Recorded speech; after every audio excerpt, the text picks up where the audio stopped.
100% of Assassin's Creed Black Flag Resynced is a pirate tale told like no other.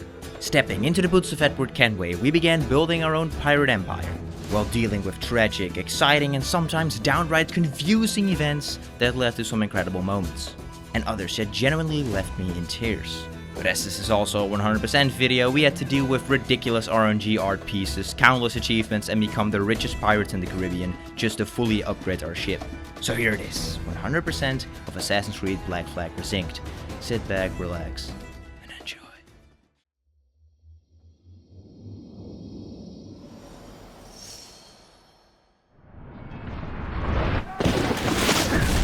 Hold fast!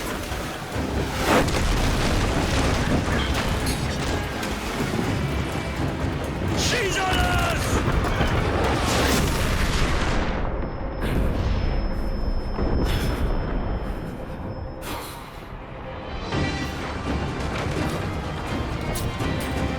Can you see her?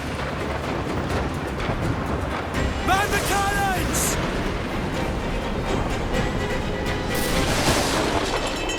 The game drops us right into battle, taking broadside after broadside while firing away at the enemy pirate ship.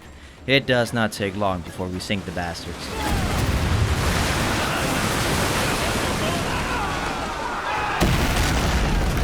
The magazine! It's going out! Douse the flames! Get in there, you mongrel!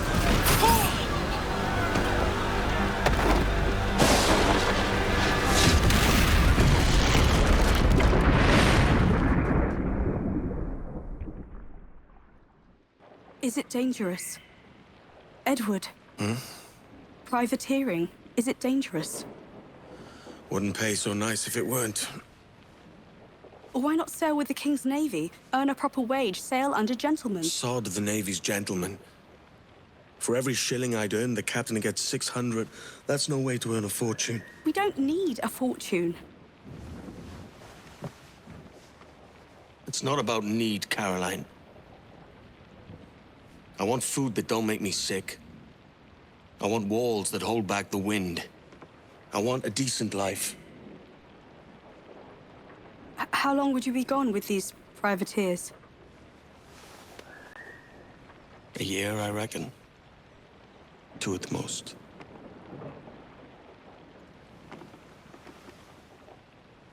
All right, no more than 2. Promise me.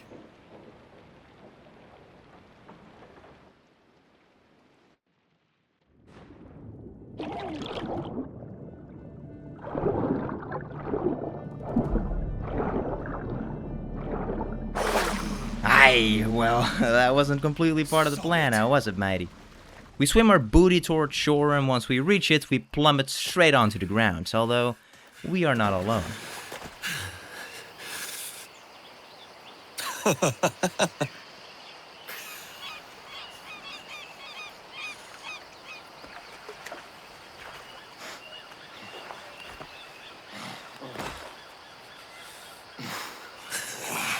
Was it good for you as well? Havana. I must get to Havana. Well, I'll just build us another ship, will I? I can pay you. Isn't that the sound you pirates like best? 100 escudos.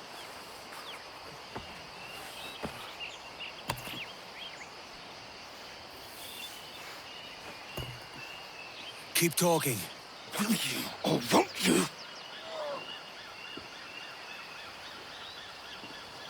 You don't have that gold on you now, do you?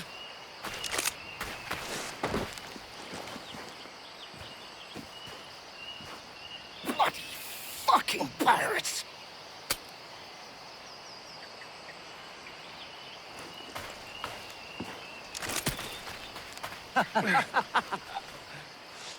I'm on to you, Snakesby! Looks like we got off on the wrong foot with the fella, so why not chase after him and show him our politeness? Throughout this little chase, we learn the controls of the game just in case this is your first video game. From this tower, we synchronize the area, revealing this part of the map while also unlocking a new fast travel point. After a bit more traversal, we began closing in on the assassin, questioning where the hell he's running off to and whether he has another hideout or something. Forget what I said. We can start over. You vulture! Oh, now you done it. We start chasing the man once again, and this time I doubt we will be suggesting that we can start over.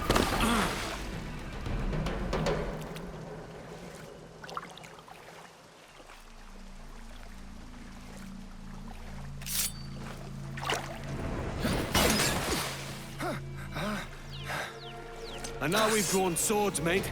I'm beginning to think you're not keen on my aid. My business bears greater purpose than a thief like you could comprehend. Die! I warned you. Why the ill temper?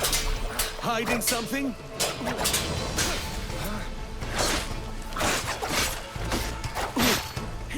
We don't have to fight. Let's make a deal. Filthy cutpurse!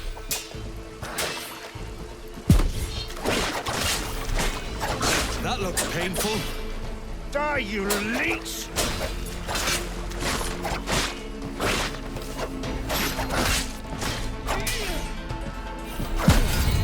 Now we dance.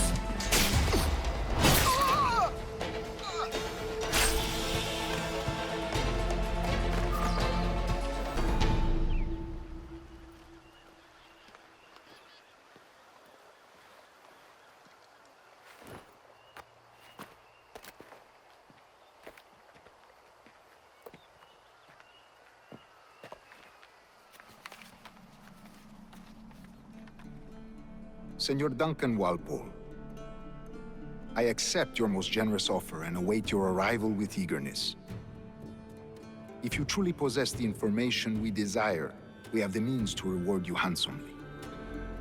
Though I will not know your face by sight, I believe I can recognize the costume made infamous by your secret order. Therefore, come to Havana in haste, and trust that you shall be welcomed as a brother. Su más humilde servidor, el gobernador Laureano Torres y Ayala.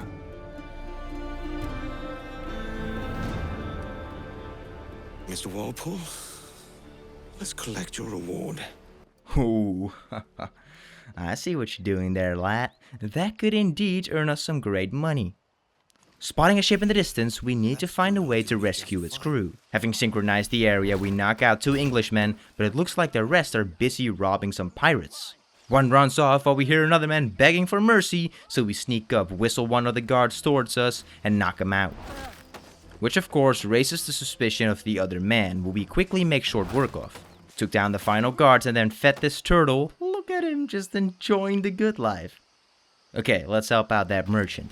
By God's grace, sir, you saved me. A profusion of thanks. Is that yours? It is my vessel, yes.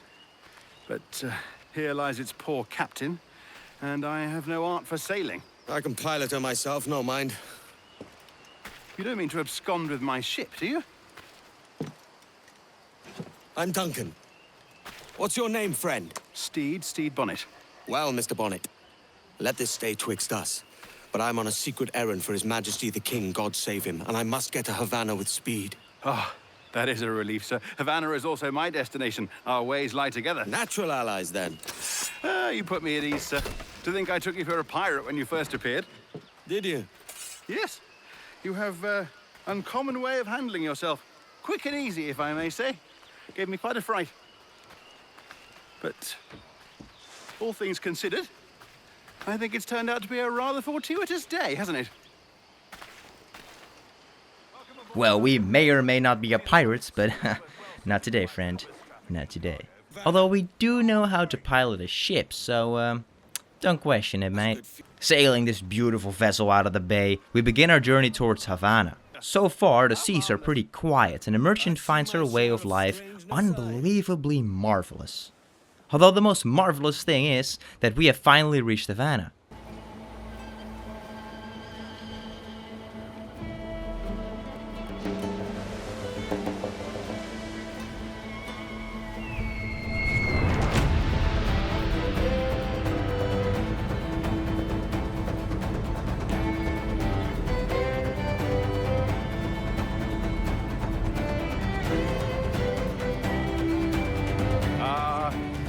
Lively Havana. I'd been here once before. It was a truly awful pleasure.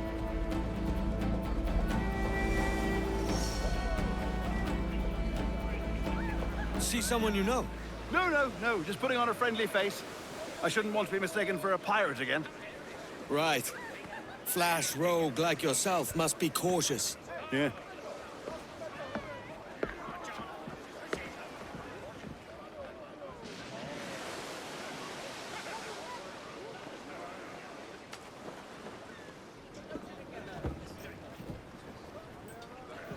It's mad to think Spain and England were at war 2 years ago, isn't it? Here I am, bartering with Spaniards like they were my cousins. Something wrong, Duncan? No, it's nothing. Sand in my hampers. So where's the best squad in town? I'm dying for a quick kip. Or a siesta, should I say.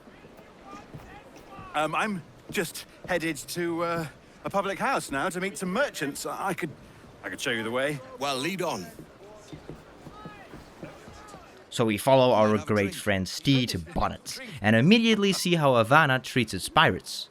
Long story short, they lock them inside cages until they rot away into skeletons. A lovely place. We receive 1,000 reals from Stede, because you know, we saved the skin. We are then given the opportunity to purchase ourselves a new blade, with the best option, and quite literally the only option, being a British cutlass. That's a better fit for me. How do you fare? I had only enough for a small knife, sadly. Still, it'll do in a pinch. As long as you can defend yourself, lad, as long as you can defend yourself. Stede needs to bring his supplies to a tavern, yet he somehow has no clue where it is. Going by his description, we climb up to a higher viewpoint to search for it. And as I did so, I have no clue what Edward was thinking, but this is not the time to dive into hey mate. Anywho, we synchronize the area and finally spot the tavern. But crap, Stede just has been mugged. So we chased after that robbery Bob who thinks he's all that. Stop or I'll break your knees when I catch you!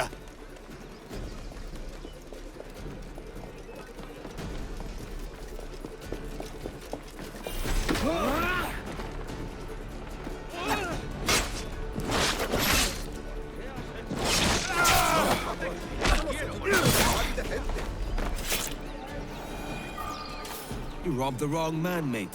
A fellow with dangerous friends. That's a heavy purse, Mr. Bonnet. Yeah, he's a merchant, you know. After returning the wallets, we keep a cheeky 500 reals for our troubles. Edward has become impatient by this point, and the man just needs a drink.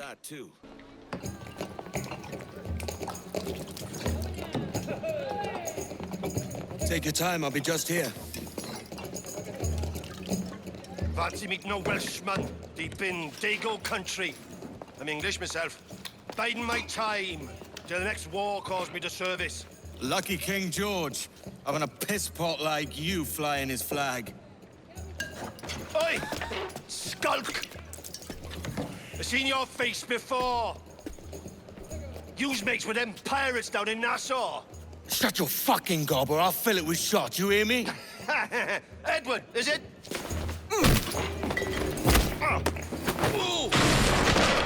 You bastard! Hey, I warned him. You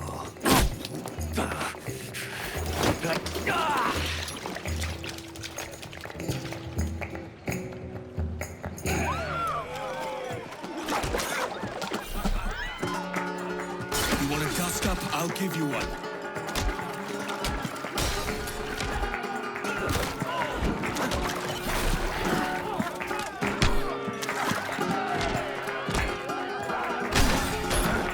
You'll have to hit harder than that.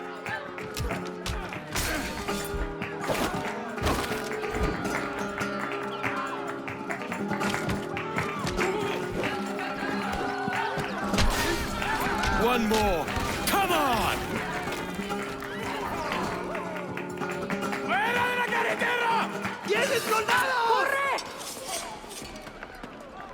You're not leaving me! I'll catch you up! Perro inglés!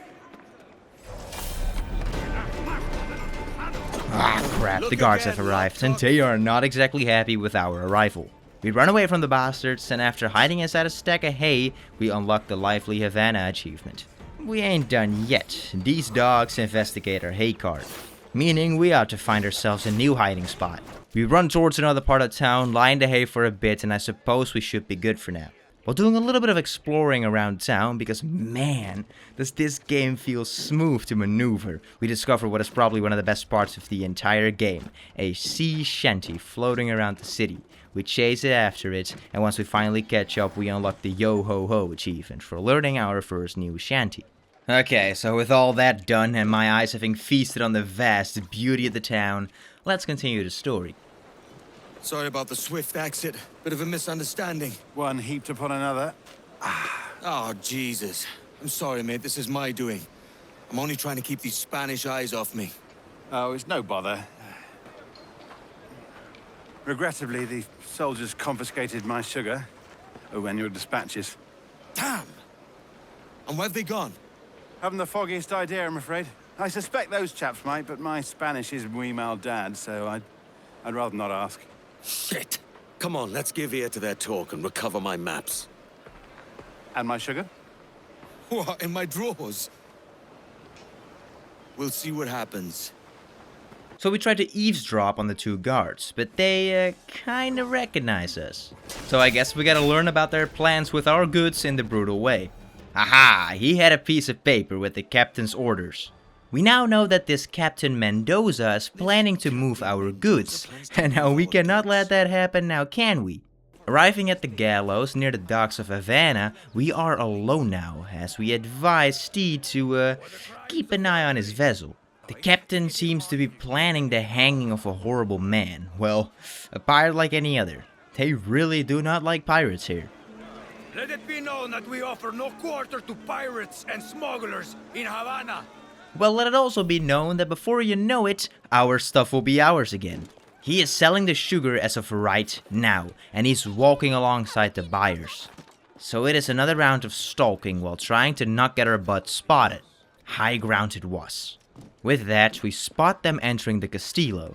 Looks like we can just slip in and out with our goods. From the side of the castle, we begin doing a good bit of climbing to reach the top. But just how are we gonna slip past these guards? I was able to knock one out and throw him off. But could I really keep that up? He was just a lone soul, unlike all the other guards standing pretty close to each other. Well, it appears that the guards were blind as shit. So that is just exceptional. The supply room has been located, but Mendoza has the key. So we either gotta pickpocket the man or take him out once he's alone.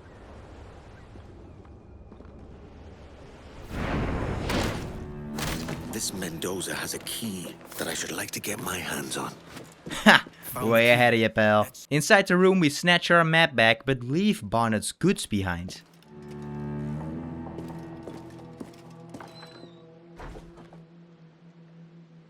Here's my goods. Time to tell Bonnet the bad news.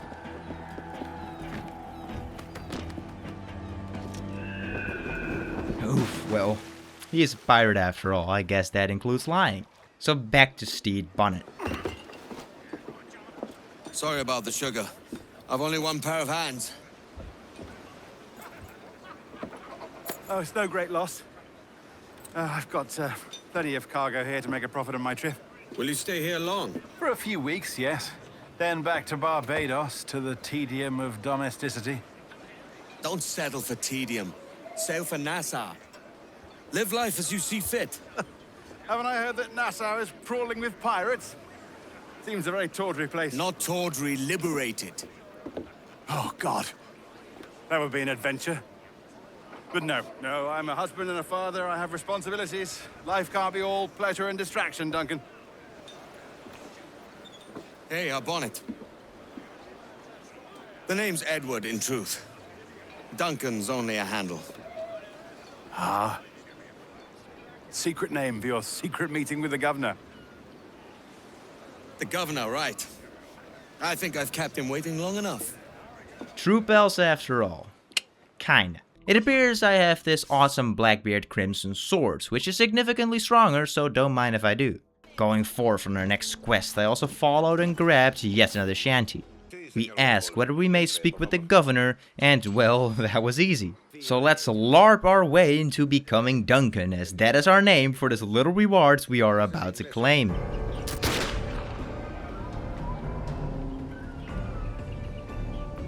Good morning, sir. Would I be correct in thinking you are Duncan Walpole? I am indeed. I thought as much. Woods Rogers, a pleasure. The same. I must say my wife has a terrible eye for description. I'm sorry. My wife. You met her some years ago at the Percy's Masquerade Ball. Ah, quite. She called you devilishly handsome. Obviously a lie to stoke my jealousy. Julianne, our guest of honor has arrived, Mr. Duncan Walpole. Ah. Julien Ducasse. I hope your conversion to our order is an honest one.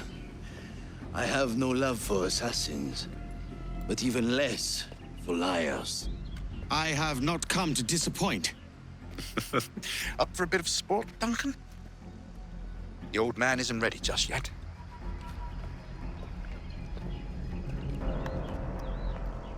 Pull off a few shots if you like. Get a feel for it. You've got my 2 best pairs of matched pistols, Duncan, so handle them with care. If I had 8, I'd treat each as my own son. Quite. I once fought beside a man who carried 9 on his... All right. Here's a simple challenge. Try to strike every target before this hourglass empties. Remember, hit every target within the allotted time. Has a good kick, yes? Excellent. A good hit. Wonderful. You're a cracked shot, Duncan. As good with a pistol as with your wrist blade, I imagine.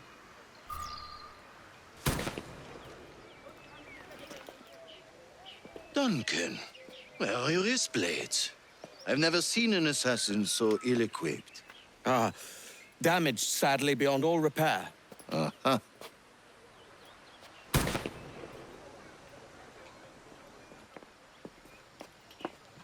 Have your choice.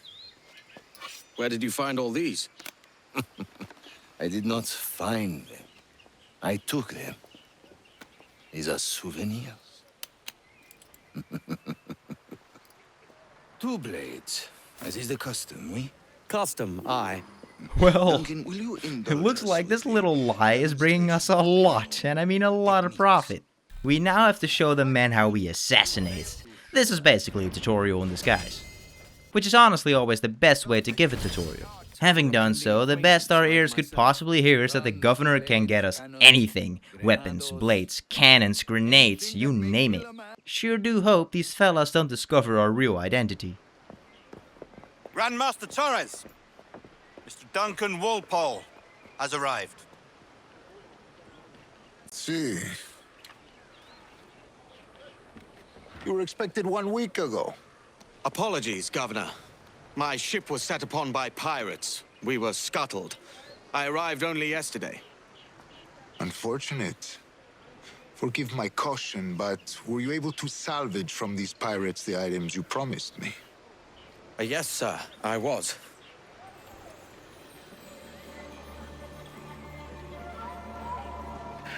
Increíble. The assassins have more resources than I had imagined, but not nearly enough to deter us. It is a pleasure to meet you at last, Duncan. You are most welcome. Come, gentlemen. We have much to discuss.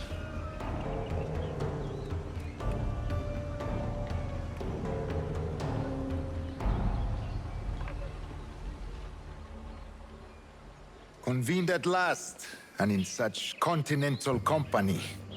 England, France, Spain, citizens of sad and corrupted empires. But you are Templars now, the secret and true legislatures of the world. Please, hold out your hands. Mark and remember our purpose. To guide all wayward souls till they've reached the quiet road.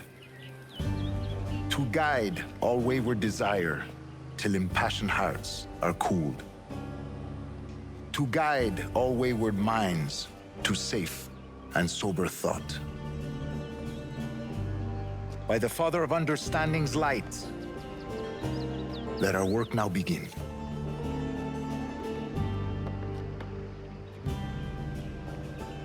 Decades ago, the Council entrusted me with the task of locating in these West Indies a forgotten place our precursors once called the Observatory. See here. Look upon these images and commit them to memory. They tell a very old and important story. For 2 decades now, I have endeavored to locate this observatory, a place rumored to contain a tool of incredible utility and power. It houses a kind of armillary sphere, if you like. A device that would grant us the power to locate and monitor every man and woman on Earth, whatever their location. Only imagine what it would mean to have such a power. With this device, there would be no secrets among men, no lies, no trickery. Only justice, pure justice. This is the observatory's promise, and we must take it for our own. Do we know its whereabouts? We will soon, for in our custody is the one man who does. A man named Roberts, once called a sage. It has been 45 years since anyone has seen a true sage. Can you be sure this one is authentic? We are confident he is. The assassins will come for him. Indeed they will. But thanks to Duncan and the information he has delivered, the assassins won't be a problem for much longer. All will be made clear tomorrow, gentlemen, when you meet the sage for yourselves. Until then, let us drink. Let us find the observatory together. For with its power, kings will fall, clergy will cower, and the hearts and minds of the world will be ours.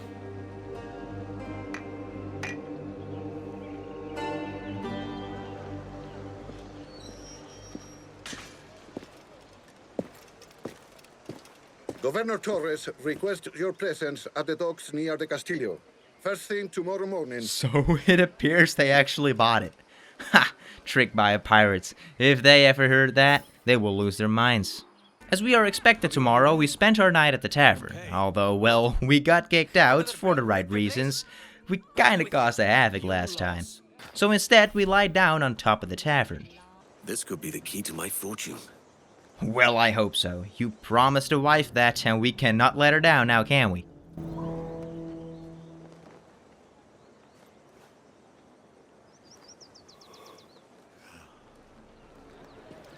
Good morning, Duncan. Just over here. Edward? Hello, Edward! I found a man to purchase my remaining sugar. Huh? Quite a coup, I must say. He just called you Edward. Oh, that's the merchant who sailed me here. Out of caution, I gave him a false name. Ah, well done. Holy shit, that scared me. Here he is. A man both Templars and assassins have sought for over a decade. I am told your surname is Roberts. Is this so? You recognize this, I think. According to old tales, the blood of a sage is required to enter the observatory. We have the key. Now we need only its location. Perhaps Mr. Roberts will be eager to provide it. Transfer him to my residence.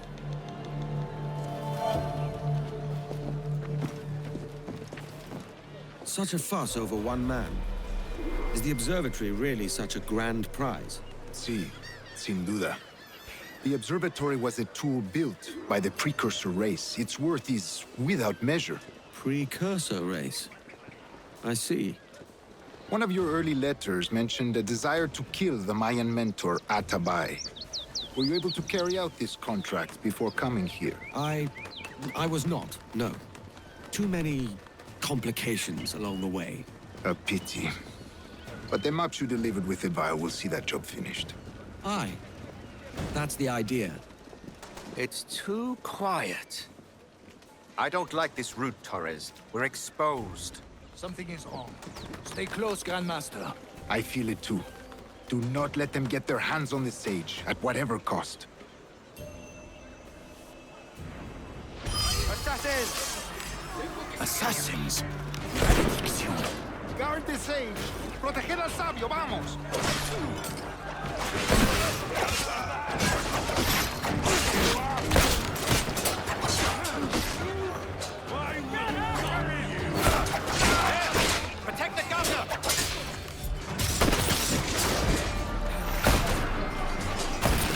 prochaine tempête se lève!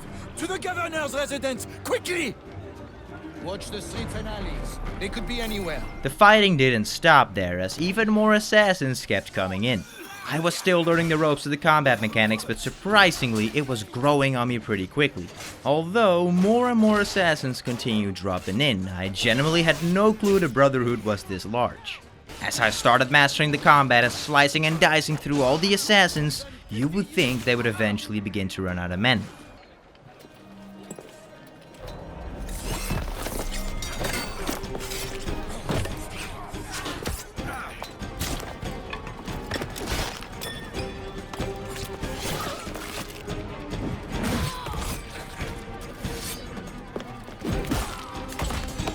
Stop him!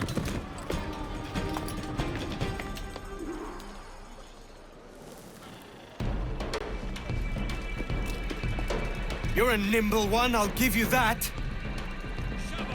Hang back and make this easy on both of us, mate.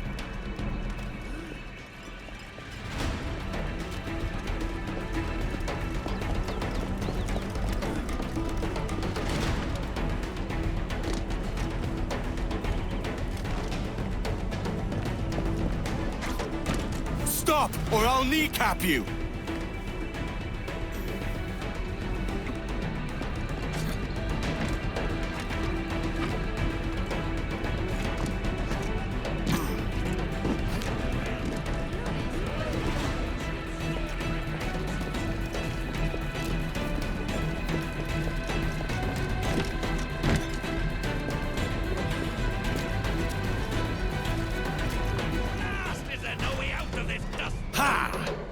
Nowhere to run. Have you ever been flayed, boy? They could never catch me. See? Mastering the combat. Chasing, on the other hand, I'll get the hang of it. Trust me, mate. Well done, lapdog. Quiet. We'll see him to the prisons, Grandmaster. Double the watch. Well, I'll be buggered. What an active day we've had, gents. See, beset on all sides by our enemies, we must be more cautious. I do wish I could remain to see our drama done, but I must avail myself of these winds and sail for England. By all means, Captain, speed and fortune to you. With luck, I'll return myself a governor. And with my idiot king's blessing, no less. Adios. As for you, Mr. Walpole, I consider this the first payment in a long-term investment. Gracias. Obliged. I would like you to be present for the interrogation tomorrow. Call around noon. Yes, sir. Afterwards, I went around synchronizing some high points to begin uncovering the hidden secrets on the map. There are 9 viewpoints in this city alone, so pretty large game indeed, although we don't have to synchronize every single viewpoint. Having also found 2 chests and gained some decent loot, I equipped this fancy new pistol. And it was time to do a little catching up with Stede, all the way until midnight. God sink me for this pittance. 1,000 reals for those maps. That's what? £100 at most. How's a man supposed to become rich in these times with a miser like Torres running the world? Have you ever, worked on a plantation before? You know what I'm thinking? I'd like to see this observatory the governor's going on about. He said it were like a device that could follow people around and show where they were. A ludicrous idea. Imagine my wife with such an advantage over me. And imagine what a thing like that'd be worth. Sell that to the right person and I'd be the richest pirate. Privateer in the West Indies. I'll catch you up, Bonnet. There's a sage in that house I must speak to, in private. Haha, I saw that chum trying to reach for our grog. He deserves it. Now, let us become the richest privateer. Yes, the richest privateer in the Caribbean. So we try sneaking into Torres's estate, not taking the front door, as that is not exactly welcomed. Getting inside was no trouble, but staying unspotted inside, well, that is a different tale. Now, they may have noticed us quickly, but I noticed they were complete buffoons, walking like ants behind each other. This allowed me to pick them off one by one, giving us fewer patrols to worry about. Making my way deeper into the fort, it appears looting crates actually makes noise, so I got caught. I stopped them before any sort of broadcasting could happen, but the bodies were now out in the open, meaning there was not much time to waste. And no, I'm not wasting my time of hiding the bodies, because I could, but that's just boring. So I eavesdropped on 2 guards and learned that the optional path was to interrogate the warden about the sage's whereabouts. Shortly after, things once again got a little out of hand, but I took care of it, no worries. We then found a note saying the prisoner must be kept under watch at all times. A minimum guard of 15 personnel must be posted and maintained. First things first, I'm afraid I have downsized your 15 personnel. Secondly, we now know where the sage is being held. After synchronizing the area, it appears my assassin instincts brought me to the wrong place. Past this gate was no sage. Past this gate was the other side of the castle. We had just left the damn building. So I had to find a new way in and finally get to work. Once I had found my way back inside, I started downsizing the place a little more, also earning the back to the wall achievement for killing an enemy with a wall takedown. Taking out 2 more buffoons in a slightly brutal way, we found a letter from Ducasse, written by Julian Ducasse, to Warden Sotelo. The new prisoner is one of the slippery sorts. Governor Torres requested that he be double guarded. He even suggested tripling it and keeping the key on the warden at all times, so the warden has the key, that is for sure. We then started one massive fight while the warden was doing some sort of training exercise with his soldiers. It all does not matter though, we just need that key and the casualties will fall. Having obtained the key from the warden, it was time to rescue the sage.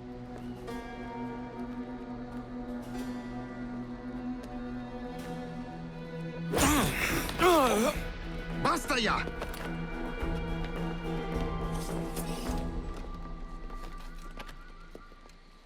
What is your true name, rogue? It's,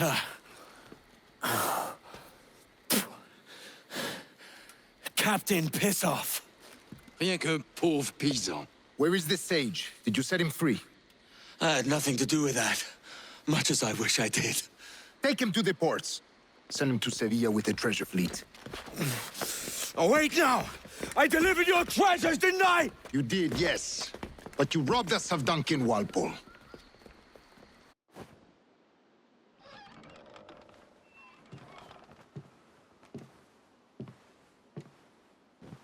Edward? Ahoy, Dove. How are you feeling? No worse. Just a bit of nausea that won't let go. Have you been at the pub? I only had 1 pint to save up some coin so I could bring you this.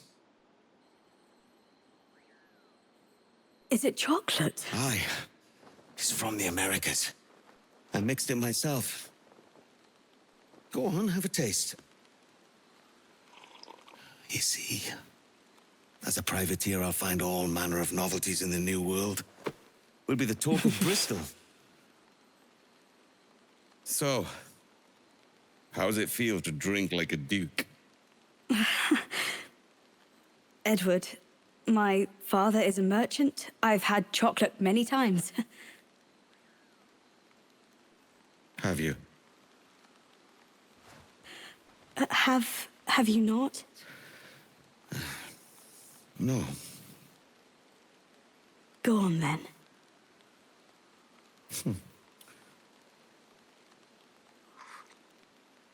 Oh, it's nice. We'll save the remainder for after tea.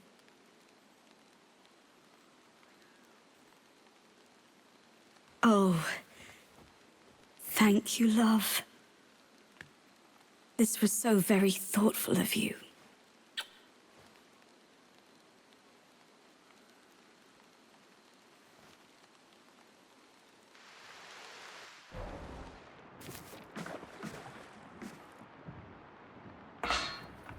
La cena. Cómetela rápido. You hungry?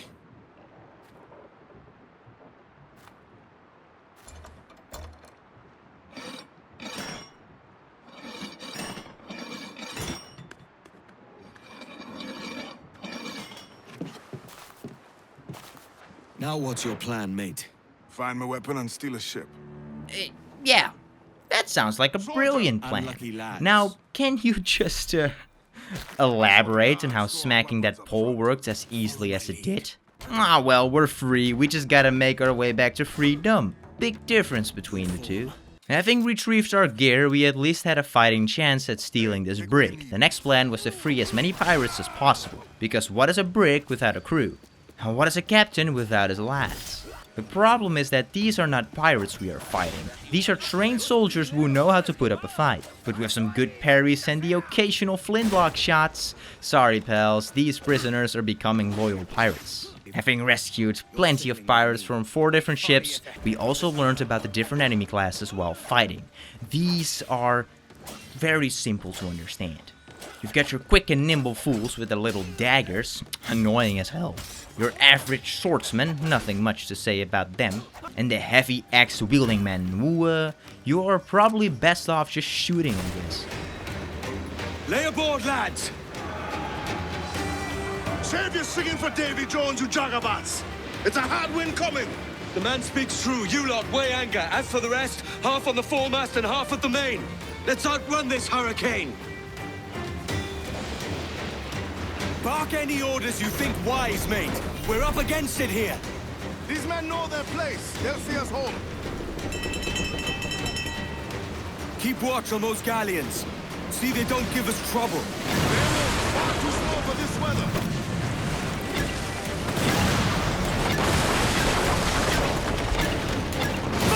And down goes the first ship. Now we just gotta sail our way out of trouble. Those troubles were not only enemies though, there were massive waves. Hurricanes and lightning strikes all around us. The weather was not exactly steering with us. But once morning rose, it seemed the pirate crew had finally completed their escape. Godfrey Elijah, we made it. What a mess, Jesus!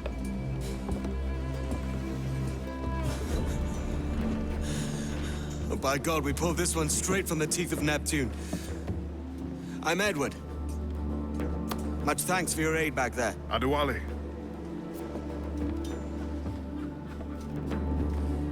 You ever been to Nassau, Adewale? Not yet. By God, she took some knocks, didn't she? I think I'll keep her. All hands aft, lads! We're taking this one home!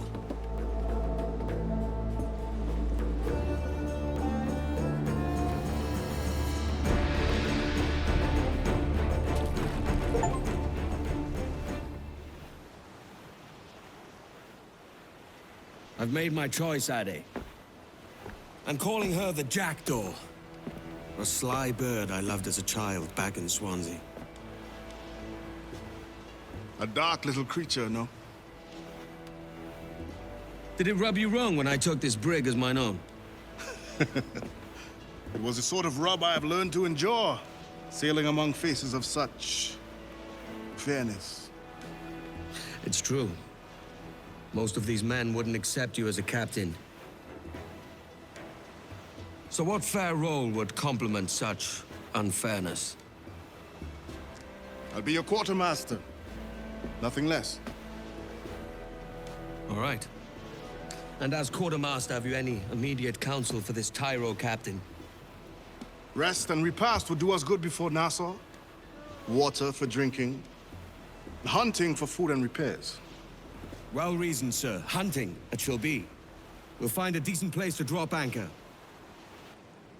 Shorten sail! Ease off the wind! I spied a few items in the hold earlier. Powder and a few pistols. I think I'll fashion a second holster if I can. It's a good start. A good start indeed. And with Adewale now joining our crew, we start sailing towards Abaco Islands while plundering a bit of loot along the way. Having dropped our anchor and reached the campsite, we begin investigating it for clues about what happened here. But we are mostly here for the goods. While the crew loads up our ship, we skin 2 ocelots as their pelts could be useful for something like a holster. Inside the crafting menu, we fashion ourselves a pistol holster, earning the Smooth Operator achievement and allowing us to carry 2 pistols. The goat gives us a pistol to slide into our brand new holster, and it looks like we are heading towards Nassau. You find no civilization in Nassau. But it's a fine place to be merry all the same. Aw, come on, Edward. How bad can it possibly be?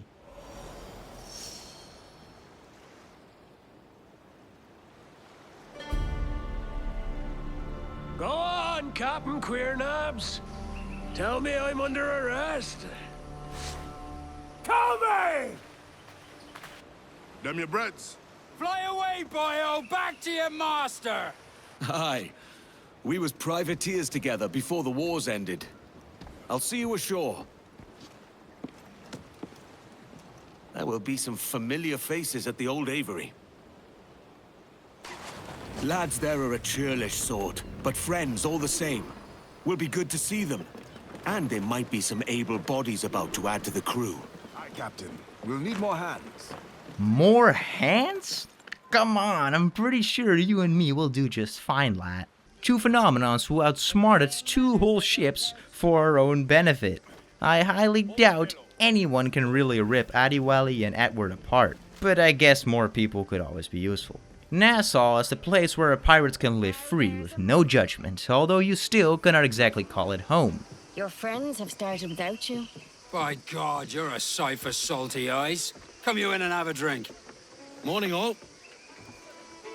Ahoy, Kenway. Who's this? Adewale, the Jackdaw's quartermaster. Jackdaw. You named your brig after a poxy bird. Ade, these lads are the better part of our growing confederacy here.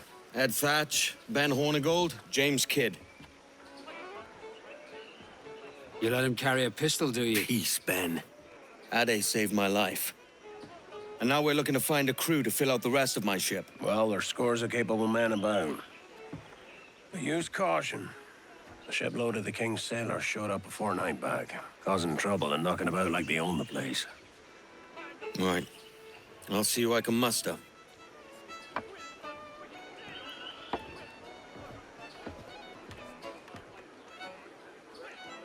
Send any men you find to the Jackdaw.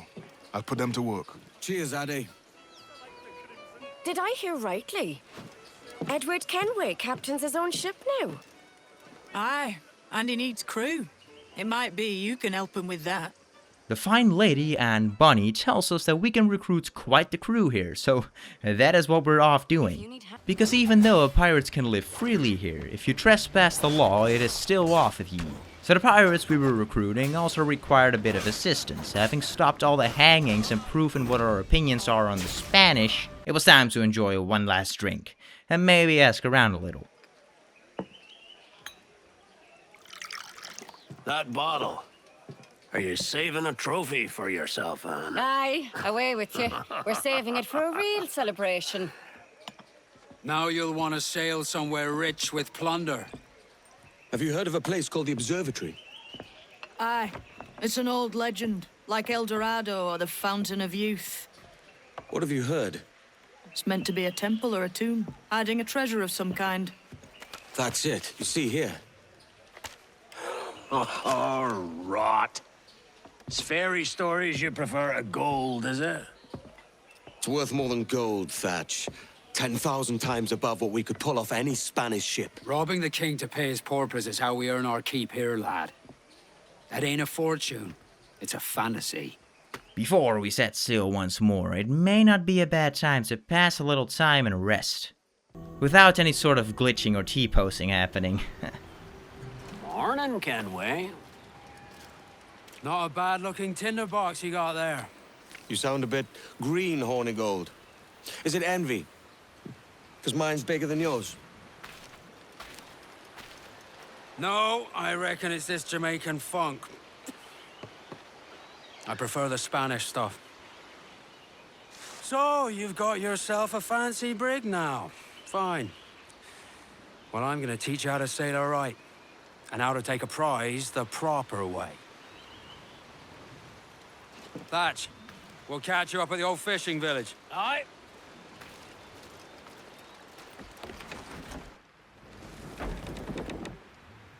Put on Where's your helmsman, Kenway? I take pride in piloting my own ships, Ben. Keeps me alert. Let's make some headway, shall we? I've no need for schooling. How many prizes did we take together as privateers? There's a chasm of difference between joining a raid and captaining one. So his foolishness still gets the better of us. And we listen to his tutoring. Like using our spyglass to figure out what a fleet may be carrying and how tough it is. We marked one up for grabs and took it down in a jiffy. Even when it dropped powder kegs behind itself, we just avoided them and kept firing. With some bastards trying to sandwich us, but also being taken care of, we had to board the enemy ship to claim its goods. So we jumped all the fools on board and took care of a handful of enemies. After putting down enough pressure by murdering their entire crew and captain, they eventually surrendered.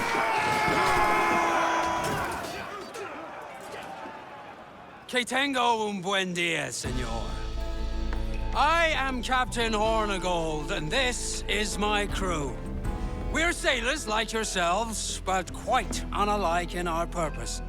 For we intend to take all that you own. Yet no harm shall befall any man so long as he remains at ease. Is that clear? No me mate, señor. Tengo familia.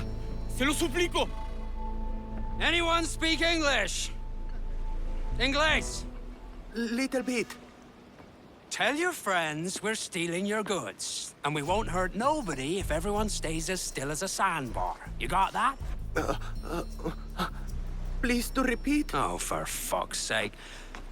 Lock him in the hold, and take everything that isn't nailed down. Phenomenal! The supplies were ours now. We were lucky though, because casualties could have fallen.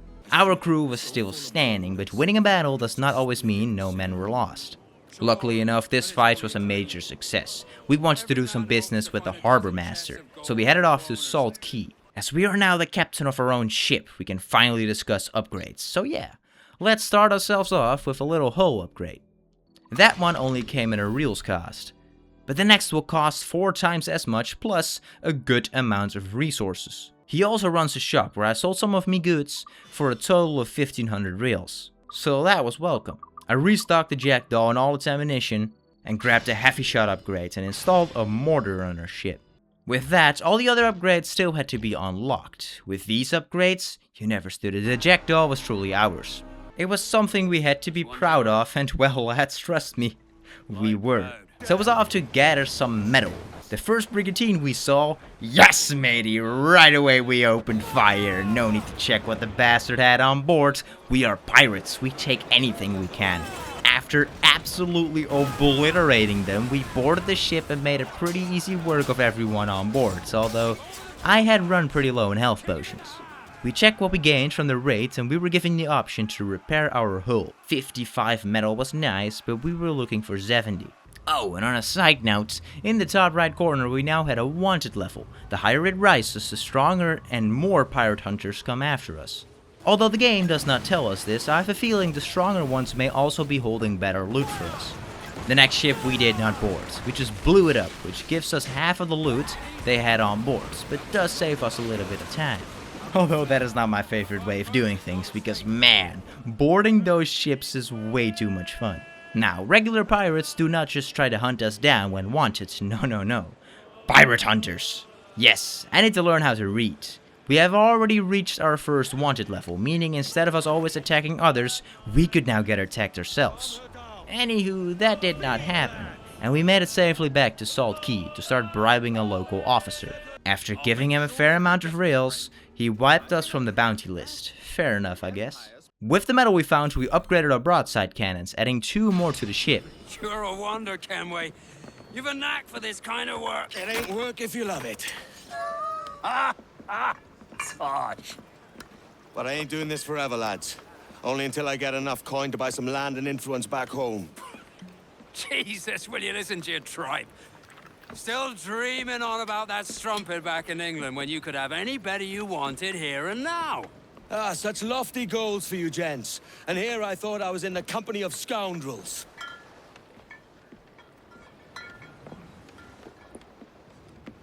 A fine purchase today. What's the crew's mood? All smiles and no teeth. And there's a few talking about meeting with Master Kid to steal from a nearby plantation. Plantation? That's ambitious. Profitable too, if we can manage it. Aye. It's a good idea.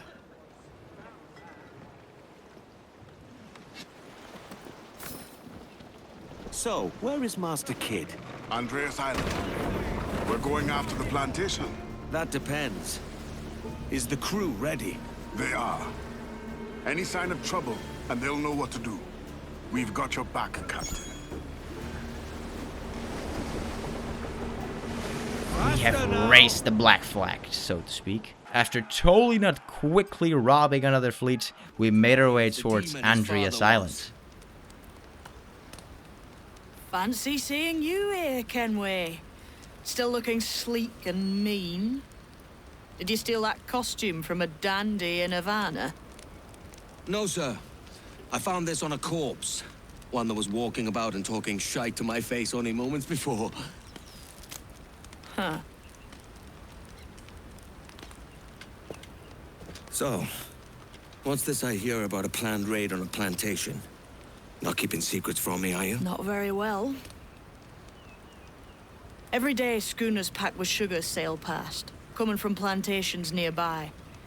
Most times they stop here, sell off a few crates. There's one man visiting today that'd earn you a fine profit. So if you'd like to rob his plantation, I'll point him out. I would.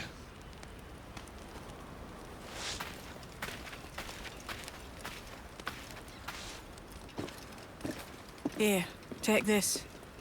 It's deadly up close and from afar. Great! A rope. Gotta find some way to make that useful, I guess. Anyway, we are looking for an agent who has last seen inspecting sugar crates. So we interrupted the tea party here with the man we were looking for carrying a note containing the location of a bunch of cargo. We love the sound of cargo. And no, the rope is actually a harpoon that can pull enemies closer and gives us the advantage over them. It is a pretty neat tool. It appears the cargo is located on Cat Island, so off we went towards that island over 2,000 meters away from us. No stress, nothing like a good sail with the lads and a ship that is, by the way, still completely intact. I may have spoken too early. I tried attacking a 4-star ship loaded with supplies, but then another fleet joined in the battle. It took a long time, but eventually we took the beating. Fair enough. I do not think attacking a ship like that this early on was the smartest idea. Eventually reaching Cat Island, we anchored the Jackdaw slightly away from the coast. We wanted to remain anonymous over here. Now, you know how me and Stealth usually goes. With the damn alarm bells already ringing, screw it, up the hills we went, heading straight for that key. We then cut through the rest of the guards one by one until the coast was clear and we could run off with the warehouse supplies. Which, by the way, were some good damn supplies, eh? The coast around the warehouse may have been clear, but the other side of the island certainly was not. So yeah, getting back to our vessel cost a little bit of trouble, but we made it. Now it's time to sail towards the Salt Lagoon, because over there... Here's to our pirate republic, lads. We're prosperous and free and out the reach of kings, clergy, and debt collectors. Near 500 men now pledge their allegiance to the Brethren of the Coast in Nassau. Not a bad number. Truth. Yet we lack sturdy defenses. If the king were to attack the town, he'd trample us. Then let us find the observatory. If it does what these Templars claim, we'll be unbeatable. Not that twaddle again, Kenway. It's a story for schoolboys. I mean, proper defenses. Steal a galleon, shift all the guns to one side. Would make a nice ornament for one of our harbors. It will not be easy to steal a full Spanish galleon. Have you one in mind? I do, sir. And I'll show you. She's a fussock, she is. Fat and slow.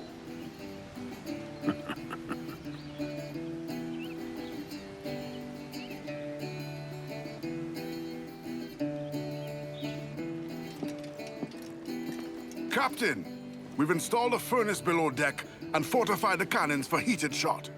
It's deadly up close.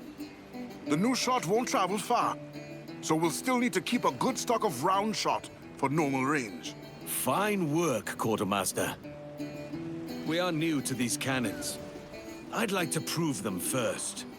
We swap our cannons over to fire barrels, also known as heated shots.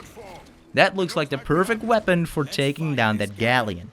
So off we went, locating the El Arca del Maestro. Jesus Christ, what a name. We sailed straight into a storm, but that is not gonna stop a real pirate from looking. Once we finally spotted it, though, well, it is called a man of war, and our crew immediately implied that it was far too strong for us. A 5-star ship. Last time we filled against a 3-star ship, and dare I say, we were not even inside a bloody storm that time. The sun was shining. Yet lads, we now have fire cannons, so maybe we can take it down. Slowly tailing the ship, taking our time before striking, what we were about to engage on was a vessel with more firepower than we had ever seen. But then a group, a crew, or some sort of alliance consisting of more than 3 ships began attacking the galleon, which was beneficial because that meant, oh crap, we have a bloody crew of scallywags closing in on us. Forget the galleon, we need to save our own hides here. The smaller ships were no problem, but the final and slightly larger ship began attacking us from far away. Long distance ship combat is not easy, trust me. But alas, we managed to board their ship and plunder their goods, meaning we at least came home with something. We also came home with one massive wanted level. Although no matter how much trouble we had just gotten ourselves into, the lads did not seem willing to. She's sailing for that island. I know the place. A natural stronghold used by a French captain named Ducasse. Julian Ducasse, the Templar. Name's right. Didn't know he had a title. I know the man. And if he sees my ship, he'll know it from his time in Havana, meaning he may wonder at who's sailing her now. I can't risk that. And I don't want to lose that galleon.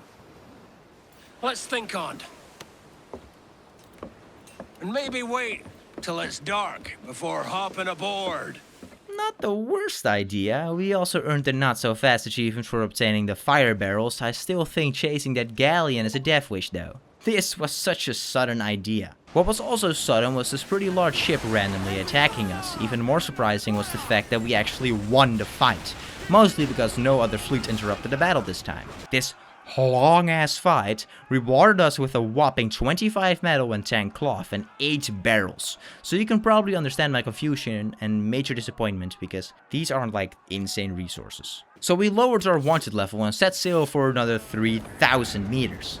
Gentlemen, as is custom among our kind, we do not plunge headlong into folly on the orders of a single madman, but act according to our own collective madness. The object of our attention is a square-rigged galleon, and we want her for the advantage she'll bring Nassau. So I'll put it to the vote. All those in favor of storming this cove and taking this ship, stomp and shout aye! Aye! Those who oppose, whimper nay.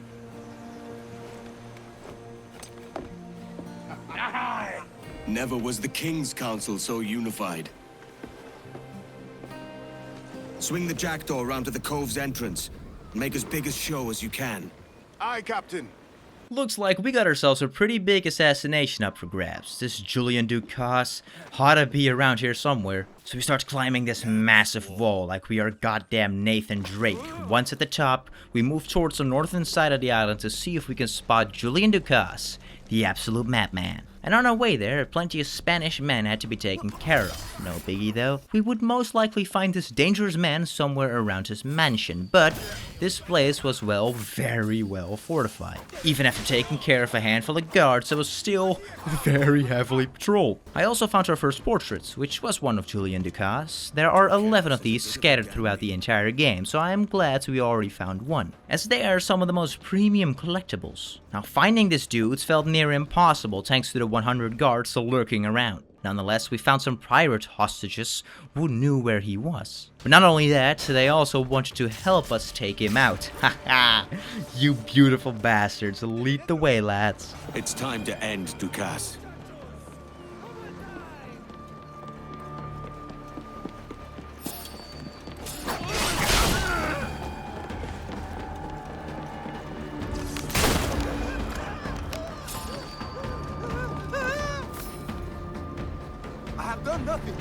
Merci. I beg you, please spare me. Oh, filthy thief! I'll drag you straight to the gallows!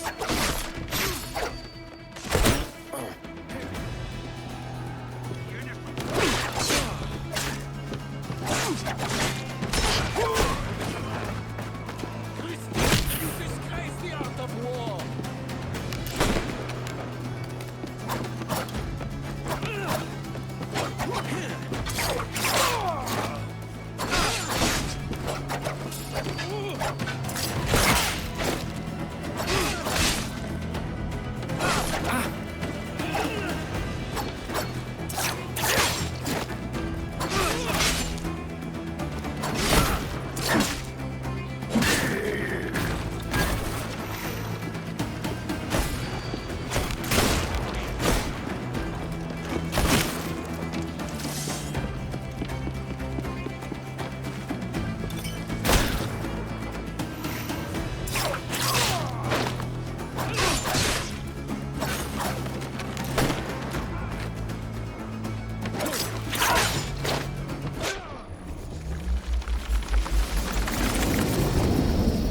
gift you gave me. Well, it answers just fine. Fils de putain! As bold as a musket ball, and still half as sharp. I'm sorry about this, mate. But I can't risk you telling your Templar friends about me still kicking around. I pity you, Boucanier. After all you have seen, after all we showed you of our order, still you embrace the life of an ignorant and aimless rogue. What's this? Is petty larceny the extent of your ambition? Have you no mind to comprehend the scope of ours? All the empires on Earth abolished, a free and open world without parasites like you. Que l'enfer que tu trouveras soit le fruit de ton insouciance.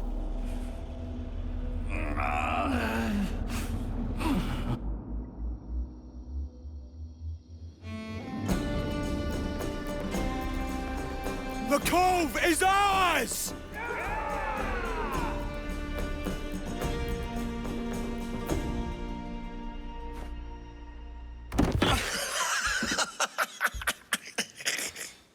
A despicable display. This tosspot is a ruined man, Caroline. Unfit for life on land, much less at sea. If he goes to the West Indies, it's you who'll suffer. Father! Father! Come, love. Up with you now. That old muckworm! He's wrong about me! I hope it's so. You believe me, don't you? Can you not see me? Standing out there on the deck of a ship that's sliding into port. And there I am, a man of quality. With 1,000 doubloons spilling from my pockets. Like drops of rain. I can see it.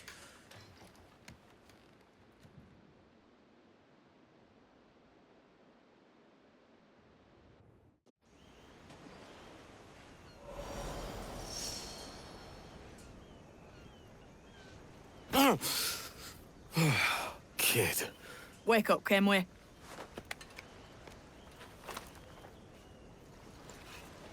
What's that about? He left this morning with the galleon. As faith, we'll discover a good use for this old cove ourselves. Aye, we'll make something of it in time. We could keep a fleet here if we liked. And with a bit of fixing up, it'd be a decent place to call home. Might even convince my wife to come one day. You're married, are you? In God's eyes, I am. She left me some time ago. Even so, keep that fact hid away. Most of these pirates don't respect a man with higher commitments than rum and plunder. Upon mine honor. Let me know if you find anything. And that is why we need to take out that galleon, not only for riches, but also for pride and proving people wrong. James Kidd is the wonderful lady who brings us towards an ancient place she hopes we can solve. These must be ancient. Aye. They're solid enough.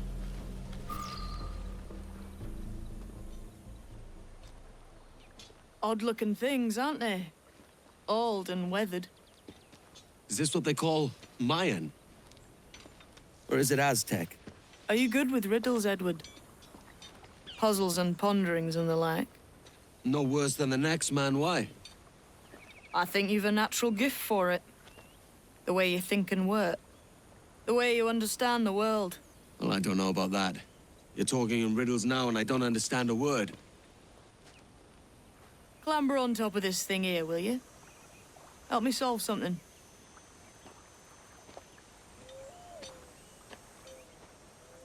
Concentrate and focus all your senses. Look past shadow and sound, deep into matter. And... Ah, right. I know this feeling. I have since I was a lad. It's like using every sense at once, isn't it? To see sounds and hear shapes. Quite a combination.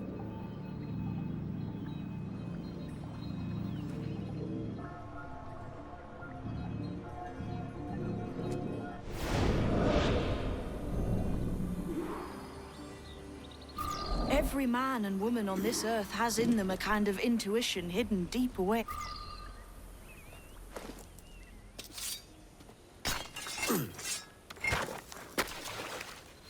You are a gifted man, Edward.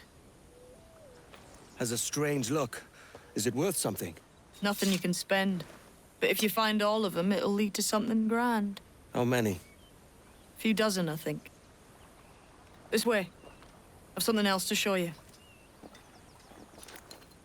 That's not all I found. Well then, Lady Luck, what else can you bring us to? A place inside a cave? Oh, well, plenty of riches at least. What else? Lying at the very top, we have two cars. Not a nice way to kick off. But that is some damn fine gear. Try the key you took from Ducasse. That's one. Only 4 left. Aye.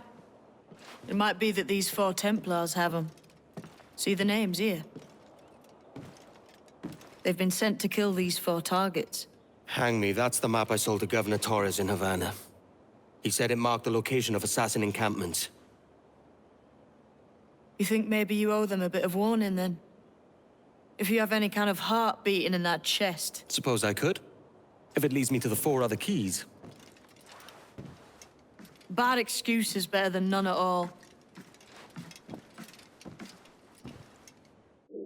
We now have 4 places of interest to scout out, containing the final 4 keys, which are very inconveniently placed miles away from another. Are you the new owner of the house? And who are you? My name is Bernard Edmund Woodhouse, the butler of Verano House. Edward Kenway. Ducasse had a butler. I served the rightful owner, the widow Lady Catherine Ann Summers. She was lady of this mansion and the isle it rests upon. Is this her? Yes. Lady Summers was committed to this place. Her sanctuary, she called it. She wanted a better life for the people here, and a home where she could display her art collection. It is my final task. I seek to continue her work and to fulfill her wishes. I cannot do it alone. I get your meaning. You'd have the coin from my pocket fund a hunt for your art pieces. The locals here require aid, and the lady's collection was no doubt sold off and scattered around the Caribbean. Why would I bring them here when I can sell them for a profit elsewhere? Because I will pay 3 times what anyone else will. You see, the lady had no other family left. In her dying breath, she bequeathed me enough. You drive a hard bargain? I accept. Bro might be just as chill or even chiller than my boy Alfred. Looks like we now have ships sailing for us, although we must capture a fort within an area before one of our vessels can start gathering supplies there, so that is a feature for later. Yet, I am loving the sound of it. On my way back to Kit's, we restored the Harbor Master over here for 500 reals, giving us access to some new Jackdaw upgrades. And to hell with it. We might as well upgrade it to level 2. We quickly turned 2,700 reals into 6,300 by selling all the goods we had stolen from the enemy ships we plundered. I restored a tavern for 100 reals and spoke with the sailor Milo van der Graaf, who gave us a contract for some wealth. That's great and all, but it is not what I'm here for right now. I maxed out the Harbor Master for 5,000 rails, expensive, but we now have access to every upgrade for the Jackdaw, which is a necessity for 100% completion. And yes, indeed, every upgrade was now at our disposal. So I increased damage for our swivel guns and installed a ram. Alright, awesome. Now that we are poor again, it is time to head back onto the high seas and rebuild our riches. Where it appears, Kit does not exactly see us as a pirate. We are no mindless plundering bastard like many of the others. All I know is you like dangerous prizes. Like the observatory. I think you know more about that than you let on in Nassau. You noticed that, did you? Meet me at 20 degrees, 3 minutes latitude just off the coast of Yucatan. I'll have something to show you there in a few weeks' time. Adewale tells us that our crew is nothing but a bunch of alcoholic numbnuts who lack discipline and cannot properly maintain a ship. But he's not just complaining. He actually has an idea to fix this problem. I'm guessing you've an idea who might help us. I've heard of a man who could whip our crew into shape. He was a real terror of the seas before he found religion. His name's Abel Galvao. He goes by Padre now. If you say he's got the stuff, then I would like to find this Padre. He ministers to a village in Punta del Caracol. If you can get him, he won't disappoint. That leaves the shipwright. This Lucy Baldwin is an expert shipwright. But if the rumors are true, she is riotous. Huh. She'll fit right in. Word is, she's been captured by the British and is being held below deck at Salt Key. Someone of her quality should not suffer under the King's tyranny. We liberate this shipwright, and we find this Padre. We earned the walls that hold back the Wind achievement for settling into a new home. A place we can build up and maintain using all of our riches. For now though, we have none of those riches. So we are sailing over 12,000 meters to take out some Brits and rescue a pirate we love to have on our crew.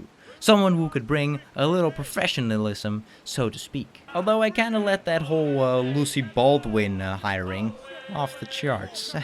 Yeah, we got attacked by a fort, so let's have a go at it. We had to destroy 4 defense towers. They were all pretty sturdy, but luckily enough, we pulled through. Unlucky for us, the fight was not over just yet, as we still needed to infiltrate the place. This fort was much more guarded than your average pirate ship. Yeah, what a newsflash. Although it was about as guarded as your average island. And I gotta be honest with ya, we did not need to kill everybody. Just like boarding a ship, the remaining soldiers eventually surrender once enough of their morale has been destroyed. Are you the warden of this hovel? I am the man who will kill you. It seems I'll enjoy my work double this day.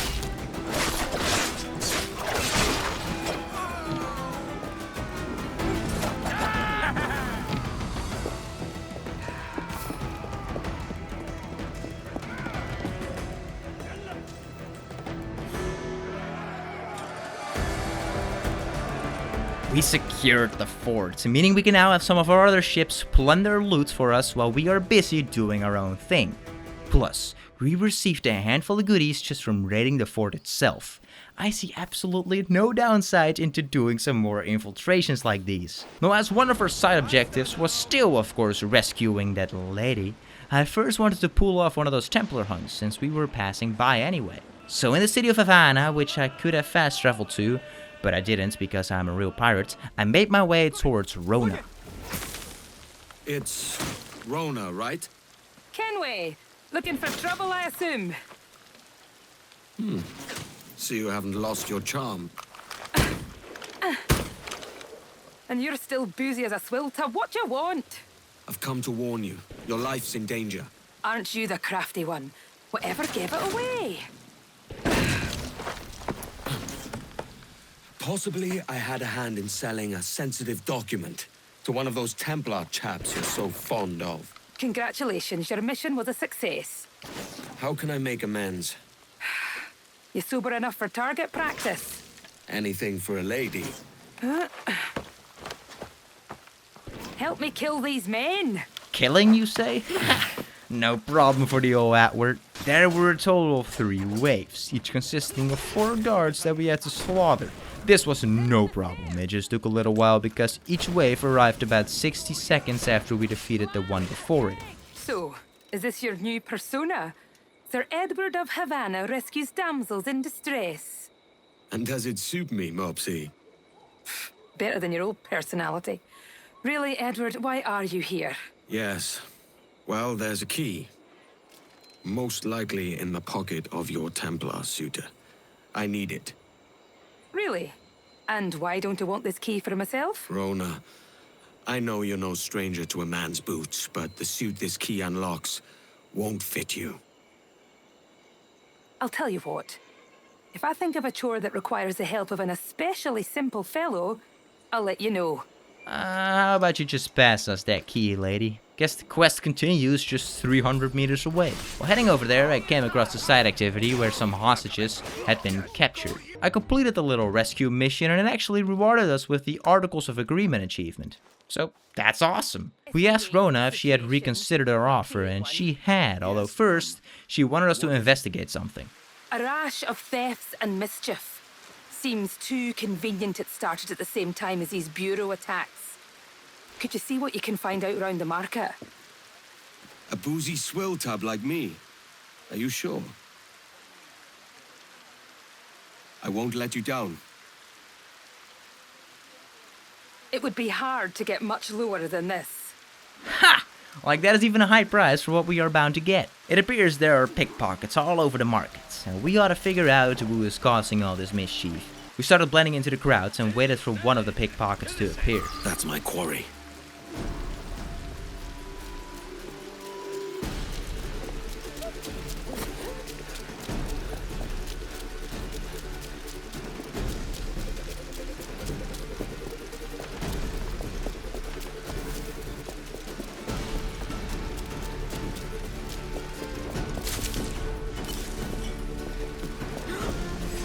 Piss off, or I'll set flint onto you.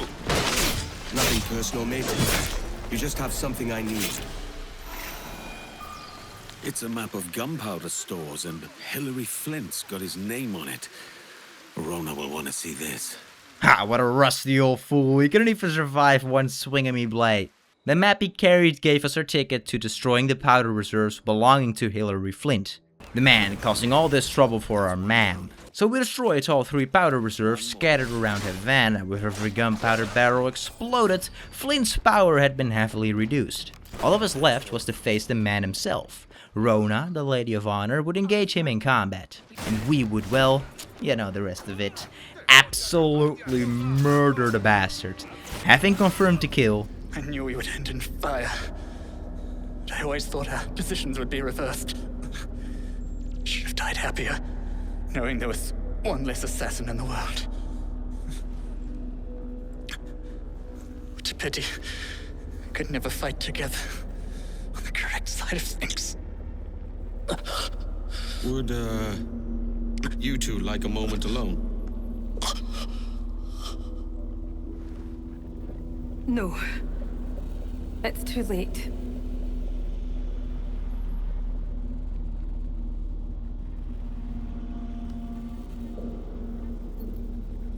Take it. His charm's all used up. Let the memory of him be locked away for good.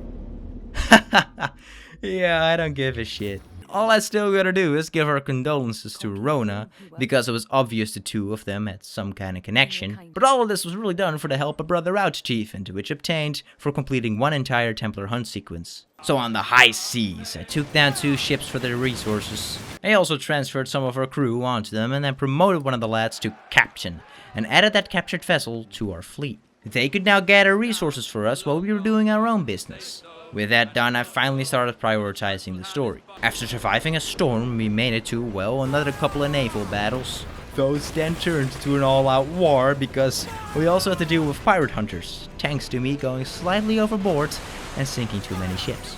But hey, we made it out with the goods, and with our ship still floating, eventually we reached the island of Tulum, where we once again had to meet up with James Kidd. Although not immediately, as we first had to find her, and it didn't take too long, but there was a lot, and I mean a lot of combat to engage in. Then some crazy assassin dropped from the sky and helped us out, and what do you know? It's Kidd. So, what do you got to show us? We're onto something. I can feel it. Captain Kenway? Where is the assassin, Duncan Walpole? Dead and buried. After he tried to kill me. We are not sorry to see him gone, but it was you who carried out his final betrayal. Why? Money was my only aim. Should I find comfort in that? You murdered our brothers and sisters in Havana. He has the sense, Mentor.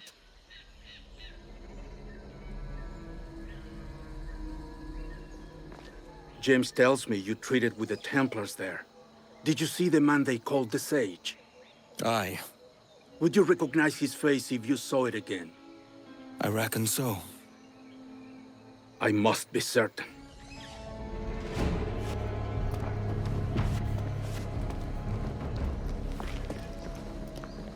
Not a word. Come on.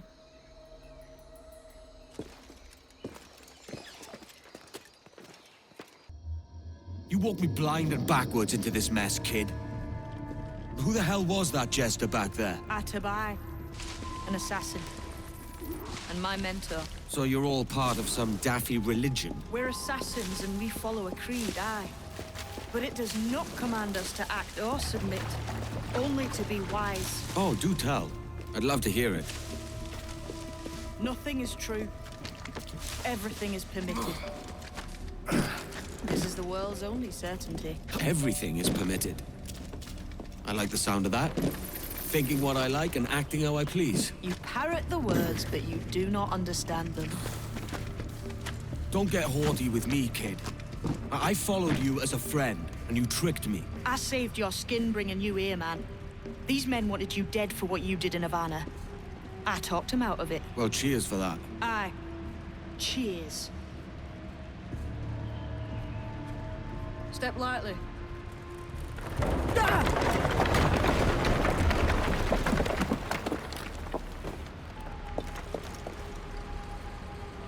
Jesus. Alive and well, kid. More or less. You'll have to find another way across. The way forward's blocked. That's a door, I reckon. Aye. And there should be some way to open it. A mechanism somewhere. Like a capstan. Those blocks up there. Oh, damn it. Easy, Kenway. This ain't like climbing Ratlands.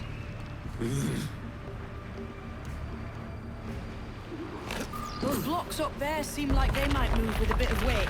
Edward, get up there and add your weight to one of those blocks.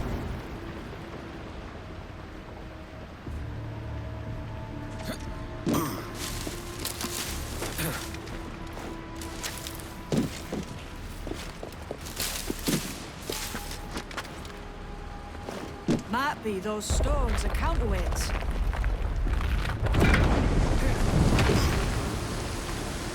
So it's you lot them Templars have been chasing then? Until you came along and mucked things up, it was us chasing them. We had them running scared. They have the upper hand now. Something's different. Might be you can use the lever to move them drawings on the ground. I was just about to say the same. The pictures on these blocks bear a resemblance to the floor. Perhaps they're connected somehow. So yeah, they were connected. Quite an easy puzzle. Passing through the door, and we had to take a pretty grand swim before finding one more puzzle, which was basically the same thing we had done last time. We had to complete it 3 times in a slightly different order. And with that, the gates opened.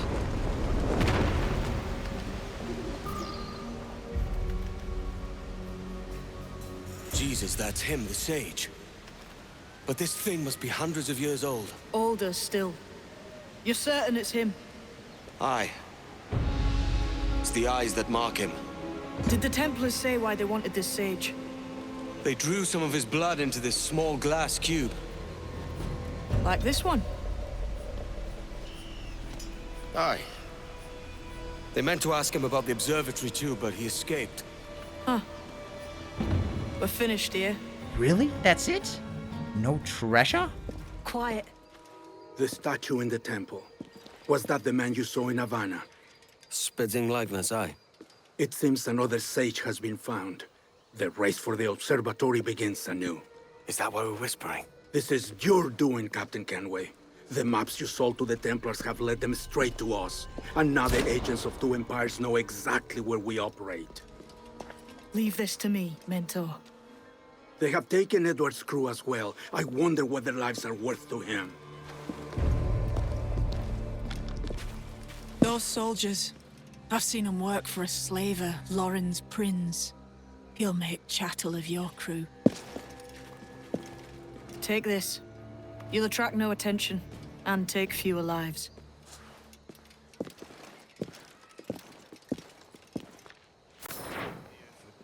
Use them darts on this one coming now. Quick!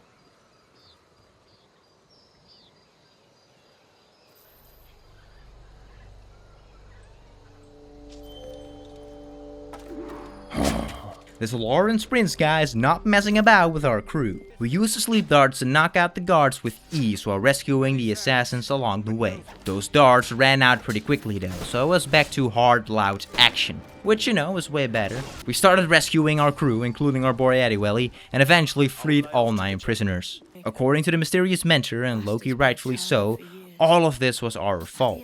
And then we spotted the bastard Lawrence Prince, but the mentor quickly interrupted us with his pitiful little speech. Captain Kenway, you have remarkable skills. Thanks, mate. It comes natural. But you're churlish and arrogant, prancing around in a uniform that you have not earned. Everything is permitted. Isn't that your motto? I absolve you of your errors in Havana and elsewhere, but you are not welcome here. Sorry, mate. Wish it were otherwise.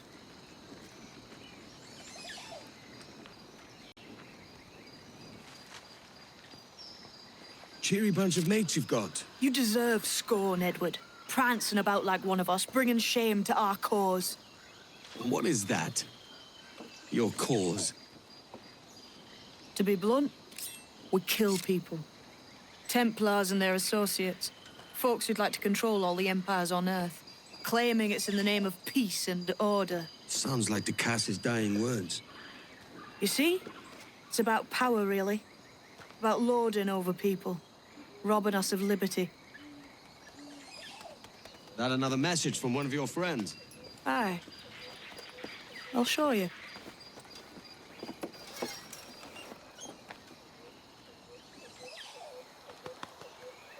I know you ain't exactly impressed by our creed. So would the sight of money make you more friendly to our ways? As ever? Then work these contracts around the West Indies for us, and we'll pay you. As simple as that. Now follow on. I have one last secret to share. How long have you been one of these assassins, eh? Couple years now. I met Atabai in Spanish Town, and there was something about him I trusted. A sort of wisdom. Is all this his idea? His clan? No, sir. Assassins and Templars have been at war for thousands of years. All over the world. The natives of this new world had a philosophy like our creed, for as long as they've been here. And when Europeans arrived, our groups sort of matched up. Cultures and religions and languages keep folks divided. But there's something in the Assassin's Creed that crosses all boundaries. A fondness for life and liberty. Sounds a bit like Nassau, no? Close, but not quite.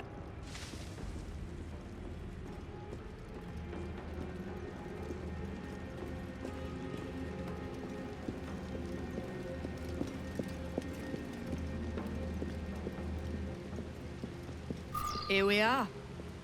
Take that stone you discovered from the Mayan Stela and put it there.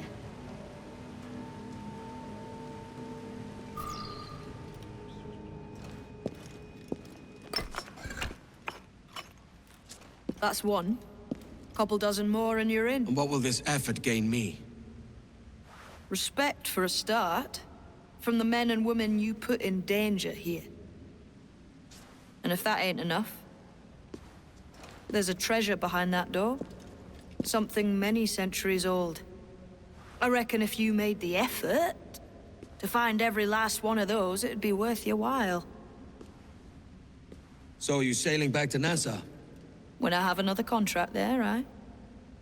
This is my home for now. Treasures several centuries old?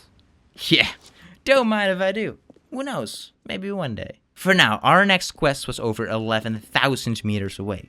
Luckily for us, unlike most places in the pirate worlds, it was in Nassau, meaning we could simply fast travel there. Once we arrived, I sold some goods and checked in with the harbor master, allowing us to upgrade our broadside cannons and increase their damage output by 30%. I brought our crew capacity from 20 to 30, increased our cannon capacity from 8 to 10, and upgraded the ram from 600 to 1200 damage. And with that said, we passed some time in the tavern.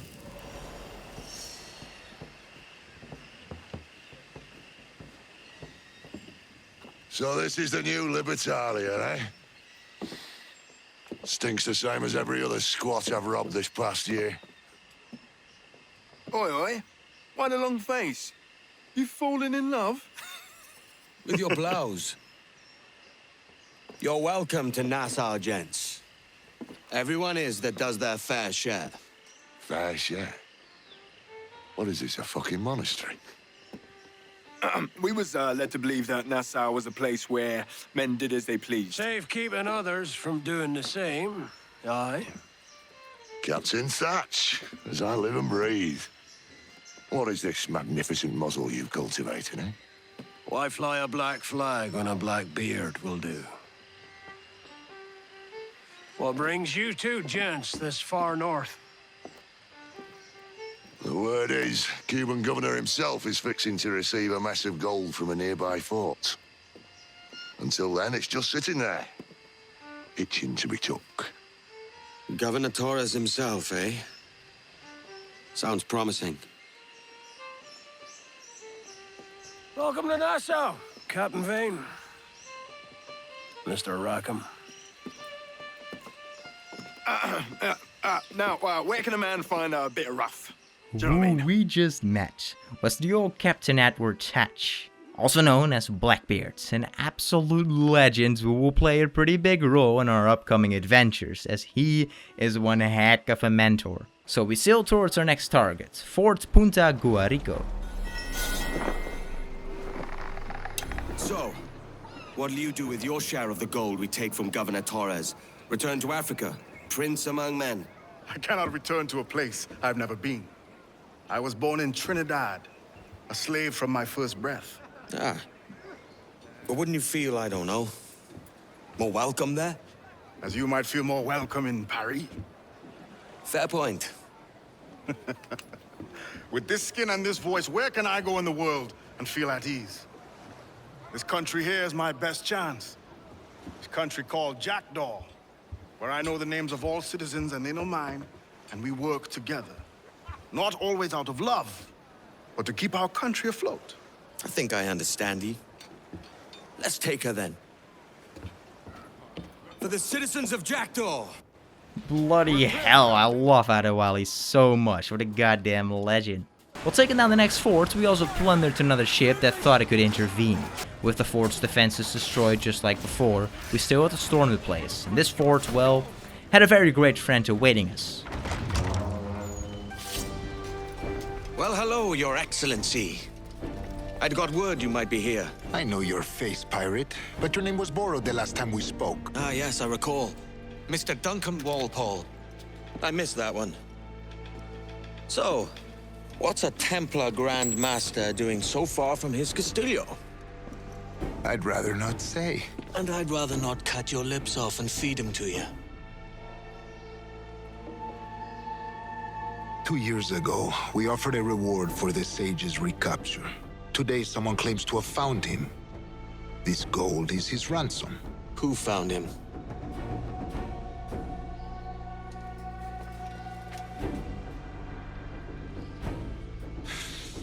A slaver by the name of Lawrence Prince. He lives in Kingston.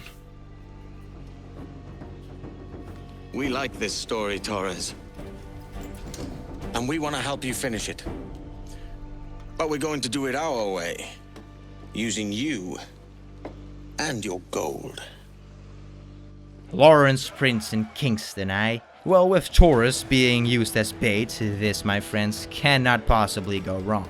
Inside the Jackdaw's cabin, we can view all the sectors we have unlocked by capturing forts, and since we had stolen a few ships ourselves, we could send those fleets out to gather resources for us. Although the missions have different difficulties tied to them, some do not have a guaranteed success rate, while others are completely impossible because you need a man of war for them, also known as a level 5 ship. I could only assign one ship for now, as the others were trading missions and we did not have the required goods to start a trading mission. So I did a little extra resource farming before heading towards our next area of interest, Kingston.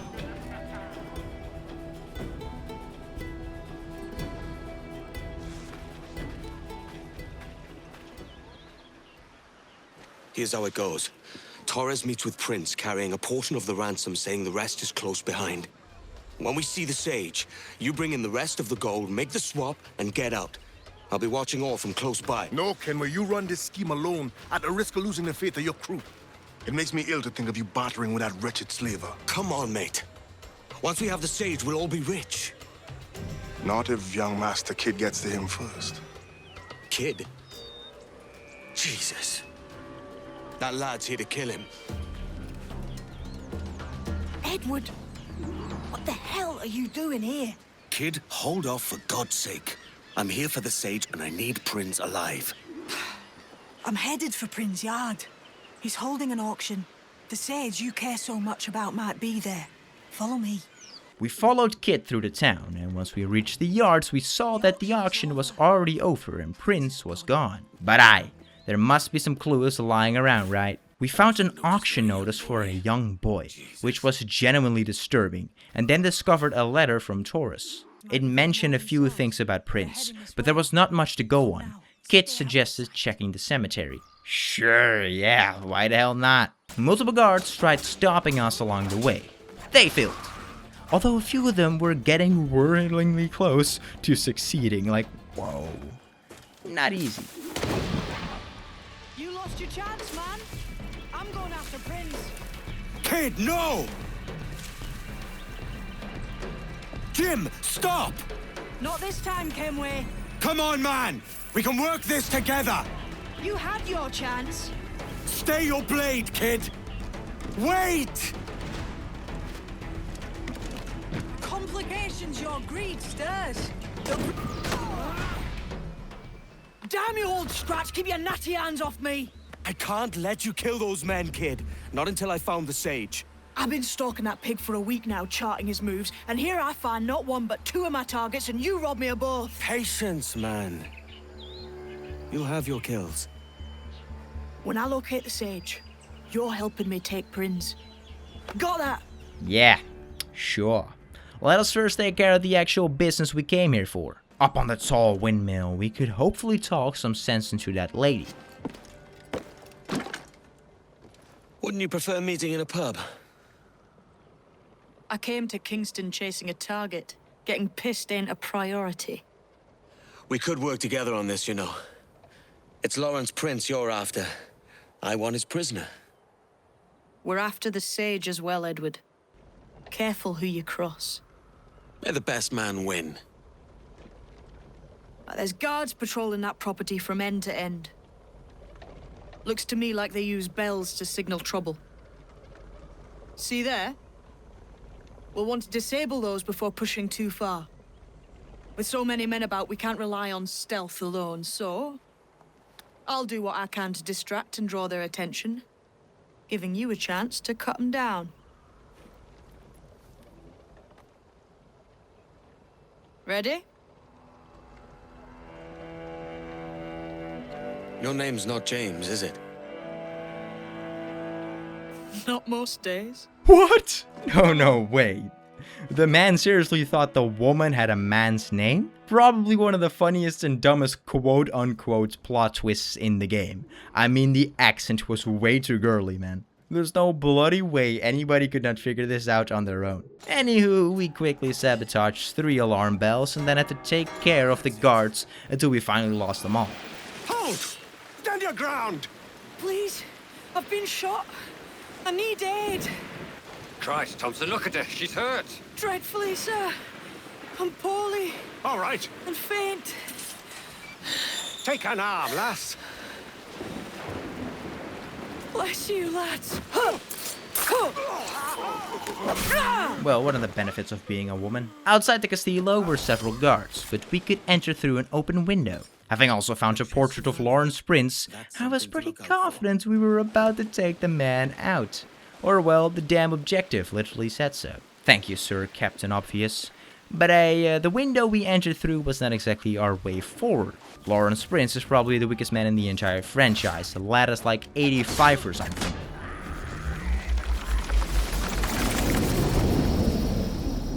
Why hang over me like a leering crow? To see an old man suffer?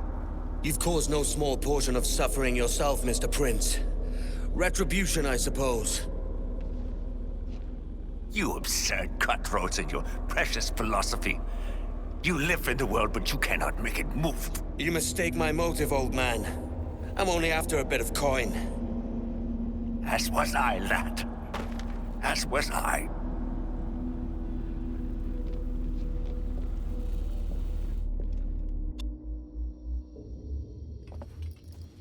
Heads up, Kenway! I found your man! I remember you. The Templar from Havana. I'm no Templar, mate. That was just a ruse. We've come here to save your ass from this slaver. Save me? I work for Mr. Prince. Well, then he's a poor man to call master. He meant to sell you out to the Templars. Oh, you can't trust anyone, it seems.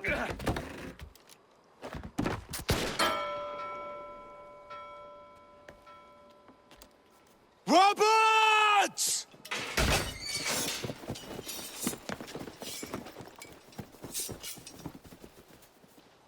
Let's move, Kenway. Run! See you on the other side.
Lost your man again, did you?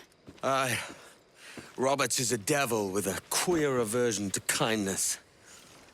I suppose that's 2 men I've lost today. So, what's your real name, lass? Mary Reed to my mum. And them I call friends. But not a word of it to anyone. Or I'll unman you as well.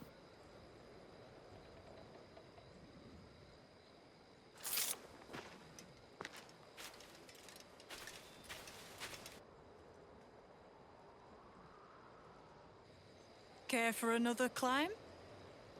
Not a word for it to anyone. Is there genuinely a buffoon out there who thought she was a lad? Ha! No lad, but a lass indeed. Edward Kenway tells Mary Reed why he is so balls deep in all of his troubles. Of course, it is to build his fortune and grant his wife the life she deserves.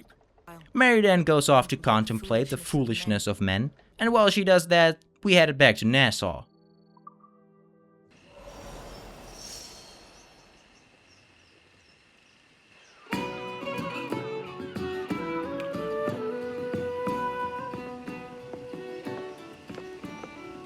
Another?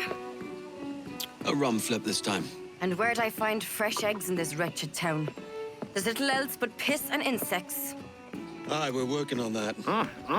Dear lady, what do they call you? And when they're sober, a jilt when they're sauced, but never lady.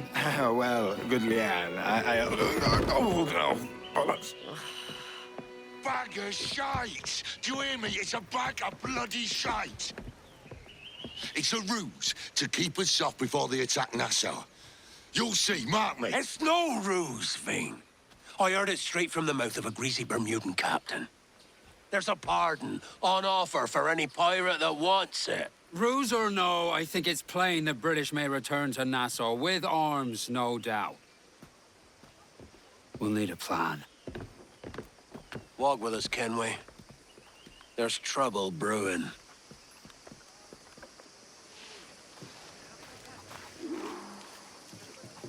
In the absence of any clear ideas, I say we lay low. No piracies and no violence. Do nothing to ruffle the king's feathers for now. Preserving the king's plumage is no concern of mine, Ben. It will be when he sends his soldiers to scrub this island clean of our residue. Look around you, man. Is this cesspool worth dying for? Aye! It's our republic. Our idea. A free land for free men, remember? So maybe it's filthy to look at. But ain't it still an idea worth fighting for? I can't be sure. But when I look on the fruits of our years of labor, all I see is sickness, idleness, idiocy. Not a sunbeam of difference between here and London then, eh? Thatch is right, man. Taking a wide view, we're not doing so bad out here. There's sun, rum, and leisure as far as the eye can see. Aye. Nassau may look fine from a distance, but at its core, there's a disease I cannot stomach. Sickness can be cured, Ben. If only you have the right medicine. But a corpse cannot be reanimated. I can't believe the shite I'm hearing drop from your lips. Why not take the pardon now and be done with it? Peace, both of you. We can satisfy both aims if we work together. Find medicines to ease our burdens here, but in a way that don't attract the British. I wager the nearest doctor is sitting pretty in Havana. Not a place I mean to go. But the Spanish fleet that sunk 2 years back would have some medicine. All sealed up in glass vials. You'd need a diving bell to reach those depths. Aye, and with some coin and a few supplies, a diving bell won't be hard to come by. This is a plan I can stand behind. Find medicines without stirring up trouble. Agreed, Thatch? Agreed. Aye. I'll meet you near the wrecks as soon as you're able, Kenway. Remember, Thatch! Keep your cannons corked! Piss off, Ben! A diving bell would cost a pretty penny. Addy might know another way. A diving bell to get the lads some medicine. I do not know much, but I do know that this is a pretty big step in our pirate life. That is one thing for certain. We informed Adiweli about the diving bell idea, and while he thought it was a long shot, we reminded him about all the other riches we may find down there. It is not like a diving bell can only be used to gather the medicine we are searching for. Adiweli knew where we could obtain one, although it would not exactly be a friendly visit once we go down there. Now, to start this diving bell quest off, we needed a diving bell, which we could install for 5,000 reals. While I was at it, I also maxed out the capacity of our front cannons, bringing us up to 6. I was then off, sailing towards Blackbeard's designated location. It was a pretty long journey, but once we got close, we saw some of Blackbeard's ships, or at least some lads he had formed an alliance with. Devil in his hole, Thatch. This is a darling galley. 32 guns, is it? I lost count at 40. You've stepped up a rung. So, any luck finding medicines here? Nothing round this spot, sadly. But there's a few wrecks yonder that ain't been scoured by nothing but crabs and coral. I'll have a look. Edward? Edward, is that you? My goodness, the West Indies is a compact place. Hello, Bonnet. A surprise seeing you out here? I met Mr. Thatcher a month or so ago, and he offered to take me under his yardarms, so to speak. Says I must wash the hayseed from my hair before I'm a true pirate. Well, good luck to you then. Worse men have become better under Blackbeard's watch. Alright, real fancy seeing Bonnet again. Love that fella. But now it's time to go down into the ocean. The diving bells basically acts as our quick brief restoration point. It allows us to travel deep into the ocean and explore for all kinds of riches, but hopefully for our mateys, some medicine as well. Something no fortune can compare with. Having found some rails underneath the water, this treasure chest was where the real prize lay, the medicine. And hey, as this cave started falling apart, why not explore in well low on oxygen?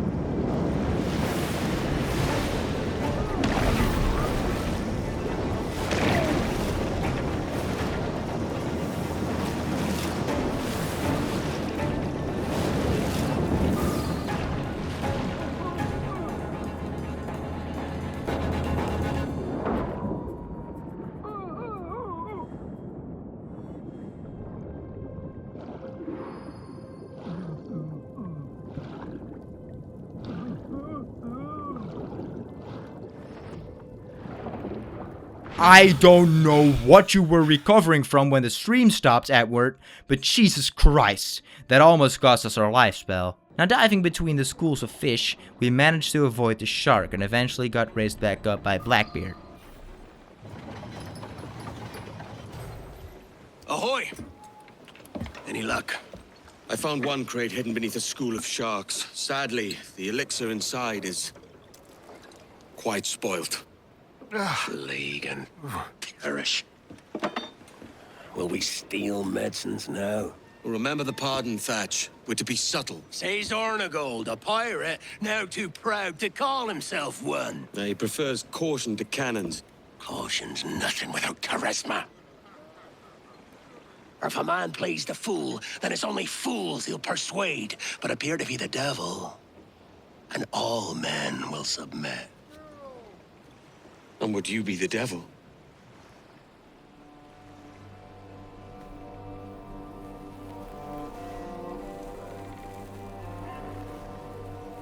For an audience, aye. It's all a big show. Give your quarry something to fear. Some hellish thing from a fevered dream.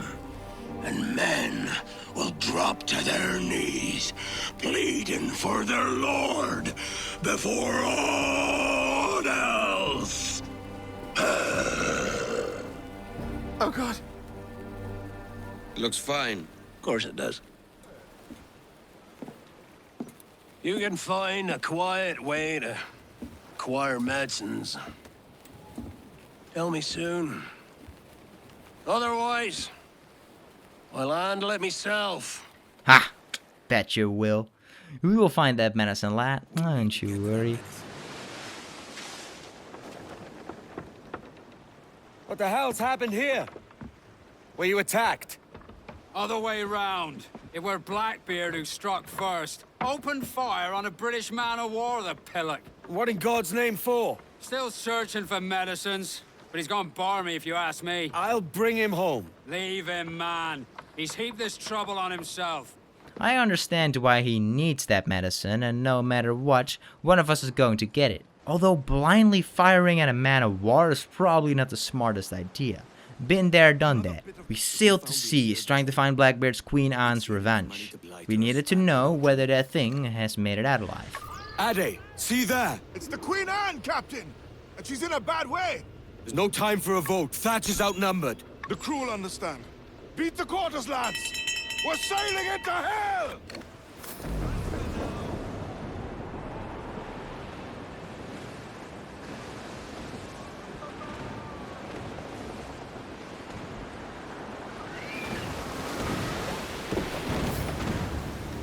Ease her off!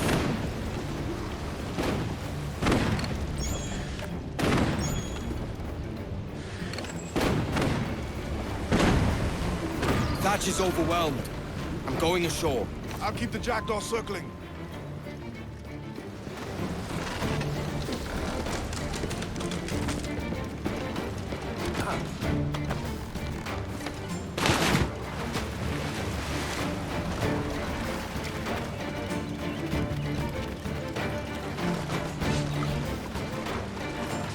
Blackbeard!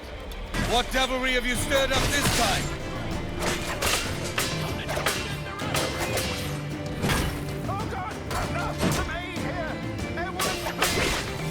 Hang in there, Bonnet! Keep your arms up!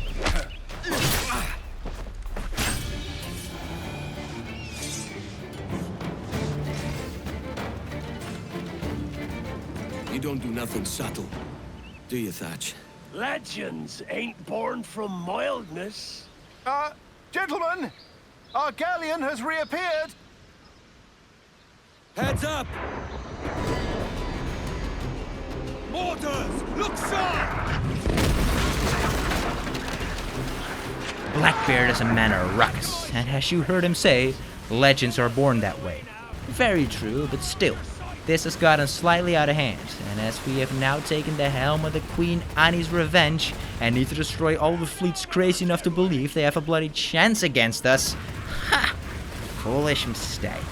This lady we were sailing fired just as hard as any man-o'-war, and when you balance a man-o'-war against another man-o'-war, well, they picked on someone their own size.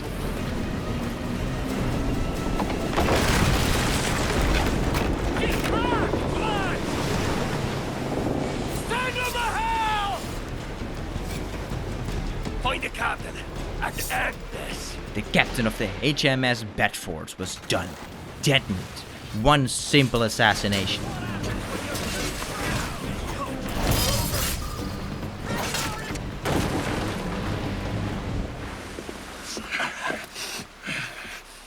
I'm not a man accustomed to murder, Captain. If you're taking corner, you'll not be sleeping now. Sack a muzzle, gobshite. You'll be hanged and sun-dried just as them there were in Boston. The King's called for a pardon. Captain, we've searched the hold. It's a middle intake, but the medicine we found bears a Charlestown stamp. Thank you, Mr. Hans. We cannot resupply Nassau out here by force and accident alone. We should go to Charlestown for the lot. Hello? Are we victorious? I fear I am not built for the fatigue and care required to live as a man of fortune. Meet me in Charlestown. 1 month from today. Well, what if we just go right now, Blackbeard? What do you think of that? I mean, thanks to the fast travel, we only had another 3,000 meters to sail. Hey-o, Bonnet! Flying your own flag at last! Yes. Yes, Blackbeard cut me loose, sadly. Time to have a go at this myself. Well, that's grand. Yes, it's for the best, I think. I should have some wild stories when next we meet. Edward! Your constant friendship has been my most treasured find on these seas. Well above gold and silver and rum, I prize the courage you have inspired in me this year.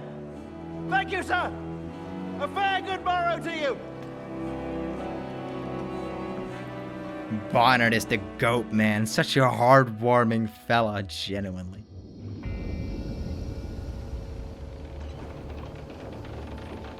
Are you not loved, Dawn? Are you not wanted by your wives and families and countrymen? How else to explain your government's complete disinterest in your well-being? Hostages for medicines! These were my only terms.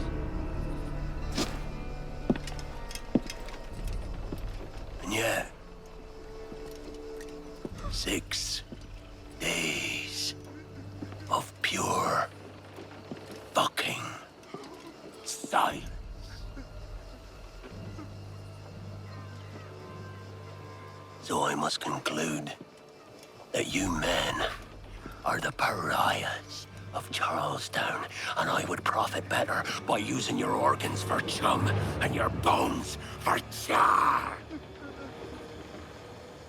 By Christ! This is my predicament. To kill you, or to press you into my service. It's a decision I'll make hardly, but not with remorse. Ahoy, Edward. What the hell are you doing, man? All of Charleston can see this mess. The idea. Out of range, but well in sight. So where's the medicine? We sent a party ashore to partner with the governor.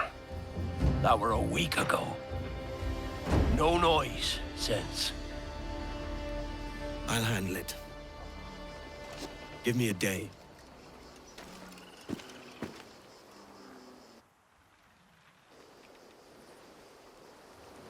There's movement up ahead. Is it soldiers? Aye, and in something of a hurry. I propose we follow, else they spring something we ain't ready for. What's your thinking? Blackbeard's been at this 8 days already. So it's a good bet someone out there has prepared the medicines, just in case. Ah, but they're stalling. Thinking up ways to avoid paying it out. Aye, so let's find where they've gathered and hope for the best. We started slowly and quietly sailing through the area using the unmanned watchtowers as cover. It sounded like a possible plan, but I mean, come on, the Jackdaw's pretty large. We were sailing through shallow waters and trying to stay unspotted. I don't know, man, quite a big ask from me. But it was looking fine so far. Eventually, we reached the manned outpost, so what did we do? We disabled their alarms. I mean, it is in the 18th century. The alarms were just bloody bells. Cut the rope that rings the thing, and nobody will ever know the assassination took place. Or, well, eventually people will probably figure it out, but we don't care anymore then. We just need to rob the gunboats, get the medicine, and get the hell out of here. The Jackdaw could not sail any farther, because the water had become too shallow. With the gunboat docking, they were going to transport the rest of the goods using a rowboat. Ho ho! Marvelous. We just needed to catch up with them on foot. I apologize, sir. We were followed. A lone assailant. Enough! What's word from the harbor, soldier? Speak! Sir, they've yet to harm any of the captives, but tempers are flaring. Perhaps it's time to... To surrender? Never! The town is under my authority. I will not bow to the demands of a pirate. Yes, sir. As long as the supply key is with me, no man shall touch that medicine. May plague and calamity strike them all. Pirates! The ship's here! Pirates! Fall back! To the mansion! Help! There! Get him! Really getting away! Someone's after the captain!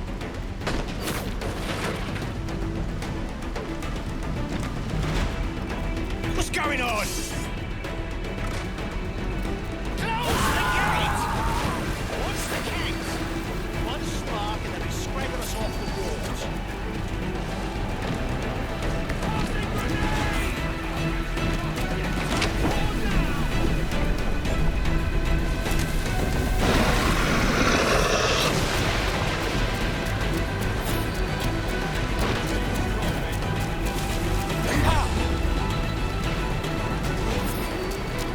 He's going for the captain!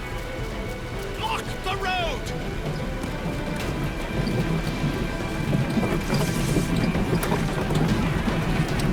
Close the doors! Hurry!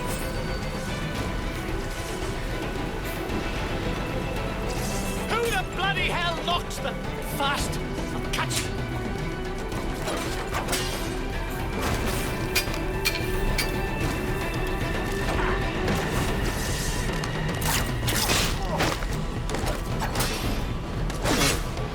Not good enough.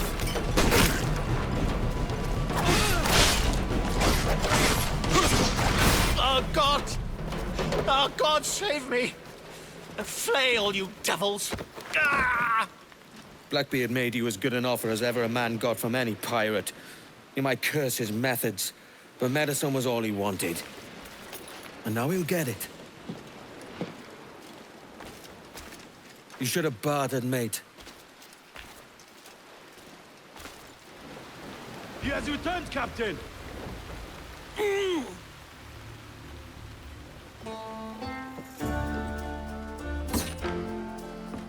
What's the take? 2 crates, and the means for mixing additional doses. That's right thinking, precious little of that these days. You hear that, Mr. Rags? My young friend returns with offerings and so saves your scrawny neck. Will you not thank? We should quit these waters, Thatch. The governor is bound to muster more soldiers. You go on ahead, huh? I got some business in the north. You're done, aren't you? Giving up on us. On Nassau. Look, lad. I'm late into my 4th decade on this earth. And if I don't find some means to make the 5th quiet and cozy voyage, I'd rather sink to the devil's doorstep than call myself captain another year. How we'll meet again, lad. In this world. Or the one below.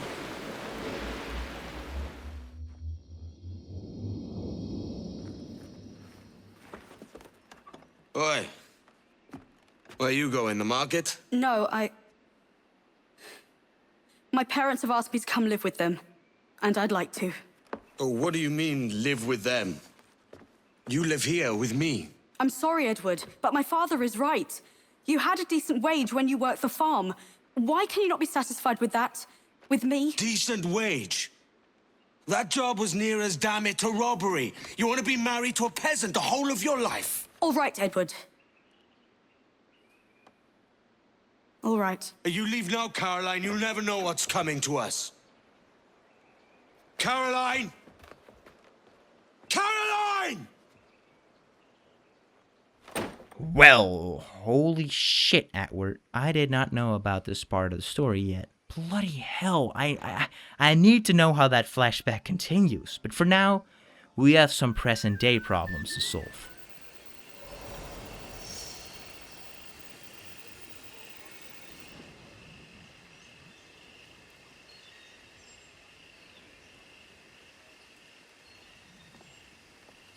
Putting some shape to your sentiments? Just a short letter home.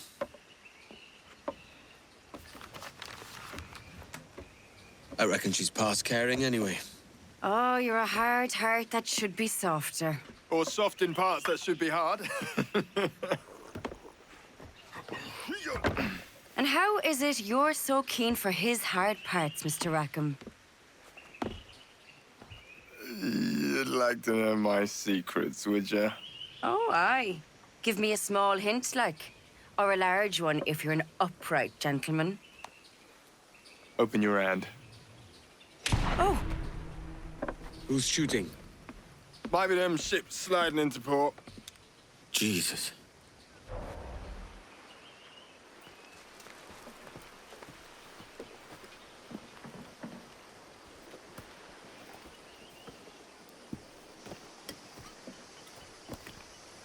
Well, I'll be hanged.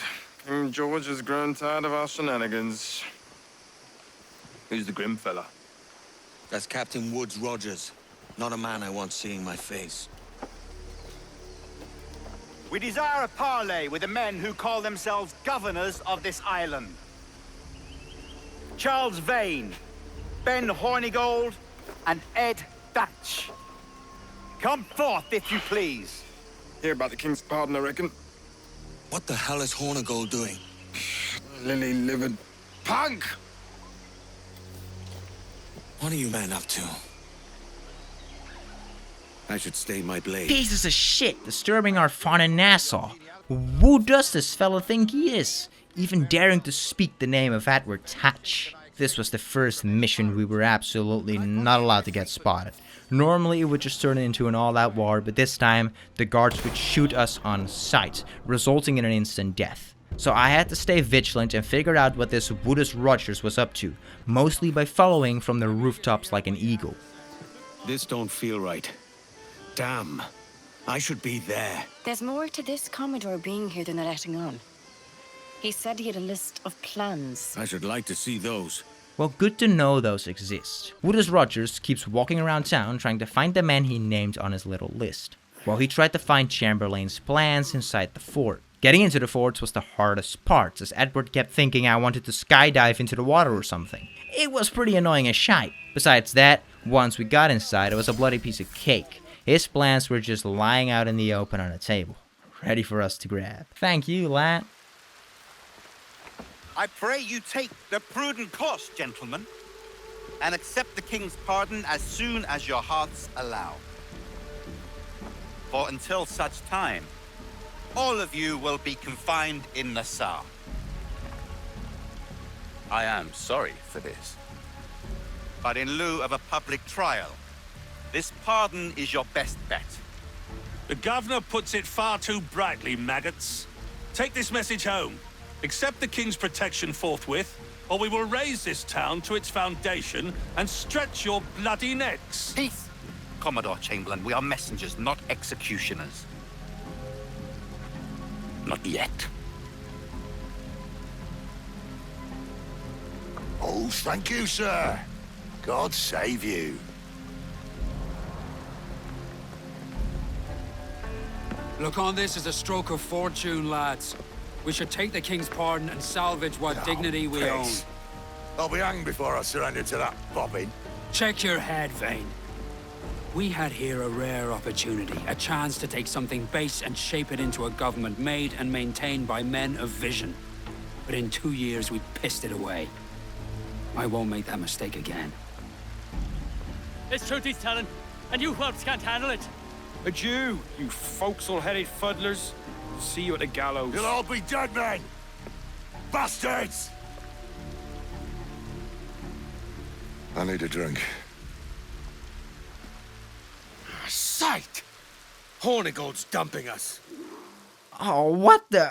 I mean, from a business standpoint, he's probably right, but this ain't good for Nassau. After leaving the forts, we caught up with Vane. Look at him. Turncoat.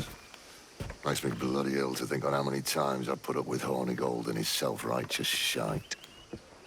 Verily, you are a man of principle, Captain Hornigold. A man I believe I can trust with my best ideas. Faith, and we'll survive this, Charles, with our pride intact. That's confidence. You brewed a plan I might get a taste of? Nassau is over, that's plain to see. I say we skip out tonight and regroup at my compound. Fair enough. What's your angle? The Brits have brought their supplies ashore, see? If we nick some gunpowder and pine pitch, we can build a fire ship and send it straight at the blockade, blasting it to smithereens. Aye. We'll use Rackham's ship. And a capable captain. My conscience is clear. Right. Well, you get the gunpowder, I'll secure the pine pitch. Oh, a grand fight is up ahead. Me excited. Vane tells us where we can find 2 kegs. Well, he goes off to collect the pine pitch. We located both kegs inside a cave guarded by some bastards, but apparently those 2 were simply not enough. So 2 more should do it. Come on, boys, you're lagging. It's this bloody hemp. Lieutenant.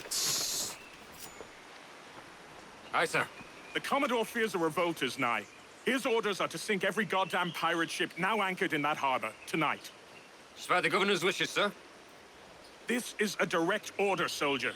You will take position on the grounded galleon and await the Commodore's further orders. Is that clear? Aye, sir. The conniving bastard. Someone ought to slit the Commodore's throat before he gets a chance to bark those orders. You think so? We're dead in the water otherwise. All right, I'll kill him. Your brains are baked. I won't take no part in killing the Commodore. Not one of the king's men.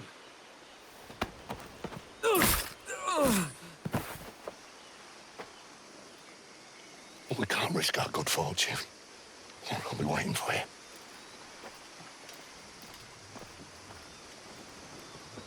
sir. We have information for the Commodore, an urgent matter. Carry on. I heard the Commodore ranting and raving about Woods Rogers, calling him a heathen and whatnot. What's happened to set them two off? Hush, man. You don't want the governor's ire brought down on you. He's a mysterious soul. Well, I'm much more afraid of the Commodore in truth. He's a serious chap. No sense of humor. Lots of sour blood between them two, Rogers and Chamberlain. What's the issue? Commodore don't think much of civilians, I reckon. And there's a rumor going around that Rogers is some kind of Jacobite, or worse, that he's a Catholic. Oh, I could think of worse. Let's see what he was carrying.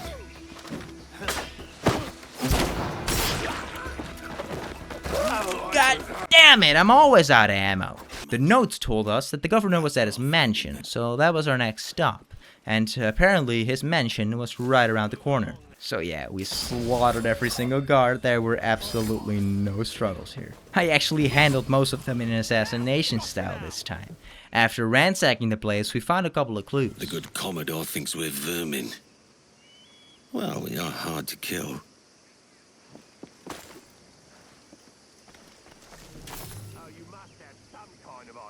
The captain sent you out here to waste your time by the looks of it. Is there no way to get word to the Commodore? He's still not here. They've all gone to the beach camp to take care of our rat problem.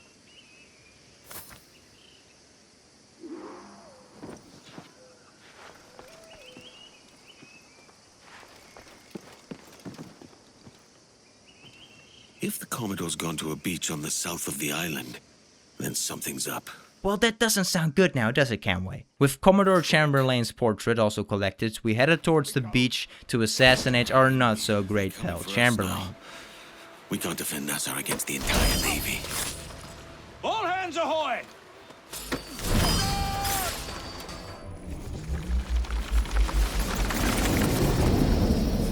The governor's given us a pardon, Commodore. Don't a man's word mean anything in these times? The syphilis clouded your mind. Why scratch and claw to protect such squalor? Your parasites feeding off the industry of honest men. Much like King George in that respect. Know your place, peasant.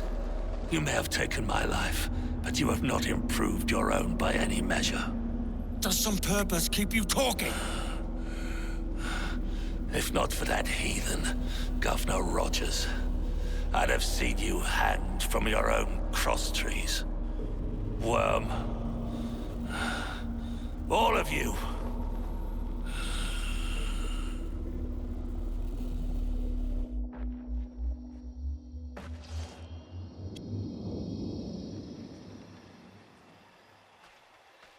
The Commodore's dead. Are we ready? We're close. We've got a problem with the galleon. There's a couple of dozen. Bloody hell. You'd raise a cloud here, lout. Oh! You sat on enough gunpowder to blow New Providence off its rocks. Lay off me, mate. I'm well chafed. As I was telling, a squad of lobsters has commandeered our galleon. We're gonna have to clear it out before we use them cannons to blow the blockade.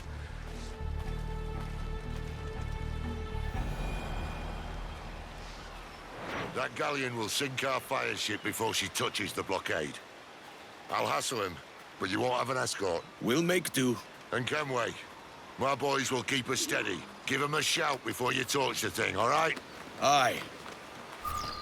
Anne tells us Nassau is finished and asks whether she can join the Jackdaw. Ha! No question about it. Welcome aboard. We then had to defend the fire ship from all the British ships closing in. This was really tough. The fire ship stayed afloat just fine, while the Jackdaw became the bloody main target of what felt like 8 ships, maybe 12. So yeah, this was no easy task, my god. But after playing strategically enough, the fire ship was ready to blast the blockade apart. Steer clear, Captain!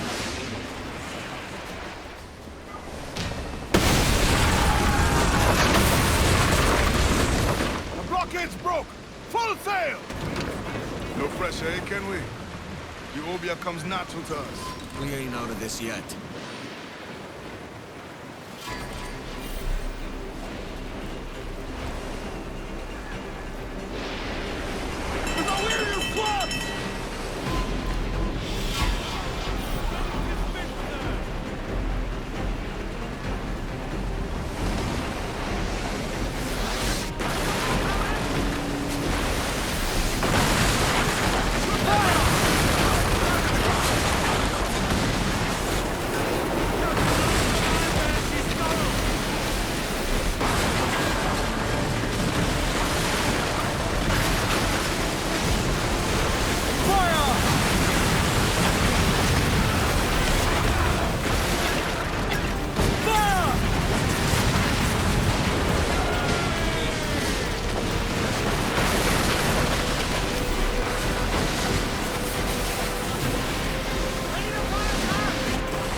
A mighty mess there.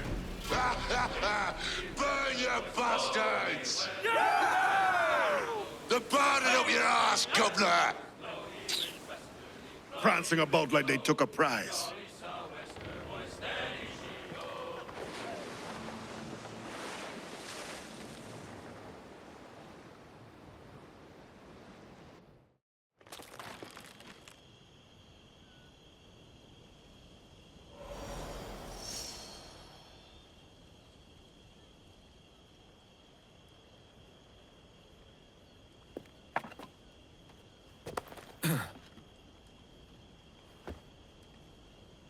Ahoy, kid. You missed quite a time. Aye. Pity about Nassau and Blackbeard flying the coop. Oh, we'll see about Thatch.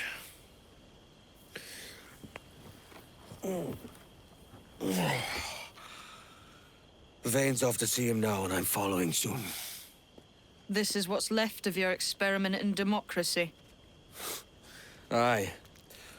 We do as we please here, and we take our time doing it. For Christ's sake, Edward. Don't anything but the stink of riches wrinkle your nose. What's got into you, man? Reality, mate. Reality. See that you ain't pulled into the drink by this drowning rat. Oi! I've lived longer than most men who trod this path.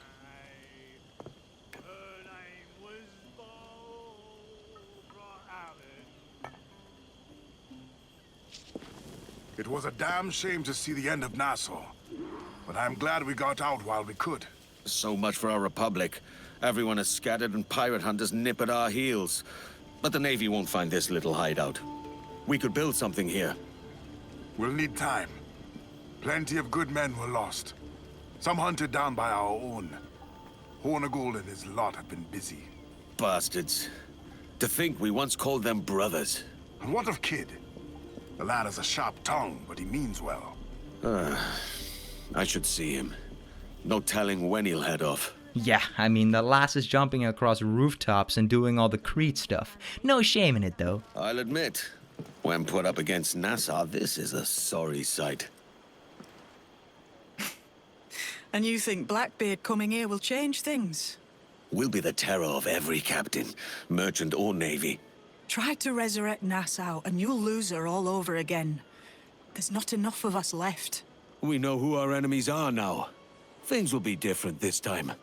That's well, what with I'm you in afraid charge, of. Kenway, I believe so too. Especially if we keep upgrading the harbor master and stuff. This fella allowed us to build a general store on the island. Sure, get it up and running. With the general store restored, I also wanted to place down a campfire, but that shit costs 6,000 reals?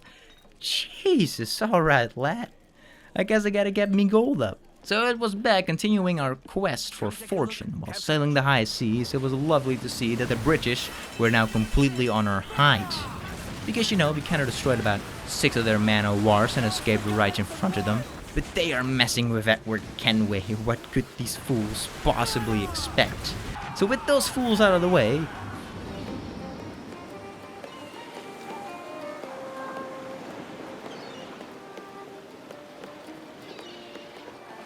A great disappointment you are, Thatch. His mind's made up to stay, he says. So sod him.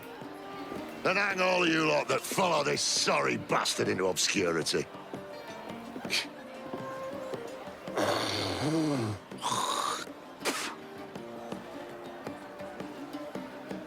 A man's a prick.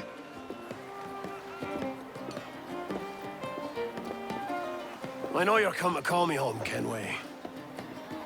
And your faith in me is kind.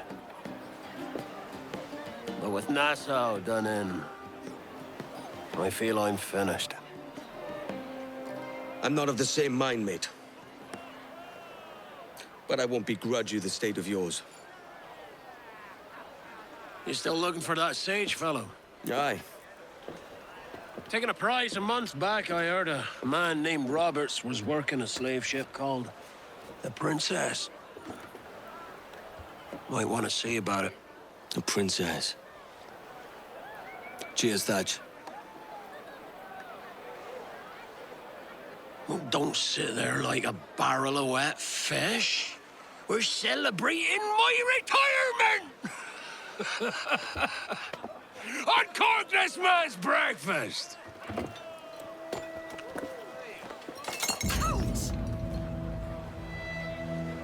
Save us a few bottles, eh? What's he up to? He's come up from the beach and he's sober as a judge.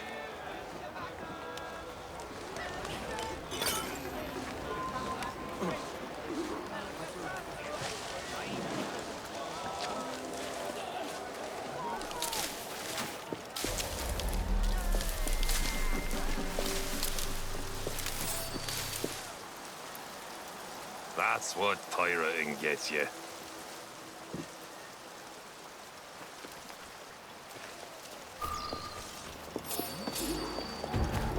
Attack, lads! Time to join the Chorus Celestial! Here he is! Kenway's onto us. You fool! You let him...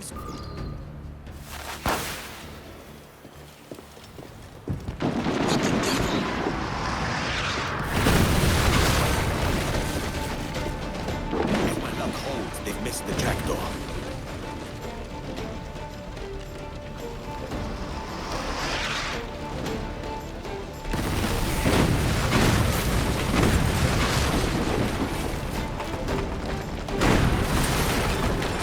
Shut!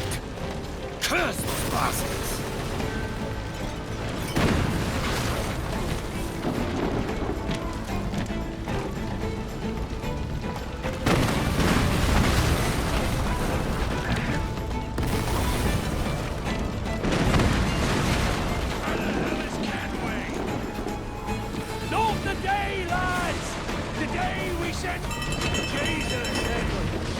Living like this is like living with a large hole in your gut. And every goddamn time your innards spill over the ground, you're obliged to shove them back in. But that is me I undervalue the need for folks of the to shape and guide the place to its full purpose.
Let's get going. The wind is shifting, Captain. Should we quarter, sir? Go, double portion to the one who finds me that bloody pirate hunter! Bury them all, boys! Take no good! I'll clean your legs, maggots! How you be doing, Edward, my lad? I'll not fall here today, bastards! Come at me! Can you find free, lad? Can you make it clear? Here's the path to perdition! Watch your back!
What of Thatch, sir?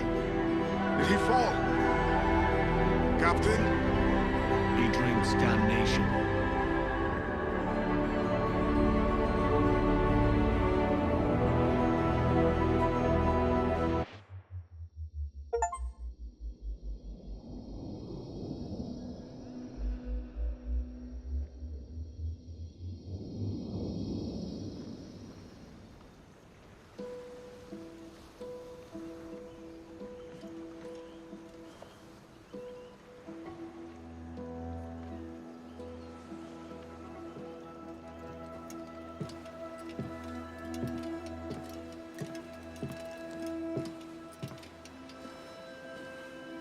We recovered this.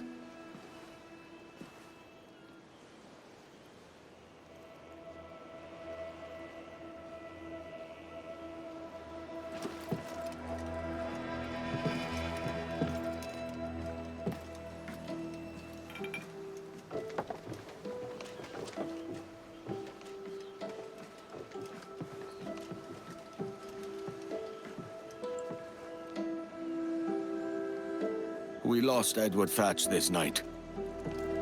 But Blackbeard yet lives. He lives in the nightmares of governors. He lives in the fearful tales told by officers, and he lives in the heart of every pirate who wants only to be free. He will not be forgotten. Not now. Not ever.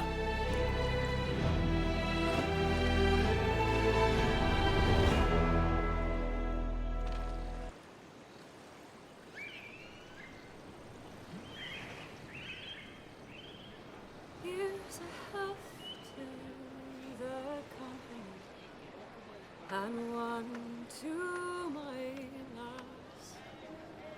Let us drink and be merry, all out of one glass.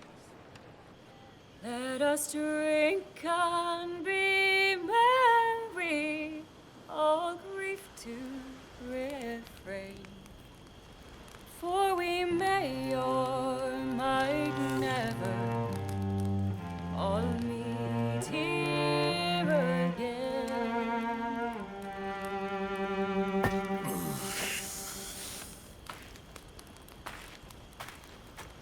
Rum tastes sweeter among friends, pirate.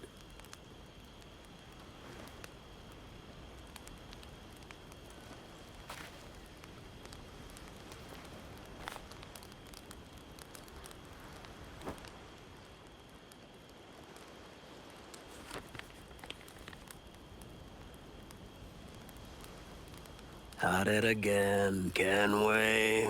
I thought you'd be done chasing fairy stories. Not yet.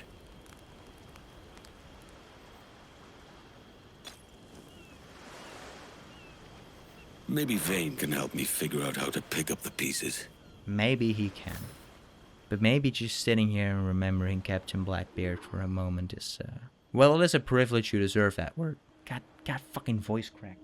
But what better way to deal with your emotions than with a bit of sweet, sweet revenge? First, though, we should probably let Vane know what happened.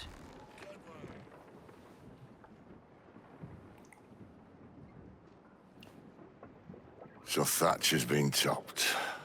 Fuck's sake. He was outnumbered. I couldn't reach him.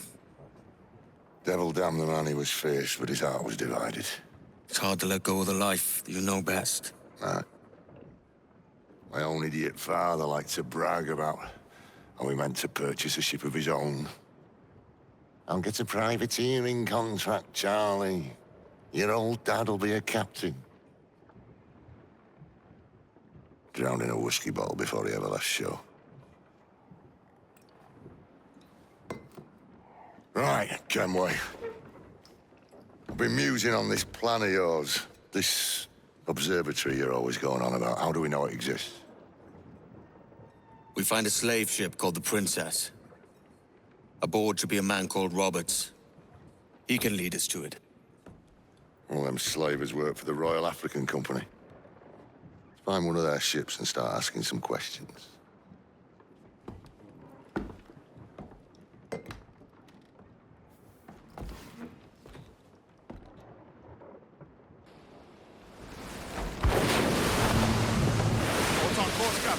We're looking for slave ships. Any that work for the Royal African Company. You don't mean to traffic human cargo now, do you? No, Jesus, Ade. You know me better than that. We're only after information. Looking to find where the Princess docks in her spare time. Princess. Slave ship. Aye. Blackbeard told me there's a good chance we'd find the Sage aboard her. So we sailed over to the Royal African Company ship with our buddy Vane, and the man just casually blew another ship to pieces because he cannot stay on course for even a bloody minute. What a man. Shortly after, we spotted the slave cargo ship. It was docked, but not for long. We began tailing it, but we could not open fire because there were hundreds of innocent people on board. But holy shit, Vane! I know you're a tough bastard, but you cannot just fire at a ship full of slaves. What the hell is wrong with you? This was extra fucked up for Adewale. really struggled with Vane's actions, so we had to get closer and somehow stop his god-awful decisions. Seriously, what is wrong with the lad? All his wrongdoings eventually left him dead in the water, by the way, meaning we had to rescue his ass. Once we did, we pulled away from his sinking ship, only to nearly sink ourselves about 2 minutes later, because holy shit, the slave ship was tough and had an entire extra fleet backing it up. Yet, we still had to take it down as there was no other way to board it. Second time's the charm. We almost plummeted into the ocean again, but we scuttled the ship and boarded it. This time we were victorious, because how could we not be? This captain claims the princess sails out of Kingston every few months. Right. What's that cost? You made ash of my sails and rigging, jackanapes. You owe me a share. Oh! Damn it, Vane! Oh, Charles, what a surly devil you are. Don't fuck with me, Jack. Oh, but it's my mandate to fuck with you, Charles. Lads? See, the boys and I had a bit of counsel while you were wasting time with this slot. And, well, they figured I'd be a fitter captain than you reckless dogs. I'll cut you another cunt, Tracer! This one I figure I might sell for a tenner down in Kingston, but with you two grog blossoms, I can't take any chances. You regret this day, Rackham. I regret most of them already. Tie them up! Cast them off.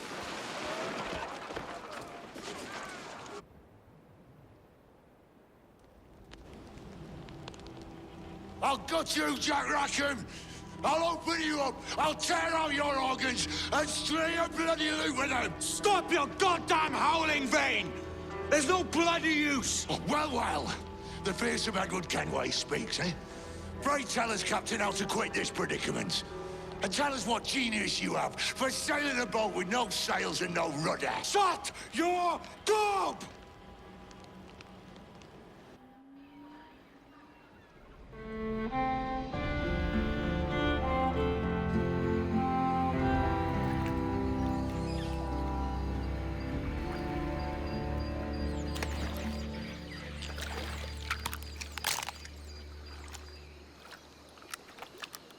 Keep still now.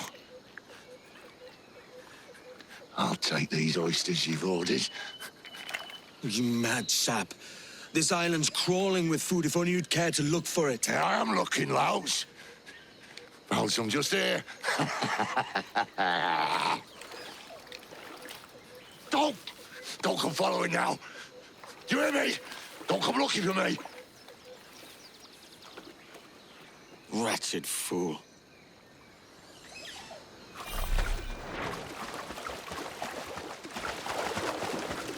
Sod it. I need him to see reason if we're to get off this rock.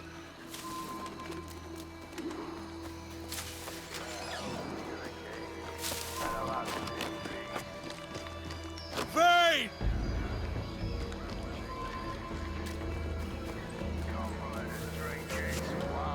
God tame that stubborn mule.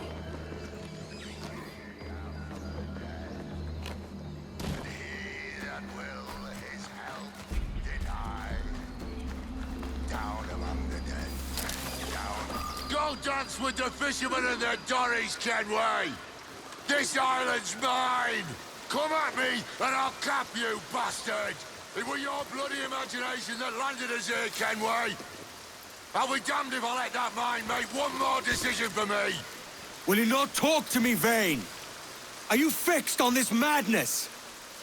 Madness? Nothing mad about a man fighting to survive, is there? I mean you no harm, you corker. Now let's work this out like gentlemen. Right. This is exactly what I mean. He just does it. I tried to climb, and it said Edward decides it's swimming time. This was like the 5th time it happened, so it's pretty bloody annoying. The only thing Vane had left to say was that everything had gone wrong because of us. We then had to chase the scallywag down for quite a while because he stole our food. And yeah, I'm curious to see what is going to happen with the new captain of the Jackdaw. I said not to follow! Jesus, you've lost your head, man! It's a fair exchange for finding these flintlocks and grenados. Listen, Vane. We can hunt with those guns. And I may too! There you are.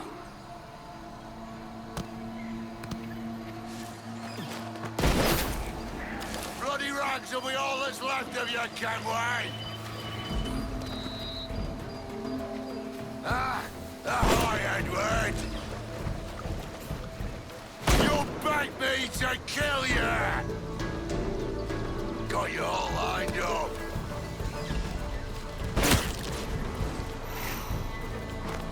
No escaping me!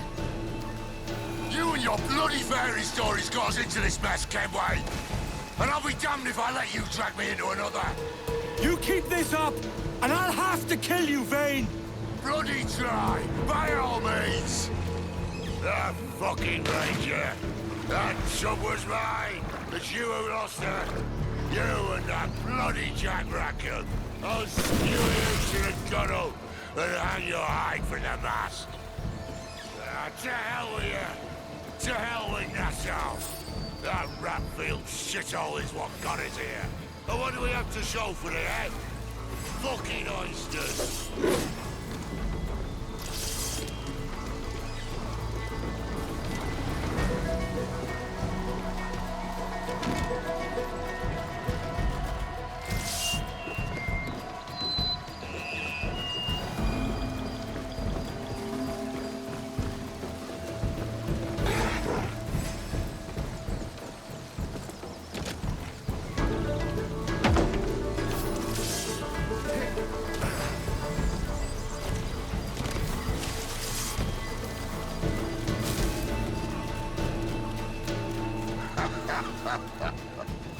Jesus!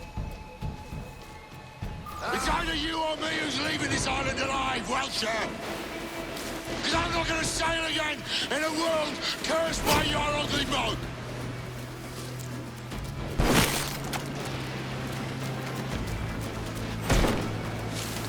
You can't run! I'll find you! I'll blow you to hell! Oh, what a view! Blow off some limbs! Sit still, right there.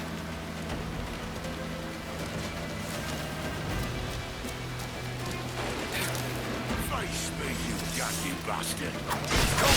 Quit this madness, Vane! Come to tell another... Come to tell another of your fairy stories, have you?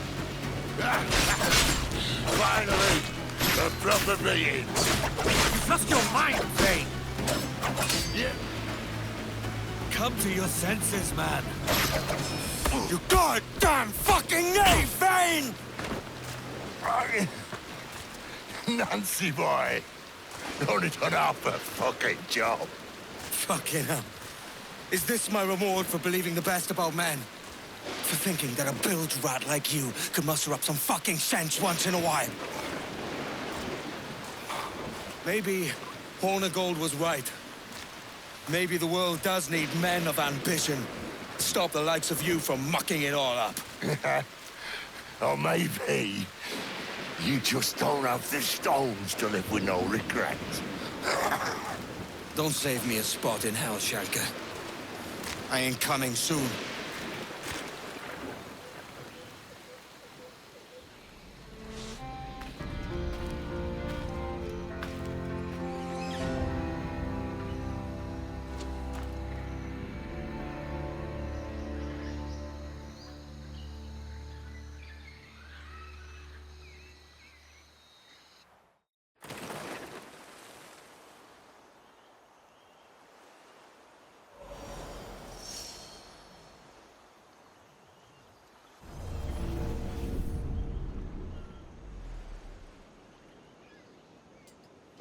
Stealing a fishing schooner single-handed.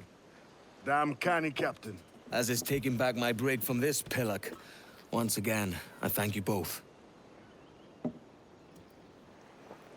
This Billy Huff didn't last 2 months with your ship before he came limping back to Nassau. Took the pardon straight away. I had to, lads. That Rogers was onto me from the first. Hold your tongue, Rackham.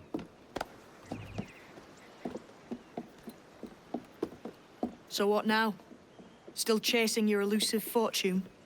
Aye, and I'm close. I've heard the Sage is sailing out of Kingston on a ship called the Princess. Put your ambition to better use, Kenway. Find the Sage with us. I've no stomach for you and your mystics, Mary. I want a taste of the good life. An easy life.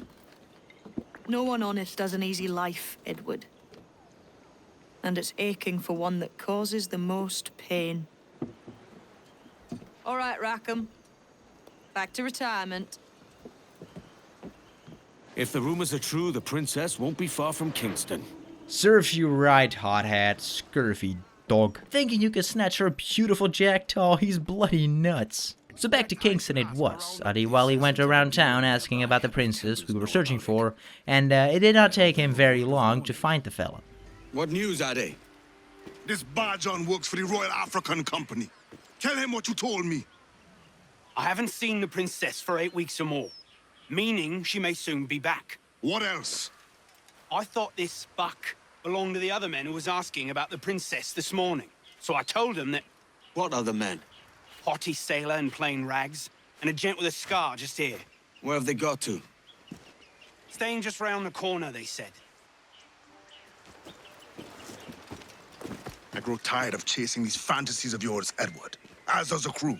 Hang in there, man. We're getting close. I sure hope so. A man had to die because of your fantasies.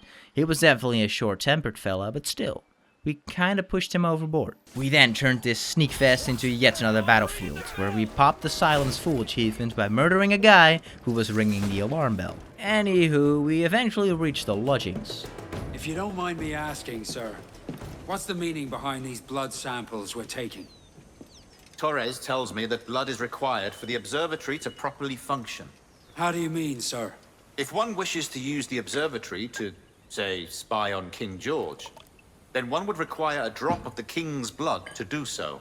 In other words, a small sample of blood gives us access to a man's everyday life. Does Torres mean to spy on me, then? For I've just given him a sample of my blood. As have I, Captain Hornigold, as will all Templars. It is a measure of insurance.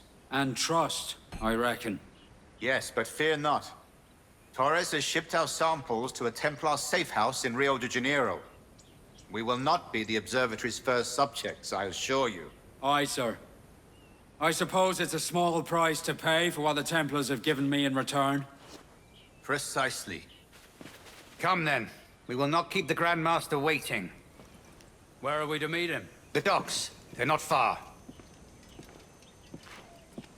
Sir, the reinforcements have arrived! Well, what a goddamn shame. It looked like we somehow had to traverse this entire place without being spotted, which I had already lowered my expectations for. But somehow that went surprisingly well. Now I just have to figure out which warehouse they were meeting inside. Sadly, that part did not go quite as quietly, and neither did my brain. Because where the hell was I supposed to go? Oh my god, it was just a simple staircase leading through a massive wide open window. What of the Sage's present location? Do we know? Africa, Your Excellency. Africa? By God. The winds do not favor that route. I concur, Grand Master. I should have sailed there myself. One of my slave galleys would be more than capable of making a swift journey. Slave galley? Captain, I asked you to divest yourself of that Sikh institution. I failed to see the difference between enslaving some men and all men. Our aim is to steer the entire course of civilization, is it not? A body enslaved inspires the mind to revolt. But enslave a man's mind, and his body will follow on, naturally, efficiently. A fair point, Grand Master. Remind me, where in Africa are we looking? Principe, sir, a small island. We've sent 2 of our best men, Burgess and Cochrane. Privateers with fast ships and firm hearts. Edward Kenway! Imagine my surprise at seeing your jackdaw anchored there. Have you heard all you came to hear? Will you now rescue the Sage from our clutching hands? A pox on you, traitor! You sold us downriver. Because I found a better path. The Templars know order, discipline, structure. But you never could fathom these subtleties. Goodbye, old friend. You were a soldier once, when you fought for something real. Something beyond yourself. Prepare your coffin. On it goes!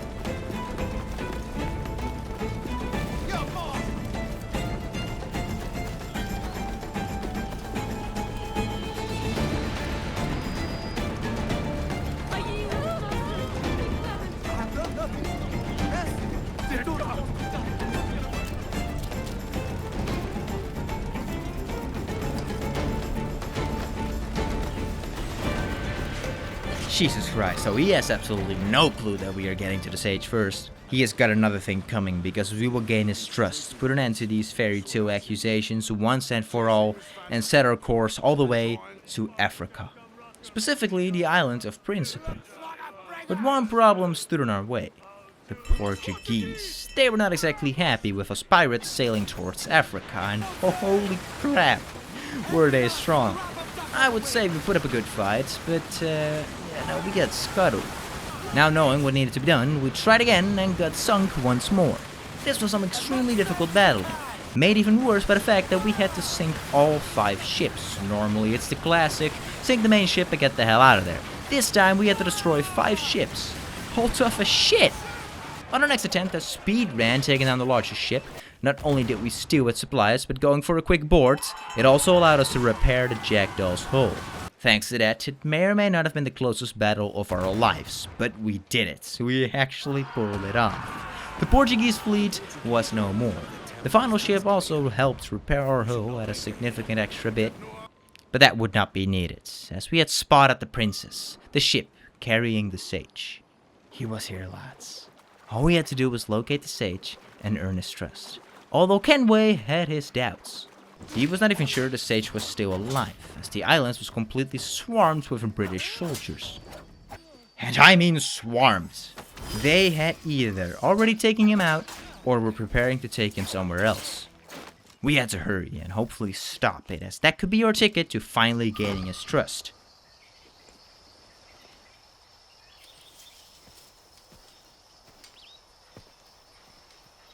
Captain Kenway. Yet another dire situation, Roberts. We really must stop meeting like this. Stop tailing me and your wish had come true. There's no need for this. You know I'm as good as my word. Our Captain Howell was killed today in a Portuguese ambush. Headstrong fool. I warned him not to go ashore. It was orchestrated by the Templars Burgess and Cockram. The same sort that took you to Havana. Ah, I see now there is no escaping the Templars' attention, is there? I suppose it is time to fight back. I do like the sound of that. And I know just how I'll do it. But these men, Burgess and Cockram, they cannot be allowed to leave with word of my escape. They won't. Count on it. If you spot any men from my crew, do them some kindness and send them here. I'll do all I can. Well, if we just quickly, or carefully, but hopefully quickly, assassinate Burgess and Cockram, we might actually become lads with him. So far, he is at least not our enemy. Now, as not so subtly shown by the insane ruckus we had caused across the island, we needed to find Cocksucker and Burgess quickly and take them out. Or at least so far, Mr. Smallcock was proving himself to be quite the boss. Taking him down while the entire island was on my ass was not exactly the smartest idea, but hey, it was done. So we were good. Now to find Burger King. He actually found me first and turned out to be one quick and annoying fool, but I got him low, and once the townsfolk joined the fight, the massive group of guards stood no chance.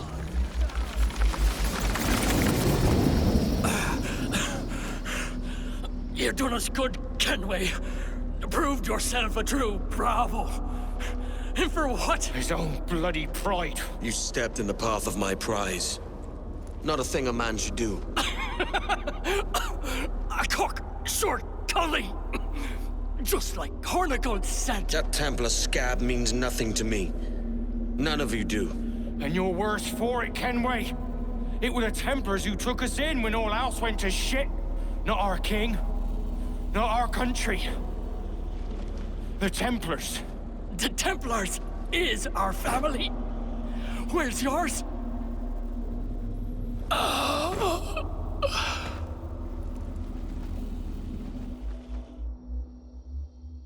Almost too easy. In honest service, there are thin commons, low wages and hard labor. Yet, as gentlemen of fortune, we enjoy plenty and satisfaction, pleasure and ease, liberty and power. So what man with a sensible mind would choose the former life? For I have dipped my hands in muddied waters, and, withdrawing them, find 'tis better to be a commander than a common man! Ah! Oh, man. You flatter me with your persistence. I'm looking for the observatory. Folks say you're the only man that can find it. Folks are correct. Despite my distaste for your eagerness, I see in you a touch of untested genius. I'm Bartholomew Roberts.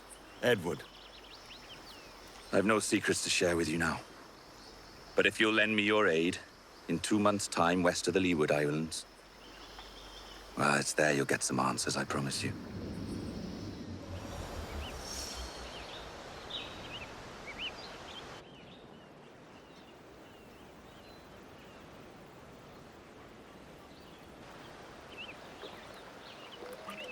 It's funny that. With scurvy, the fix is more pleasant than the cause. When you catch a dose from a horn, must treat it with quicksilver. You're fonder of getting the disease than you are of curing it. Something biting at you. Oh, all men desire to live by a code or a creed, yes? Yet when pressed, most defer to their instincts rather than the laws that bind them. But what is the appeal of a creed if it does not yoke all men to like behavior? Might make a man feel like he belongs to something.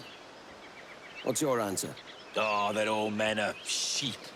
That an old wolf like me deserves every ounce of blood he draws. Sail to this location. Bring only those you trust. Ha ha ha, we got it. Our path towards fortune was now wide open, no doubt about it.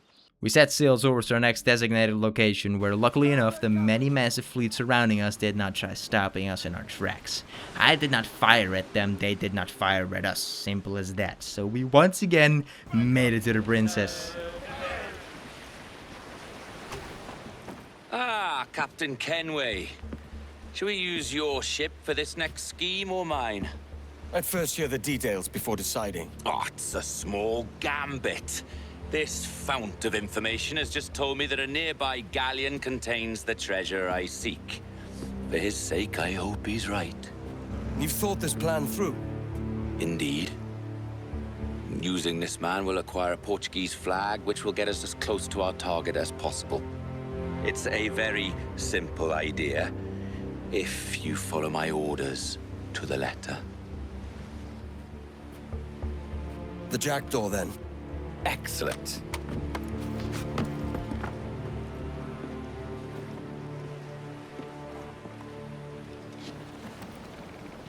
We're underway, Roberts. So what's your plan? The flagship of this fleet is transporting a valuable treasure in a large chest. Crystal phials filled with blood. You may remember. We're chasing drams of blood. Is that all? I asked you to follow my instructions to the letter, Captain. But I did not give you leave to question why. I want those blood vials intact.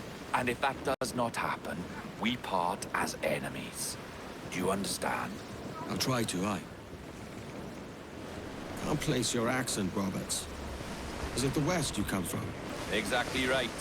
A tiny town called Casnewychbar. I've not heard of it. Aye, you have. I always fancied it should have a placard placed at its borders. Welcome to Casnewychbar, the town you have just passed. I'm from Swansea myself. Ah, there's the thing for us, Captain. You see that ship here? We'll need its flag for this ruse to work. If this scallywag gives us away, I'll paint the quarterdeck with his brains.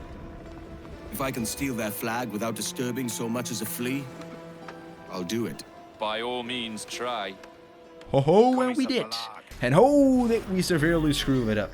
You know, after sailing the first time, I started thinking that maybe, just maybe, it would be a smarter approach to approach from the opposite side of the ship. He had distracted everyone on one side, meaning every guard was looking in that direction. So why would I be such a buffoon and approach from the exact side they were all watching? Well, I don't know and I don't care. We got the flag.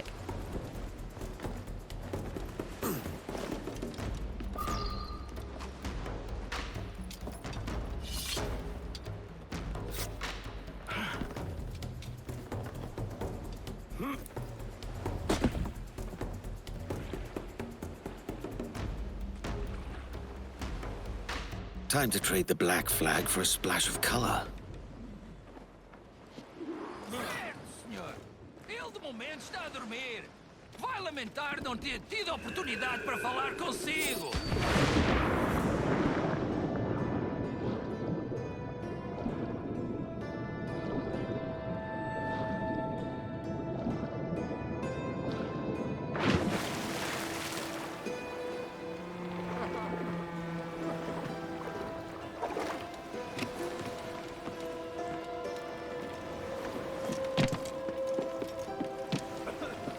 You got the flag? Aye, and we're flying it now. This should do nicely. I'll keep my distance. Slow and steady. Aye. The flag we stole won't protect us from eyes that pry too long. Uma noite fantástica. The weather gauge confounds us, Captain. Continua, senhor. Hey, hey. Aqui está tudo bem. Oof, okay. Well, we blended in with their ship, but clearly not as a friend of theirs. Sure do hope. Nope! My assassination key did not work, and now every piece of shit in this area wanted me dead. Not a huge problem, I just was not anticipating another all-out war. Aye. Having taken out the guards keeping watch, we could continue sailing with the Jackdaw. The chests we had found on the islands were filled with vials, but every single vial was empty. So now we were tailing the Nosso Senhor. Not long afterwards, the man-of-war dropped its anchor. Roberts took the wild guess that the treasure, his precious prize, was hidden aboard that galleon. Well, I hope you are right, mate, because we are closing in.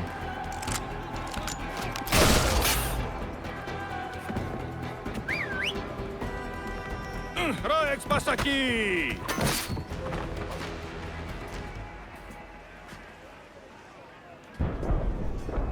We've been spotted. Took them long enough. To quarters all, man the cannons! Every last hand! On your command, Captain! Let's hear the roar of this beast!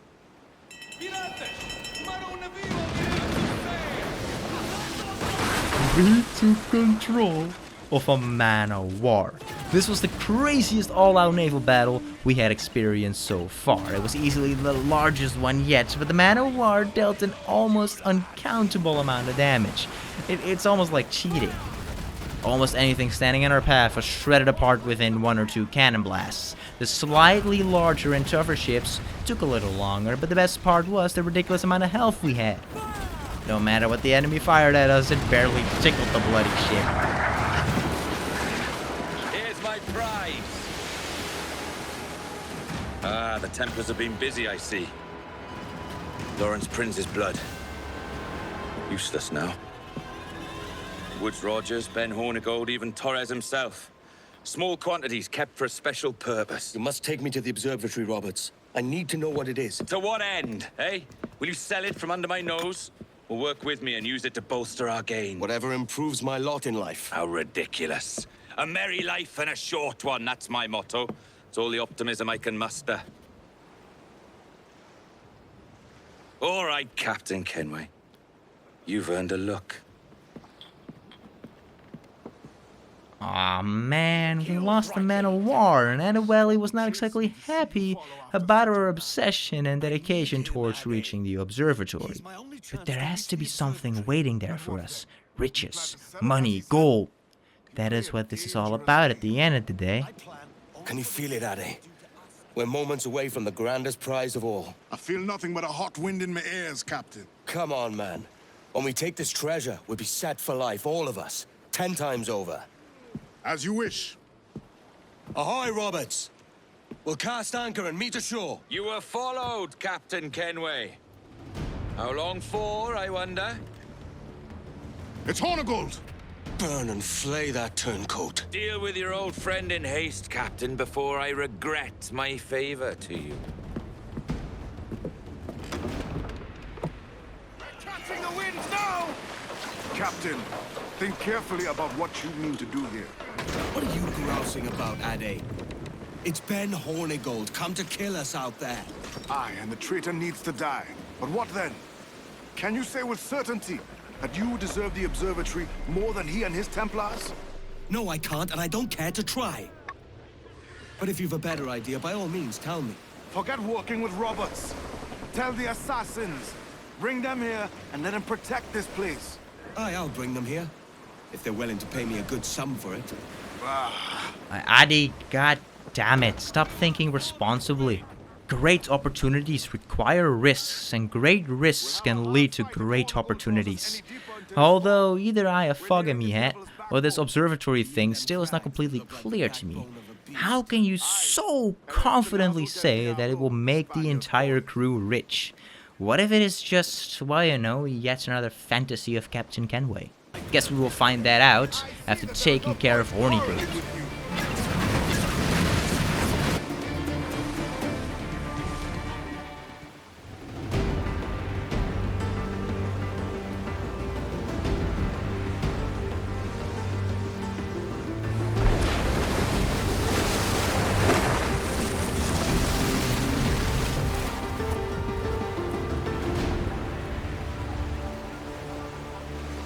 I will be coming back. Can you do this, brother? Is your heart up for it? Truth be told, I was hoping the sea would swallow him up and see the job done for me.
Happy to oblige.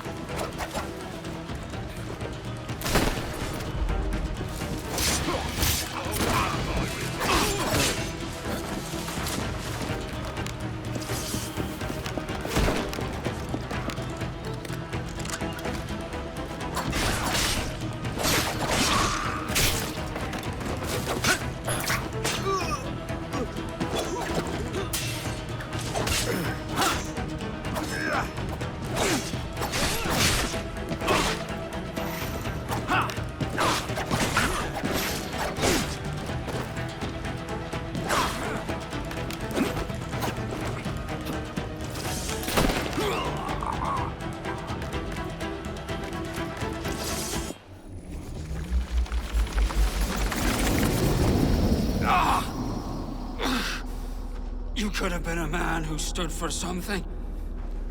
But you've a killer's heart now. With nothing but metal to show for all your blunders. Damn sight better than you, Ben. The heart of a traitor who thinks himself better than his mates. Aye, and proven true. What have you done since Nassau fell, huh? Nothing but murder and You mayhem. flew in with the very kind we once hated! No! These Templars are different. I wish you could see that. But if you continue on your present course, you'll find you're the only one walking it. With the gallows at its end.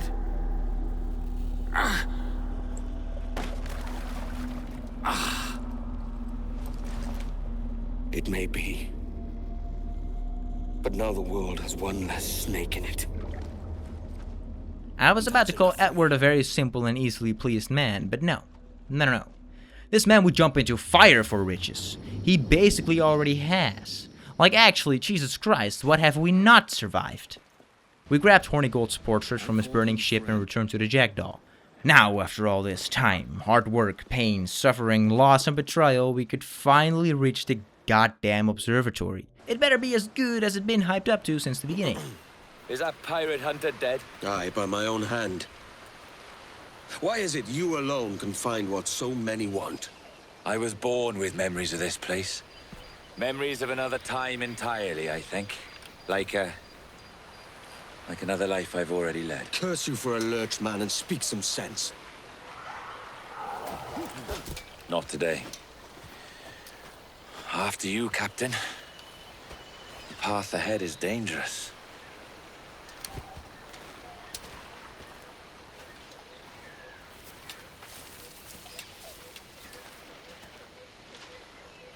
The men native to this land will put up a fight, Edward. A fight? Are you willing to... Like, we haven't had enough fights already. How much trouble could one more possibly cause? Eddie does not trust Roberts, by a mile, but Kenway believes they share the same purpose. All we gotta do is just find this damn place. With Roberts refusing to follow Eddie, he eventually says something Kenway could not give one crap about. But I'm afraid I have the exact same concern as Eddie will. It seems Roberts sent others before you. Have faith. We'll find what we're looking for. Do these corpses mean nothing to you? Roberts sent us to die.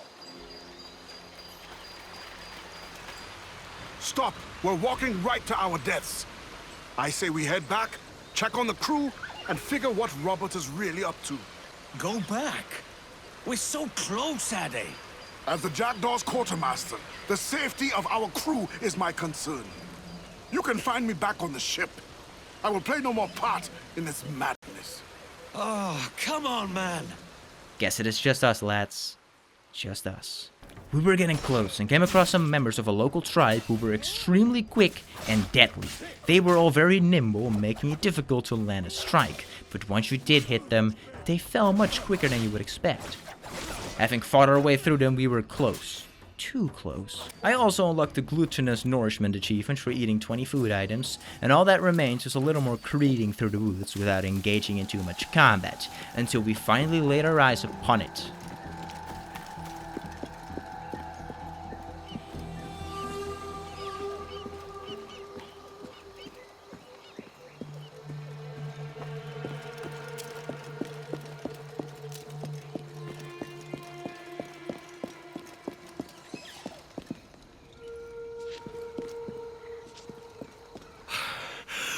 Finally.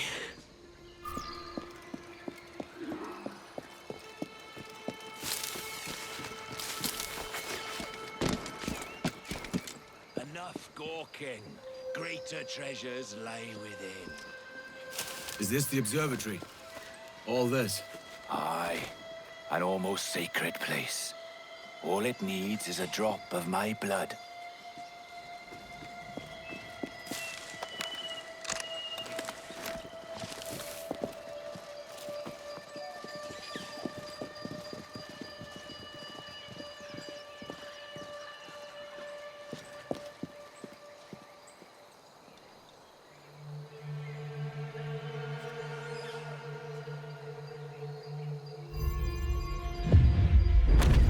And the door opens after almost 80,000 years.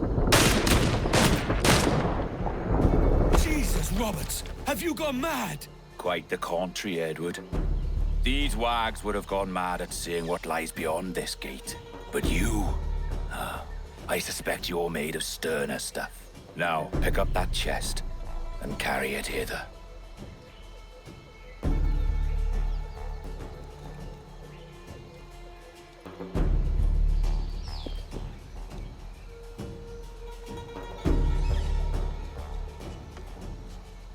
Dirty and decrepit.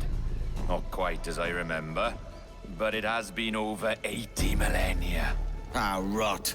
That's impossible. Step as if on thin ice, Captain. I must say I'm quite taken by this new vocation of mine. And it may amuse you to know that I have authored my own articles of conduct. A creed of your own, eh? To keep the peace, yes. I forbid all gambling upon the deck, for instance, for it leads to more conflict than camaraderie. Desertion during battle is forbidden. And I require that all men keep their pieces and cutlasses clean and fit for service at all times. Sensible. And punishable by death if disobeyed. That's a step further than I'd go. Look at this place. Beautiful, isn't it? Aye. It's like something out of a fairy tale. Or one of them old poems. There were many stories about this place once. Tales that turned into rumors and again into legend. The inevitable process of facts becoming fictions before fading away entirely.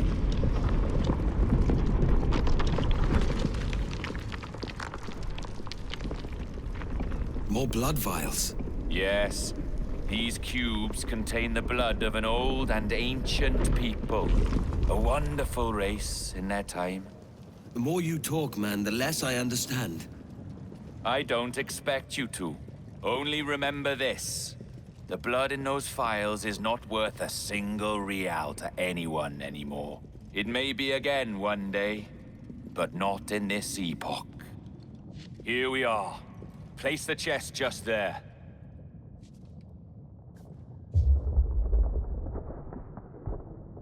What's that noise? Ah, yes. A security measure. Just a moment.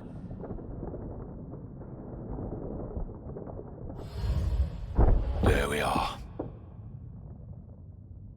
So what is this place? Think of it as a large spyglass, such as we sailors carry. A device capable of seeing great distances.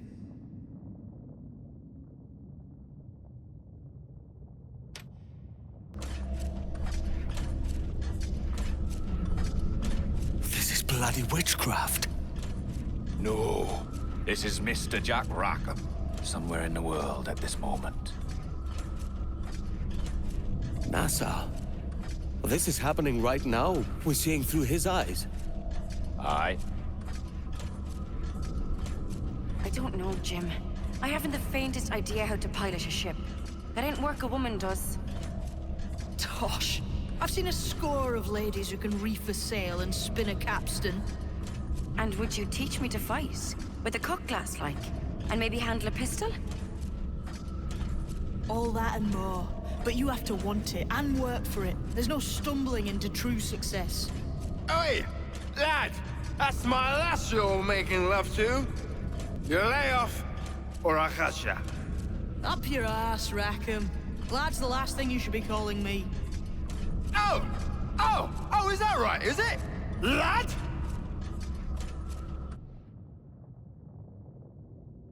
A curious bunch. Let's try another. Governor Woods Rogers.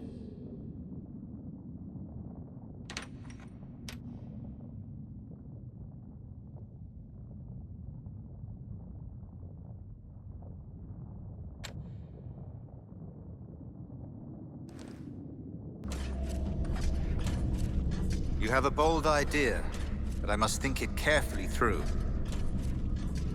A simple pledge of loyalty is all you need suggest to the House of Commons.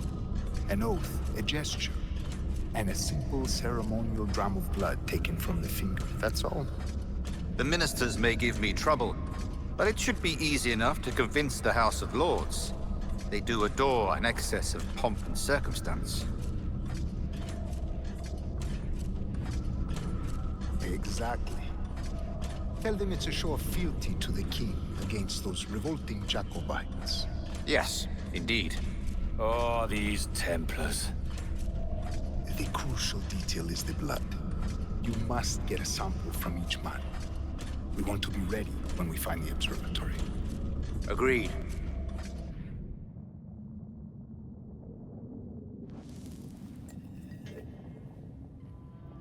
A precious tool, you see. Sorcery, that's what it is. Not so! Every mechanism that gives this device its light is a true and physical thing.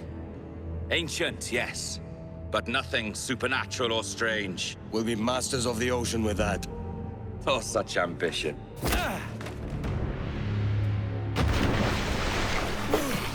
There was nothing in my code about loyalty, boy. You played your role, but our partnership is done! You're a dead man, Roberts!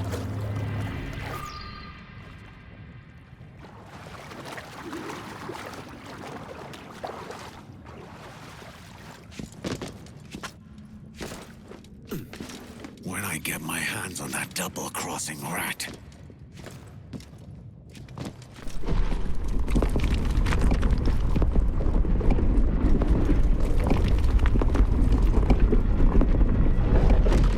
Every cave has its cracks.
The climbing works so well in this game, but then shit like that happens and it's simply too much of a fucky wucky for me.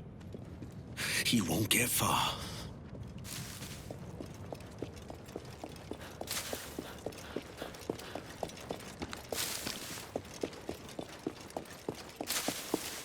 Huh? Whoa!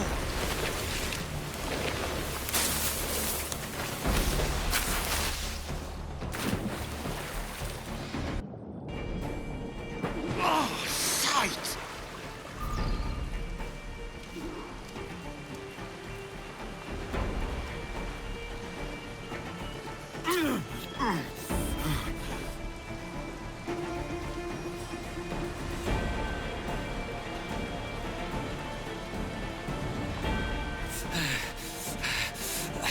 Roberts! Have you come to beg for mercy? Shut your gob and face me!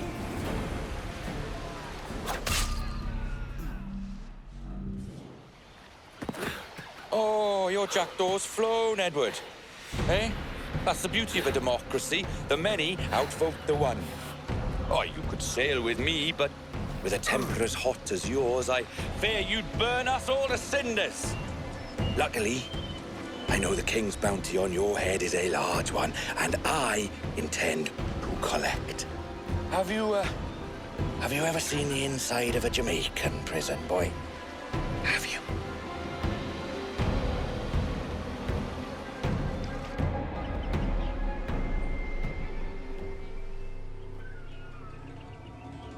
I've an awful feeling about this.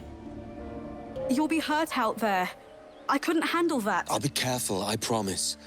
And when I'm flush with coin and set up, I'll send for you. I will. Caroline, come away! Don't exert yourself! I can't promise I'll come, Edward. If you leave on this fool's errand, I cannot promise anything. Don't give up on me, Caroline. Not when I need your faith the most.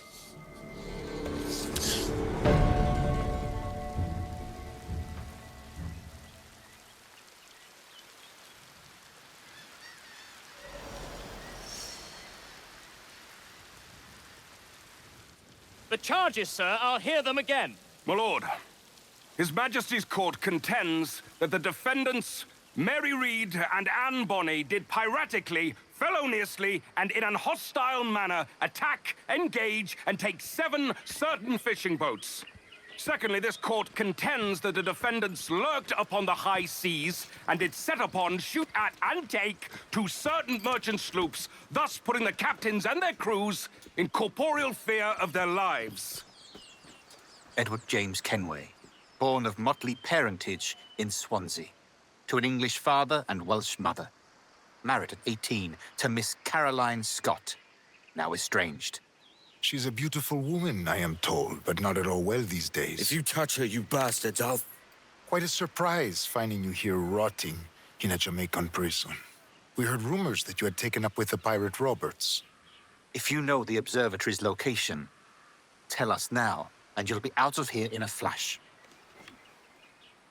Rogers can hold these British hounds at bay, for a time. But this will be your fate if you fail to cooperate. You, Mary Reed and Anne Bonnet, are to go from hence to the place from whence you came, and from thence to the place of execution, where you shall be severally hanged by the neck, till you are severally dead, dead, dead! Oh, Ross! May God in his infinite mercy be merciful to each of your souls! We're pregnant! Do you all hear that? What the devil did she say? They plead their bellies, my lord. Aye, you can't hang a woman quick with child, can ye? Quiet! Quiet!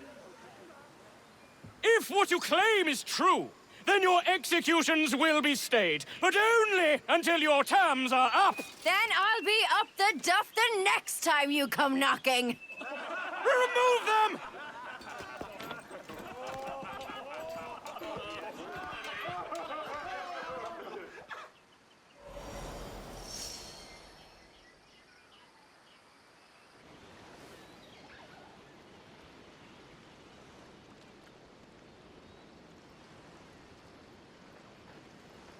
What's your name? Pillock? Kenmore? Conway? It's Walpole, ain't it? Walpole? Where'd you get that? Well, that's the rumour going round. As dirty and daft a pirate as ever sailed these West Indies. Well, whatever his name, gotta make sure he suffers without dying. Orders from the governor. And back to the prisons at sundown. And massage his feet if he's aching, shall I? Jesus. Oi! Stop that!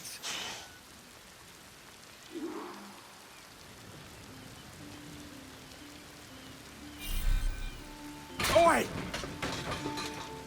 Stop your twaddle!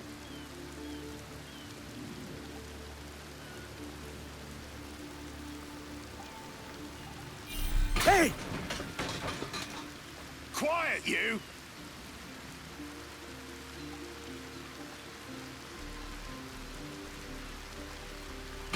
Ah!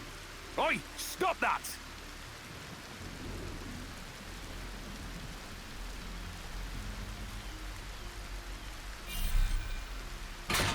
Hey!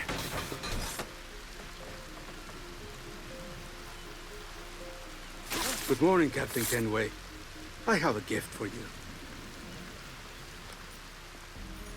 Do not mistake my purpose here. I have come for Anne and Mary, and you owe me nothing for this. But if you would lend me your aid, I can promise you safe passage from this place. I'll need weapons. You are comfortable with this, I am told. We must hurry. Oh yes! Although the man still hates us, without James Kidd, he would never have saved us. I mean, hey, what are friends for? With that, we started clearing out the prison. I faced a lot of combat here, and it was all extremely challenging. My health potions were disappearing like crazy, which made me realize that yeah, I'm afraid we are entering the endgame. But since Atabai wanted to save Mary and Anne, why not return the faith? Anne informed us that we could find the keys inside a nearby guard room, so we headed over there and stole them. With the keys obtained, we could rescue James Kidd first, or well, Mary. Mary? Mary, it's me, Edward. Who's this fella? It's all right, Anne. He's a friend. What's wrong with Mary? She's ill. And her child? They took her. No idea where. Oh! Oh! I know it pains, my lady, but we must be silent. Can you walk?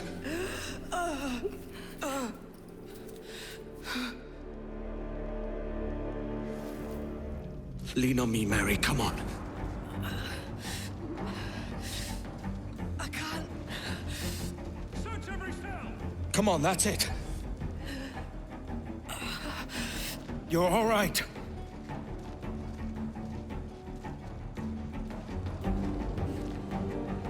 Stop. Stop, please. Oh.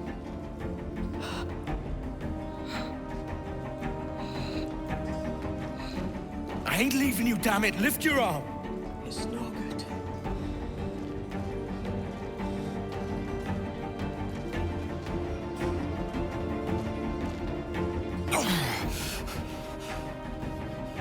I ain't leaving you nowhere. No bloody way. Put me down, Edward.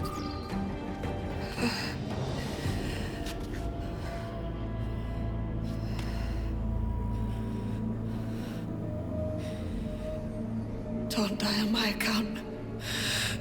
Go. This is such a pain in the ass. Damn it. You should have been the one to outlast me. I've done my part. Will you? If you came with me, I could. Mary. I'll be with you, Kenway. I will.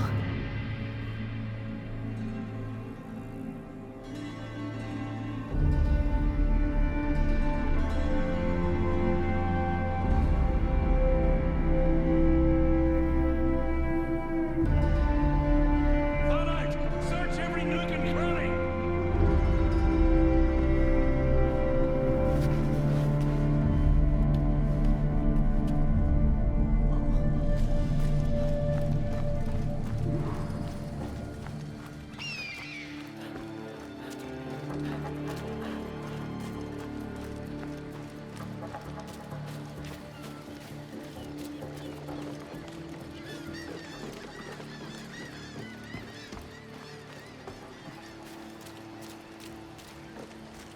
Begging your pardon. I'll just get out of your way.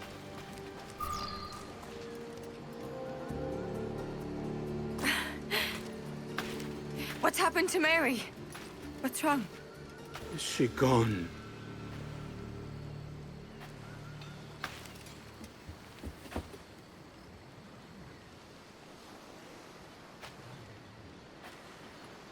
Oh no. Oh God! Oh! What will you do now? Nothing sensible. Oh!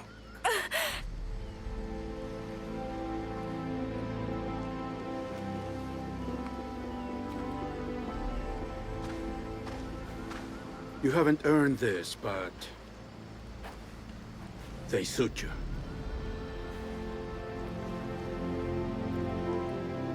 Good fortune to you, Edward Kenway.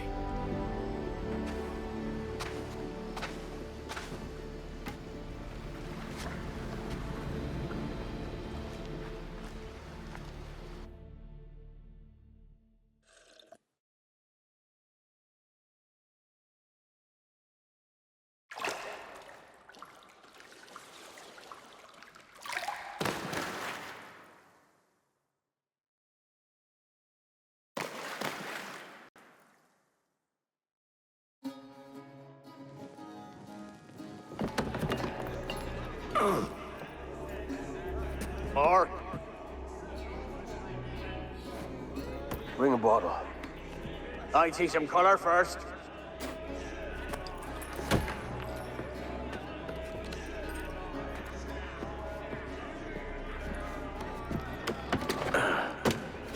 Will this do? In all your years out here, you could never achieve what I've done in 1/5 the time. Because you're a good man, Edward, see? Goodness is your disease. That's my prize, Roberts. Now give it here! Remember my creed, boy. A short life and a merry one, that is all. The world owes us nothing more than this. So take what you will, and then die before you live to see yourself made a fool. Give it here. That's right, boy, take it. I'll sweeten you, maggot. I'll cut you down!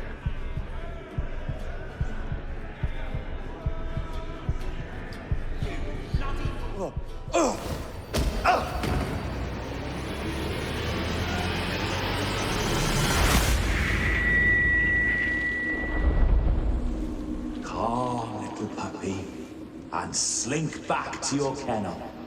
You haven't the mettle for my brand of madness. Robert! Welcome aboard, Kenway. It's prizes, plunder, and adventure ahead. Are you game? Out of my way, Ben. Raise a glass to freedom, lads. Here's to gentlemen of fortune and women of leisure. To a world full of rogues, better than all the kings and queens that kick us about.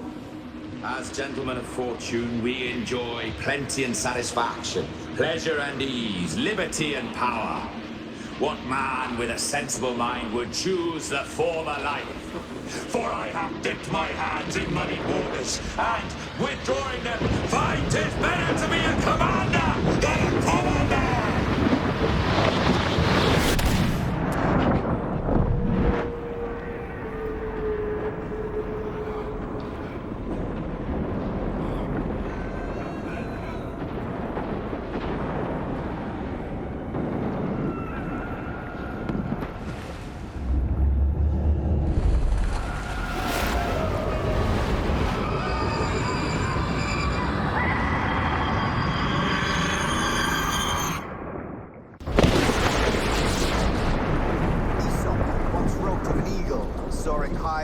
Shepherd's field that swooped down on powerful Come and get me, Kenway, if you think you can. To her nest.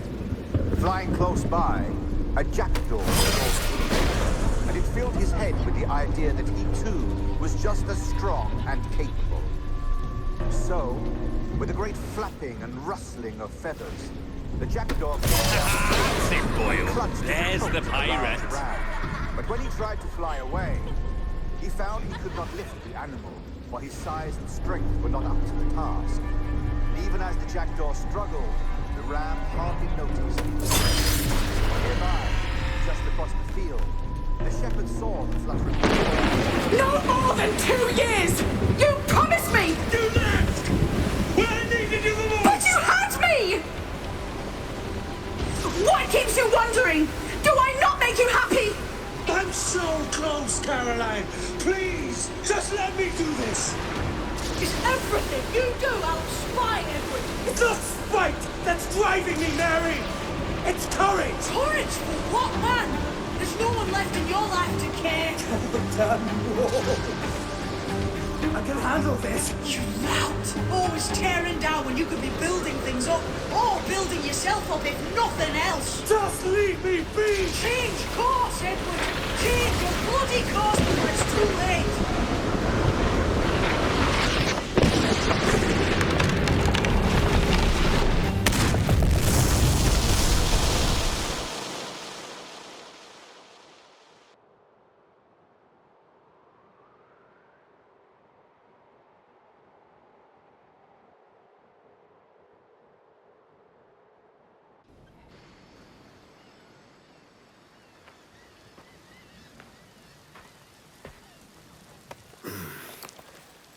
Captain Kenway! You look like a bowl of plum duff. Christ! Oh, I've got a head for 10. On your feet.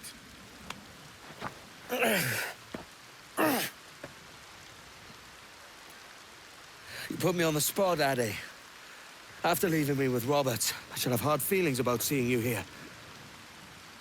But mostly I'm bloody glad. Me too, brother. And you'll be chuffed to know your jackdaw is still in one piece. So we set sail. You're leaving? Aye, Edward. But I have another calling elsewhere. Addy, listen. When your heart and your head are ready, visit the assassins. I think you'll understand then. Jesus Christ. Okay, well, that wasn't the biggest goddamn stress fest ever. My God, Edward. A bit too much booze, and now how in God's name is the bloody jackdaw still in one piece? This fella gets the craziest hallucinations. But okay, Addy would now part ways with us for a better life and a new calling. Which is fine by me, although he was one hell of a quartermaster. So I would heed his advice and speak with the assassins. Jesus, Addy, what the hell happened here? You happened here, Edward. The damage you caused 6 years ago has not been undone. I'm not an easy man to call a friend, am I? Is that why you're here? To fight beside a man so driven by personal gain and glory is a hard thing, Edward. And I have come to feel the assassins and their creed a more honorable course.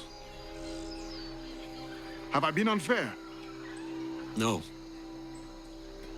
For years I've been rushing around taking whatever I fancied, not giving a tinker's curse for those I hurt. And yet here I am, with riches and a reputation, feeling no wiser than when I left home. Yet when I turn around, look at the course I've run. There's not a man or woman that I love left standing beside me. There is time to make amends, Captain Kenway. Mary. Before she died, she asked me to do good by her, to sort out the mess I made. Can you help me?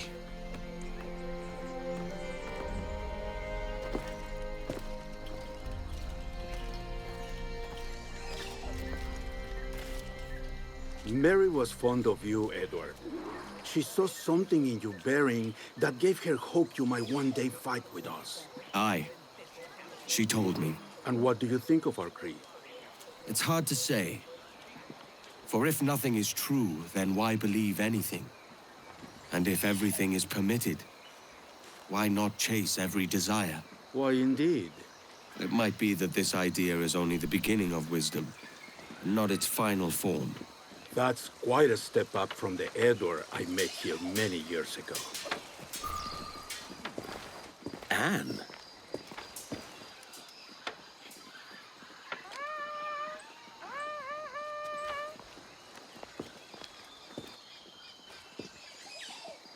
The second attack this month, I should have moved this village long ago. I brought all this upon you years ago, but I will stand by you now.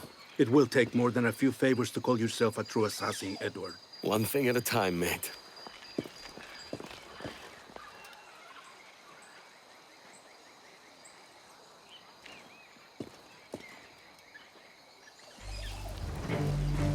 This is madness. Come. To the beach! Are you all right?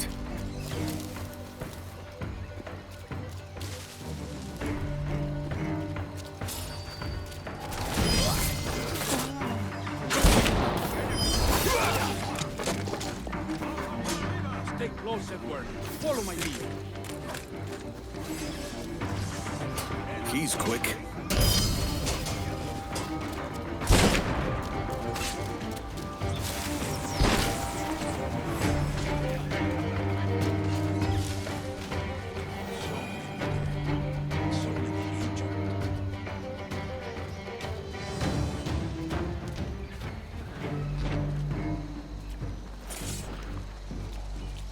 I must hurry. Good to see you here, brother. Swift and clean, Edward.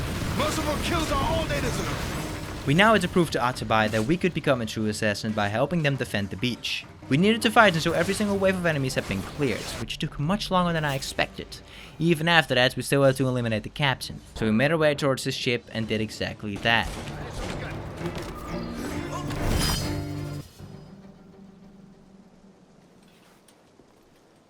Ya numuk awol yetel apinshan. And once more you have our thanks, Edward. You are welcome here. Thank you, sir. I'll rest here for a time before setting out, if I may. How's her child? She is a strong woman, but not invincible.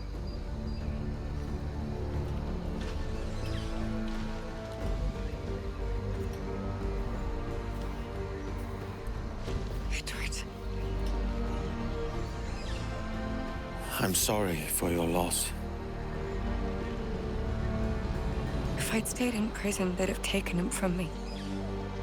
He'd now be alive. Maybe this is God's way of saying I'm not fit to be a mother yet. Carrying on like I do. Cursing and drinking and fighting. You are a fighter, aye. In prison, I heard stories of the infamous Anne Bonny and Mary Read taking on the King's Navy together. Just the pair of you. It's all true.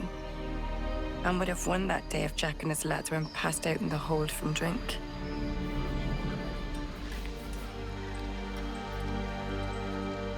Edward. Everyone's gone, aren't they? Mary, Rackham, Hutch, all the rest. I miss them so. Rough as they were. Do you feel that too? All empty inside? I do. Devil curse me. I do.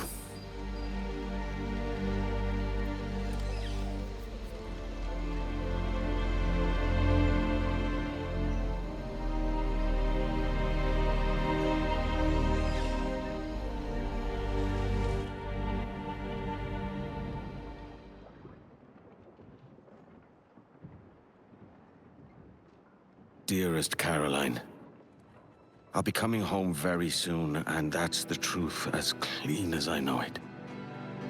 I'm in one piece yet, with all my wits about me. I hold some small hope that you will welcome me back as I am. Though we be married in God's eyes, your own may take a different view. I pray it isn't so.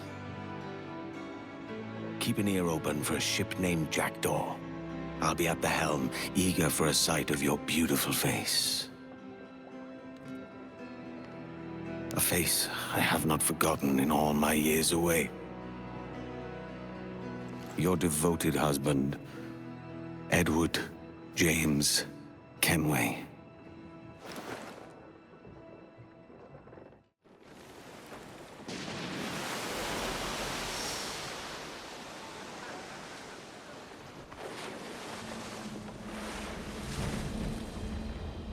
I know my targets by sight well enough, but how will I find them? We have spies and informants in every city. Visit our bureaus and the assassins there will guide you. That fixes Torres and Rogers. But Bartholomew Roberts won't be near any city. Might take months to find him. Or years. But you're a man of talent and quality, Captain Kenway. I believe you will find him.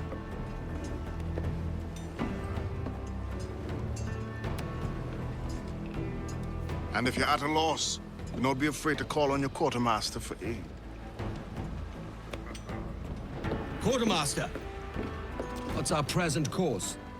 Due west, Captain, if it's still Kingston we're sailing for. It is indeed, Miss Bonnet. Call it out. Weigh anchor and let fall the courses, lads! We're sailing for Jamaica!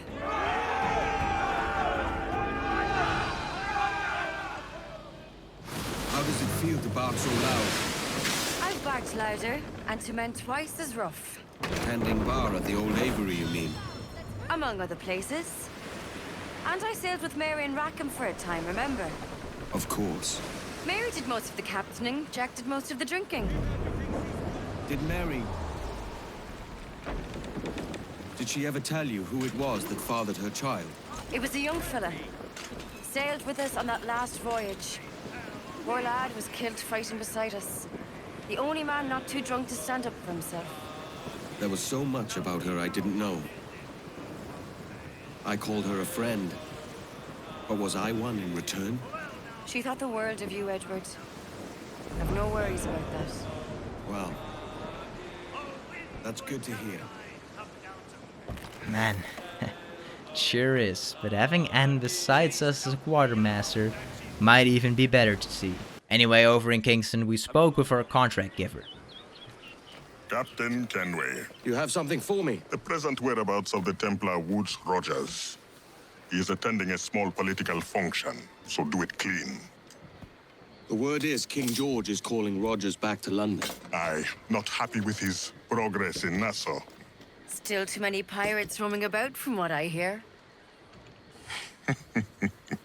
You'll need a disguise to fool the powderheads at this party. I suggest the visiting diplomat, Ruggiero Ferraro. He's been on our list for some time. Understood. Will you send this to England for me? Aye. The ship leaves tomorrow. Caroline Scott Kenway, Hawkins Lane, Bristol. Here is the problem. Since we are now becoming an assassin, we gotta do it clean. No more sword fights or gunshots, which is making this final stretch one heck of a final stretch. But hey, as the man was extremely drunk, I casually murdered the fool with my bare hands and went full Agent 47 style, stealing his suit so we could at least no longer look like a pirate. We could now sneak inside by pretending to be Mr. Ferraro, who this Rogers was giving his little speech, but shit. He could see through our disguise, which does make sense to some extent, but all we had to do was kill him cleanly without leaving a trace. Something I have not done throughout the entire game, even though it is literally called Assassin's Creed. Oh well. When I tried taking his portrait, I already faced my first death, so this ought to take a while. Huh, never mind. I found a strategy.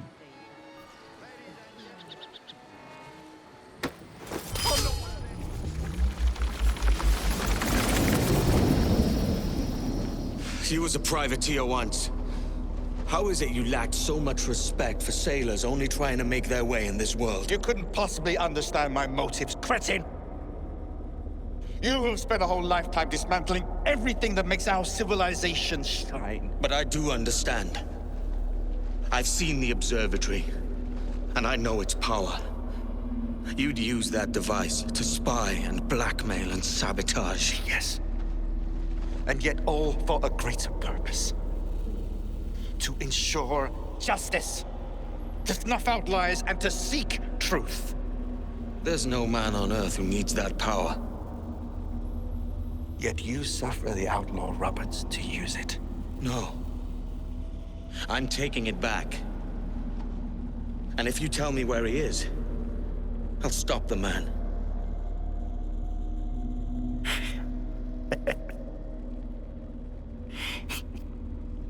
Here at the edge of a blade, I find a friend in you at last. Principe, you mad bastard. Our best sources say Principe.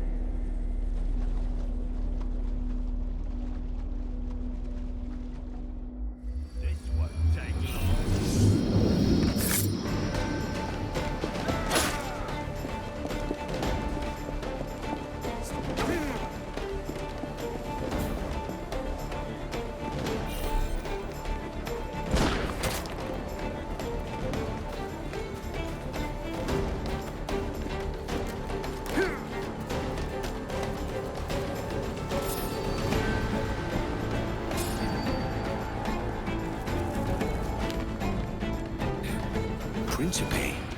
Anne will want to hear this.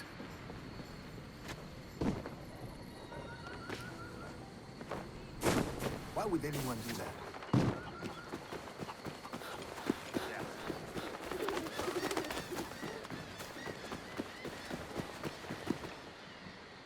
It's done. Where now? Grab your kit and pack well. We're sailing for Africa. Pal, you only grabbed your guns. What about your cutlass? That just spawned inside your side pockets. Ah, well, Africa it is. Before we could get there, though, we first had to destroy 4 Spanish ships because they were protecting this part of the sea or something. And bloody hell were they rough to beat. But hey, we could grapple on one of them afterwards, so some extra loot is always welcome, especially since the grind after the main story will probably take significantly longer than the story itself. Because trust me, the grind is a pretty crazy one. Captain, we should have a look.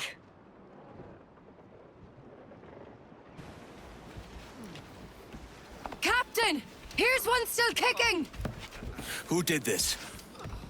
It were a large vessel, the Royal Fortune. Roberts.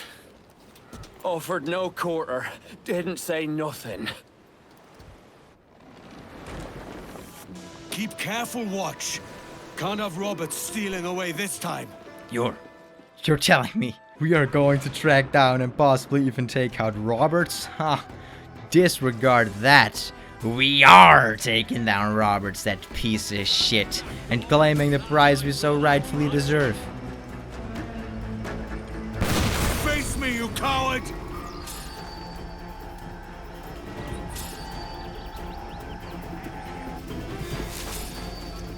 I'll scuttle his bloody brig!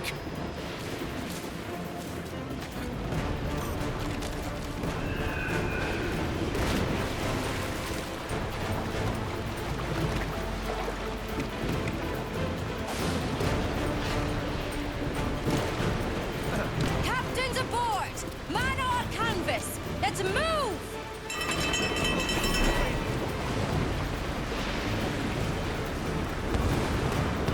Fire! He's stopping mortar shot at us!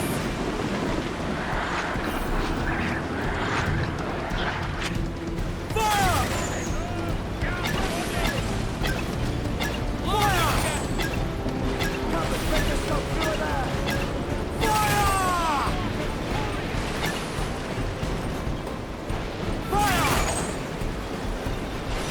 A fleet of pirates, and his own island. Roberts won't leave a scrap for anyone else.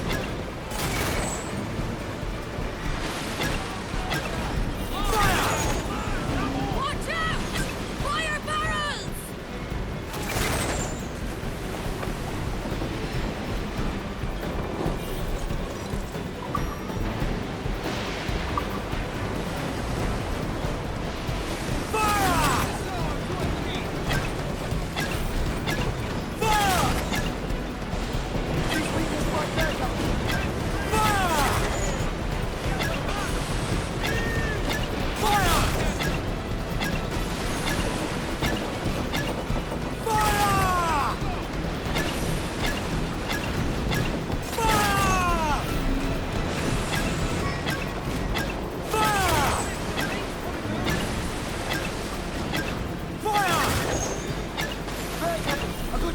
Are all these ships after Roberts? Aye! He's made a name for himself in these parts. Robert's crew fight to the end. The cold almost keeps them honest. And yet he'd cross them all for his own ends.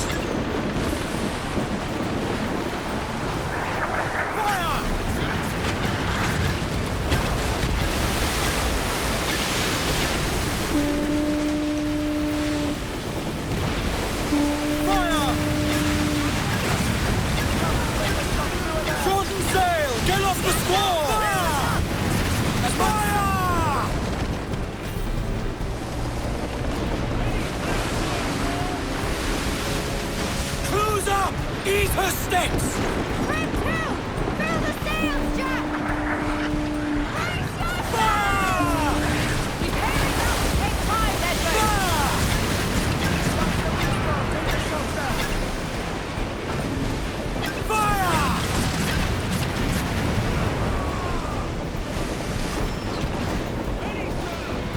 Unfold, mates! Let's move! Fire! Fire!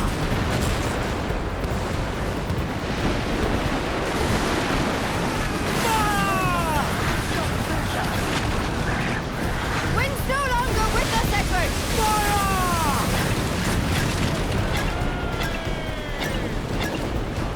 Fire!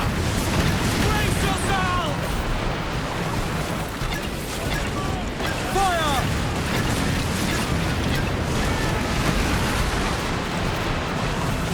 Fire! It's time to end this. Hurry, Edward, before they make the escape. Lights on! Let's get moving!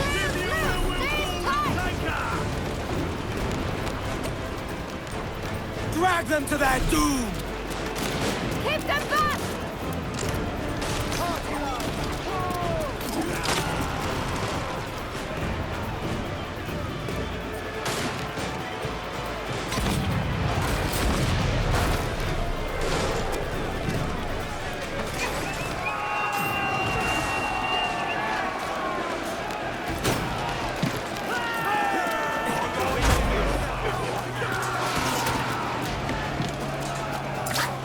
By Jove, Edward Kenway, how can I not be impressed by the attention you've paid me?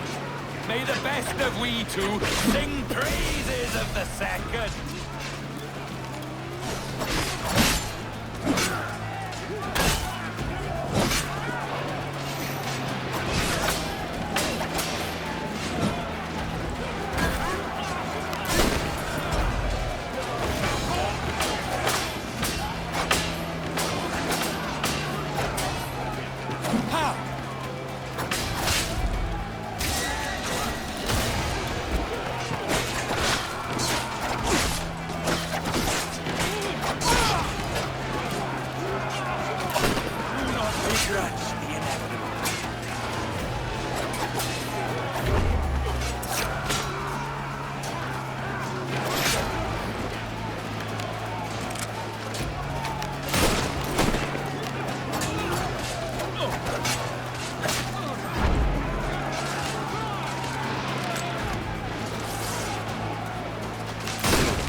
Not today!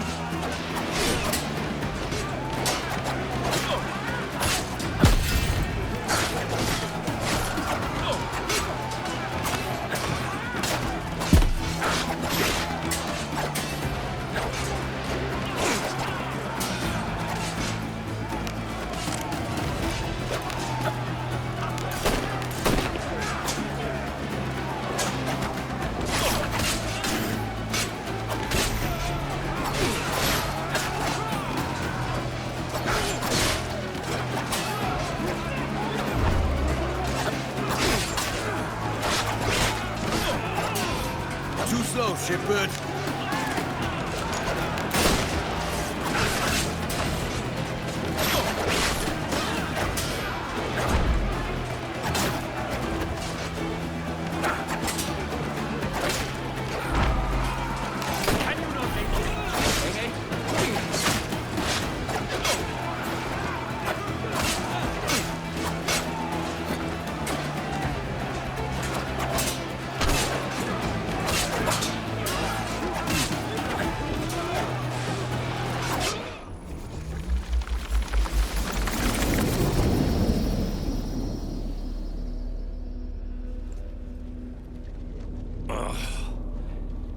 A merry life, and a short one, as promised. And what passes as merry to a bully like you? Ah, Edward.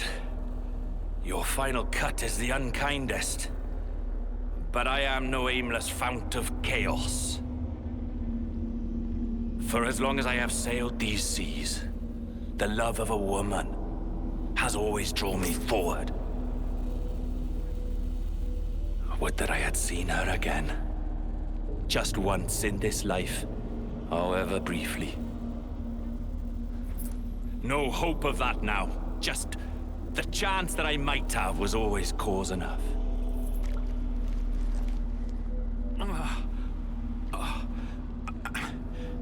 And what of you, Edward? Have you found the peace you seek? I'm not aiming so high as that. For what's peace but a confusion between two wars? You play the stoic. But I know your heart rules you more than you care admit. You're not wrong. Then... we both know what yearning means. But I will see my wife again. That's my prize for coming to my senses. Yes. Good luck to you then.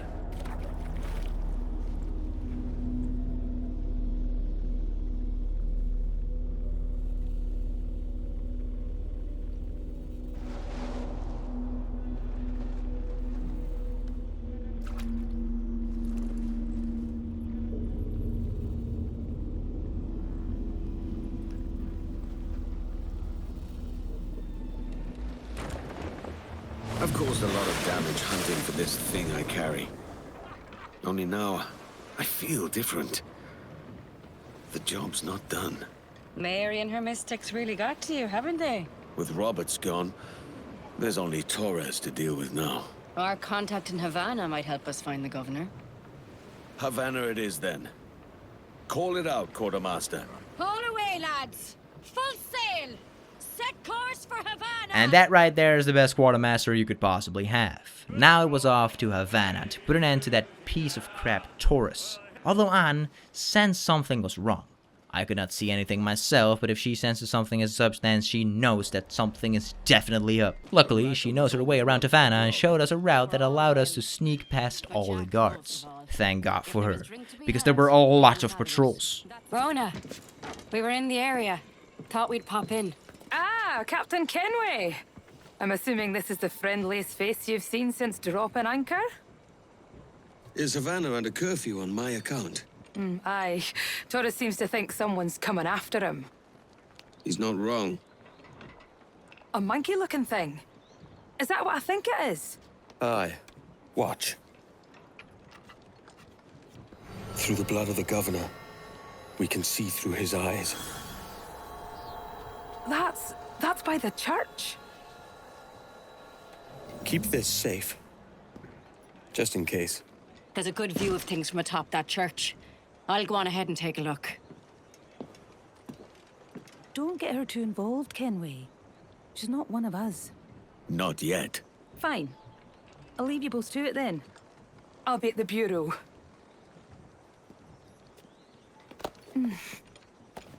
Good luck. Aw, sweet. Well, too bad we're married. I mean, no, we are married. There's nothing bad about that. Although maybe she... No. What do you see? The place is quiet. There's just guards and townsfolk forced to listen to that tiresome priest. Torres must be inside. Wait. That looks like your man now. Now I have him. No, you don't, Edward. I didn't climb all the way up here for you to have all the fun. I'm sorry, Anne. Torres is mine. We'll see about that. First come, first served. Just how are we going to take that bastard down? Oh wait, I know. You're done, Torres. Christ! This again, eh? First things first, this was the most unexpected thing ever. Second things second, what the hell do I do against this bloke's bloody armor? A gunshot directly to the face does not even work. And neither do any of my gadgets or skills. So, I don't know why or how this even works. You explained it to me, but it worked. That was pretty cool. I've got the soldiers. There, he's lost balance. Sorry,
not good enough.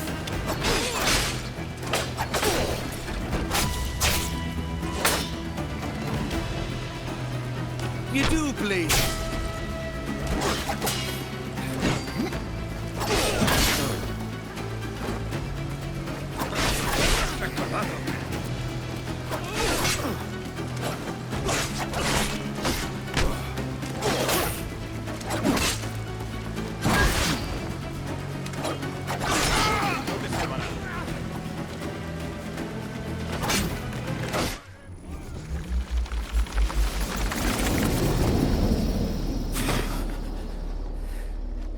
If you could speak, mate, it would gladden me to hear your side. You humbled me once, and I took that hard lesson, and I bettered myself. Die, knowing that for all of our conflict, you helped make a soldier out of a scoundrel. Leave this life for a lasting peace, down among the dead.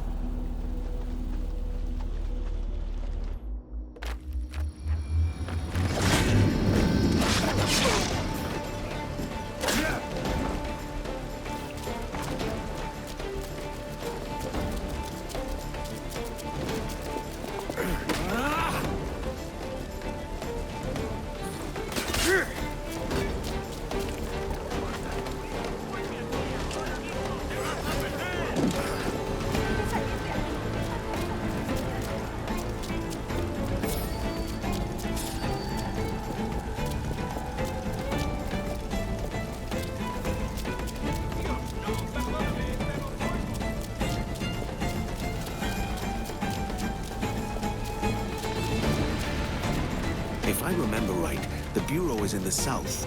Rona will be there.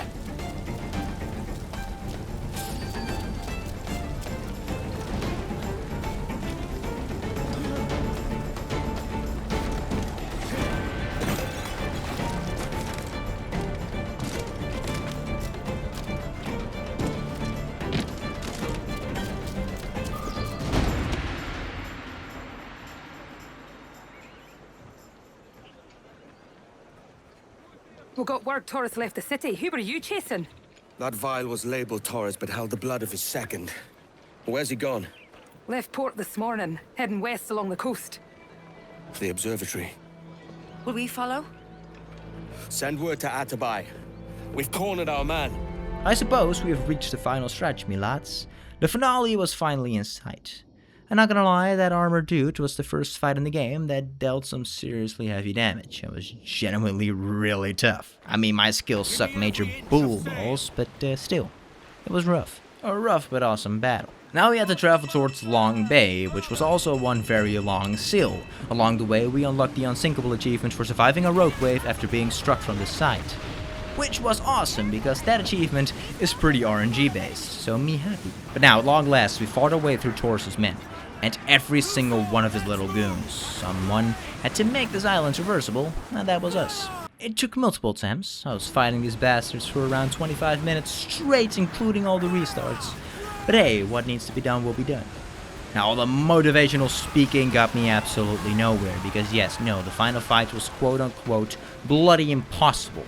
So we had to return to a city. I headed back to Kingston, sold all the goodies and I had collected, and bought ourselves a very well-deserved hoe upgrade. I increased the damage of our front cannons by 33% and added 2 more broadside cannons and applied these kick-ass sails. And with that, we were off once more. While boarding the tiny ship, not the man-o-war, oh no, taking that thing down was still a prayer waiting to be answered, we popped the Caught 'em all achievement for catching at least 5 enemies inside a single smoke bomb. Now, those prayers from the man-o-war were answered alright. It was one ridiculously tough battle, like holy shit. But, big juicy butts, we took care of it. We boarded the ship, became victorious, and claimed the rewards. And well, man-o-wars are probably the only ships capable of speeding up our future financial problems for the 100%. From the captain's lockbox alone, we received 4,500 reals, and a shit ton of resources.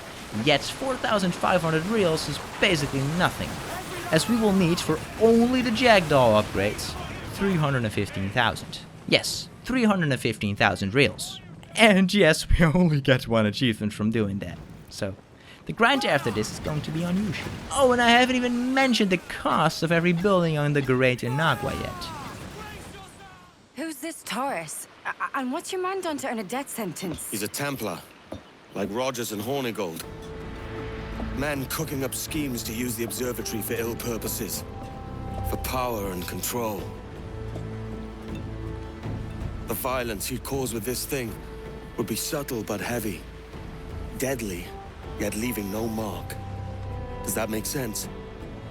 Like, if there was a drought and people was thirsty, and one man had a large cask of water but gave a sip to none, he'd be a killer with no blood in his hands.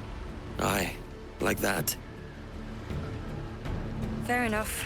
Stepping onto the island. We already knew our way around. It was the island of the observatory. Got some pretty unpleasant memories of this place.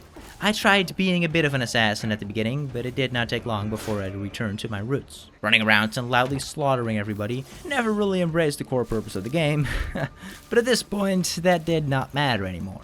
The observatory. One last time.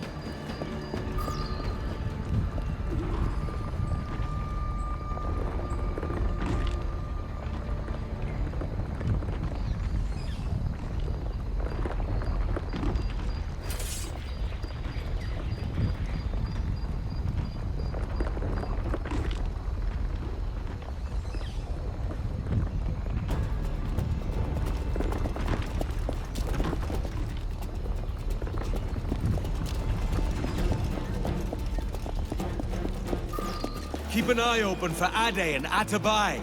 They'll be here soon.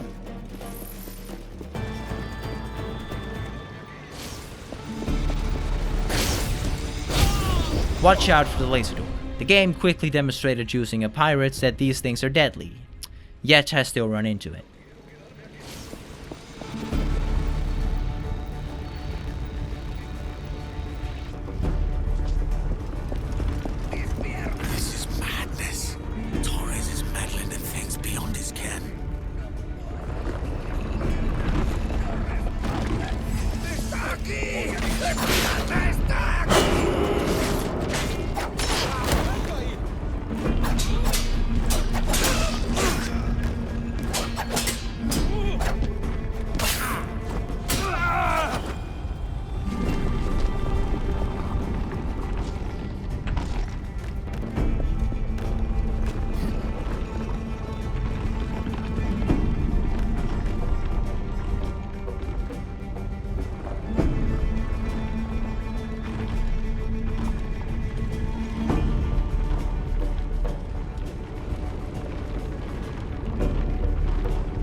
No, but seriously, why in the actual fuck would pressing spacebar drop me straight into the suicide river?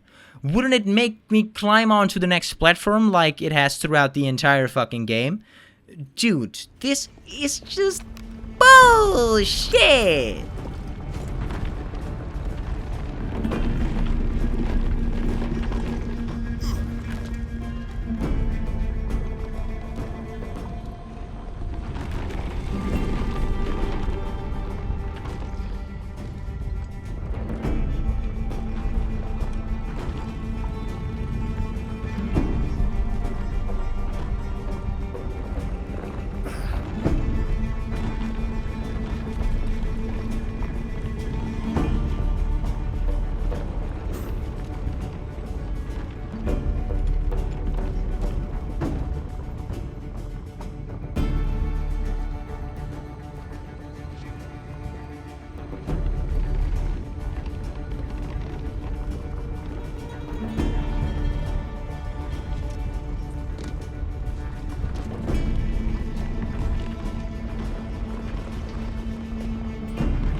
blood vials. They're gone. Torres!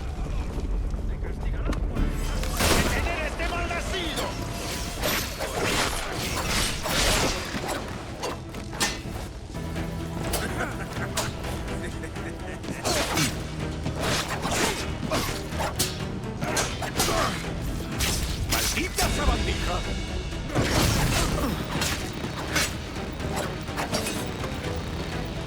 Too slow.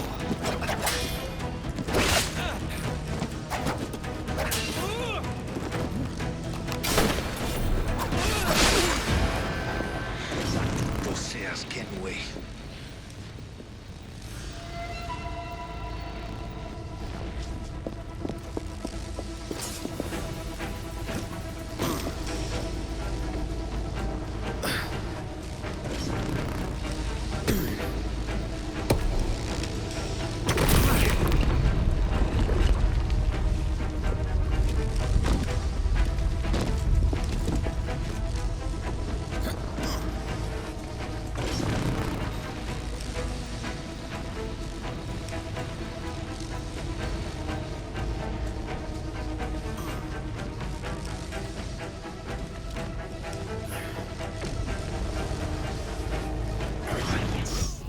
The S key, famously known for dropping you downwards instead of simply moving you down one more block. I thought Control was my drop key, but sure.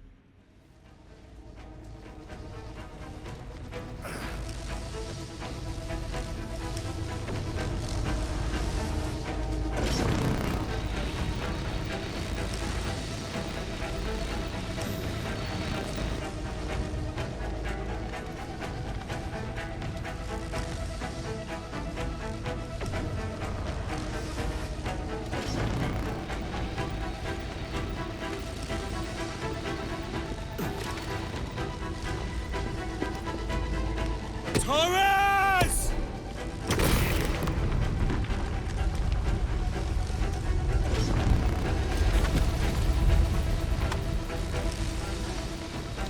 We could have worked together, Edward. We could have taken power for ourselves and brought these miserable empires to their knees. There is so much potential in you. So much you have not yet accomplished. I could show you things. Mysteries beyond anything that you could imagine. I'm tired of your mysteries, Torres. ¡Detener a este malnacido!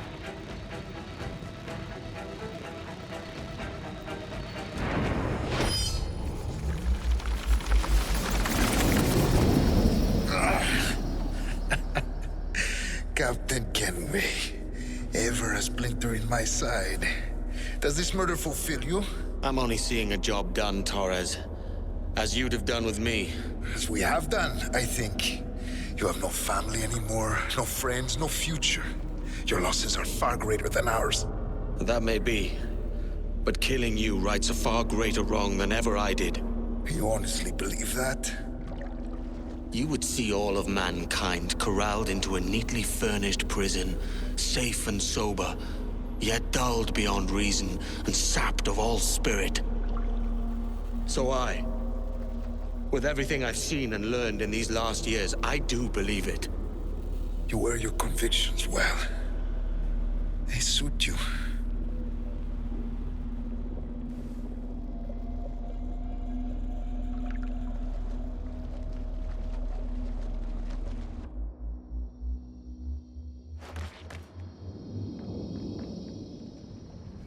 Torres awakened something fierce.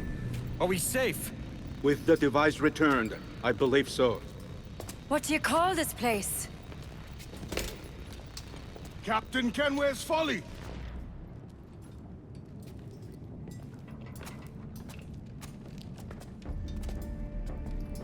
Etzawolte su tukila. Ka wenen. We will seal this place and discard the key. Until another sage appears, this door will remain locked. There were vials when I came here last. Filled with the blood of ancient men, Robert said, but they're gone now. Then it's up to us to recover them, before the Templars catch wind of this. You could join us in that cause. I will, but Only after I fix what I mangled back home. You remind me. A letter came for you. It's from England. My thanks, Ade.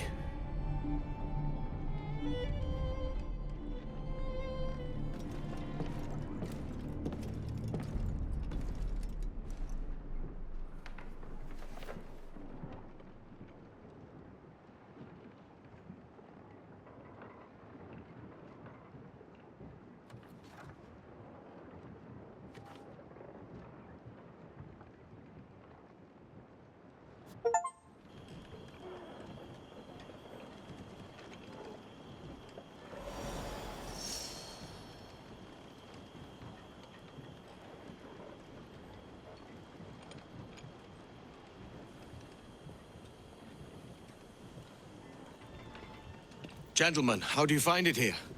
It will work for us. But our goal must be to scatter our operations. To live and work among the people we protect, just as Altair Ben La'ad once counseled. Well, until that time, it's yours as you see fit. Edward, Captain Woods Rogers survived his wounds. He has since returned to England, shamed and in great debt, but no less a threat. I will finish that job when I return. You have my word.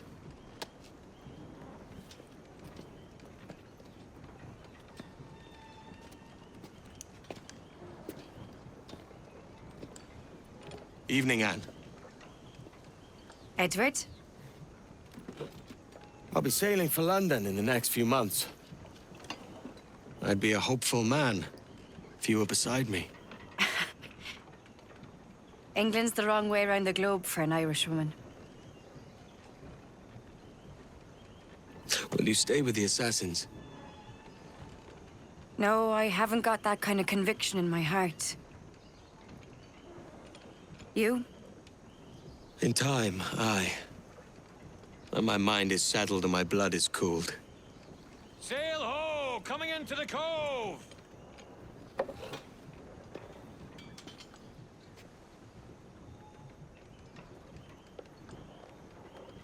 You're a good man, Edward.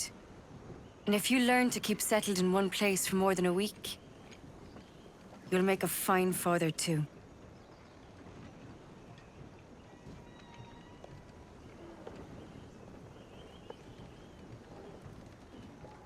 Of all the money that e'er I had, I spent it in good company. And all the harm that e'er I've done, alas, it was to none but me. And all I've done for want of wit, to memory now I can't recall. So fell to me the parting glass. Good night and joy be with you all.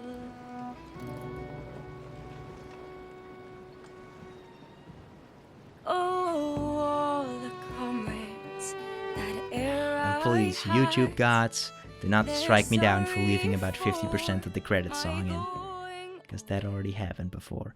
Father, did you always know how to sail a boat? The Jackdaw is a ship, Jenny, not a boat. But did you always know? No. No, I learned after leaving Bristol. After you left Mother? Well, I didn't leave without saying goodbye, that is. It was an arrangement, you see, between your mother and me. She said you left her. She said you always talked about sailing a boat and making money in the New World. I did always want to sail a ship. That's true. But not for a lark. To support us. To take care of her. And you. Not me. Mother said you didn't know about me. She said you wrote only once a year and that she never knew where to find you. That's all true, and I'm sorry for that. If I'd known earlier... I don't know. might have come home. I hope that I would have. Well, you were busy. That's what I think. I was, but that wouldn't have mattered. Can I steal your boat? Boat? I see no boat here. Do you? I mean ship, obviously. I don't see the difference anyway. Ah, it's a very simple one, Jenny. A ship can carry a boat, but a boat cannot carry a ship. Why then, everything is a ship. Large and small. But for my toy boat, the one I take into the bath with me. That's a clever way of seeing it. Is it hard to talk about Caroline, Jenny? About your mother? No. She passed some years ago. I miss her, but it's all right. Was she in pain? I don't know. I don't think so. She was very happy for quite some time. Then, not so happy. I didn't see her much after that. Then, she was gone. I'm sorry. I'm sorry I wasn't there for you. It's all right. You're here now. And we're on an adventure. Only a little one, I hope. Can't handle too many more surprises. Do you think we'll see a whale? Yes, there's a very good chance. And what about pirates? Will I see pirates? No. Not much chance of that, I think. Oh, that's rather sad. I should have liked to have seen one. Tell you what, Jenny. As soon as these winds die a little, I'll let you steer the jackdaw. One little trick at the helm before sundown. Yay!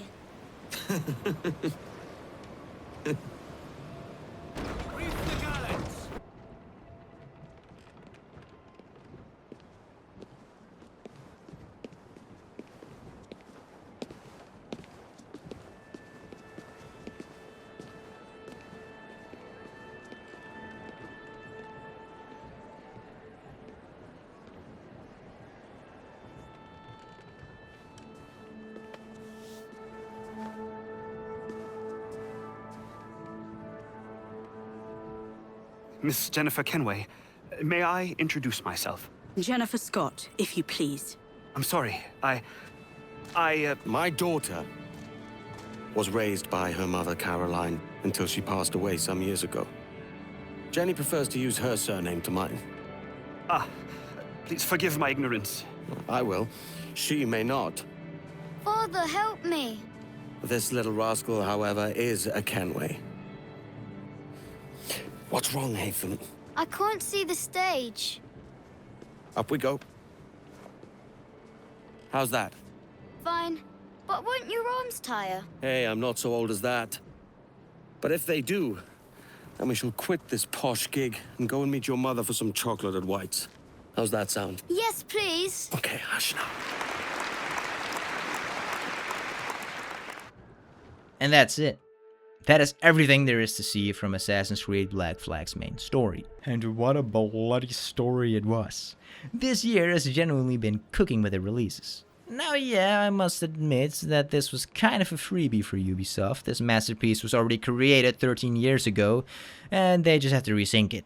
Or refine it, remaster it, however you want to call it. But hey, they are bringing Rayman back and are kind of making him Ubisoft's mascot again. So maybe they will start cooking over the upcoming years. Guess we will have to wait and see. Now it's time to begin plundering and grinding for achievements. The first achievement we popped was strike the colors for boarding a royal convoy ship. Convoy ships can earn us plenty of riches, so I was going to try taking down as many of those as possible. Although, we also still needed to capture a fort and complete plenty of other activities for achievements. Some achievements would still reward us with rails, but most were miscellaneous challenges that only took up time without us earning any money. Which sucks, because yeah, we still need hundreds of thousands of rails. Oh, and sometimes we're right in the middle of a fight, like when battling a man of war, the ship would simply despawn while almost dead.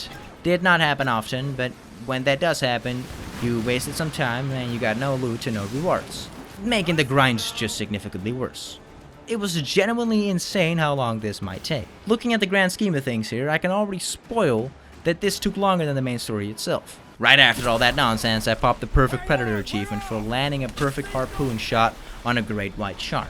And then I realized the mana wars were slightly too tough for me, cause I was still winning most of the fights, but my hull would be left extremely low once I won. So I could claim the riches only to die shortly after and respawn somewhere miles away, making the grind slow. But the riches we gained from the mana wars were also our tickets towards upgrading the Jackdaw, making future battles significantly easier. So you would say, theoretically and statistically, it should only go uphill. After purchasing another hull upgrades, we popped the Business and Pleasure achievement for spending 50,000 rails. I also upgraded our cannon capacity and overall damage output, so I was excited to see how much faster we could now erase a mana war. The next one we raided was definitely easier. I wouldn't say significantly, but it was easier. What was great though is that we popped the Gun Kata achievement for getting 4 pistol kills in a row within 5 seconds. So when it came to the miscellaneous achievements, so far so good. Taking down ships was also going pretty well now, but upgrades were still a necessity, not even just for the achievement. We generally needed to make the naval combat a little more viable. I took down a gold convoy carrying 10,000 rails, and since the convoy had a man of war protecting it, I somehow managed to take down both. Captain's chest and all. No ship repairs needed afterwards either, meaning the upgrades were already helping a lot.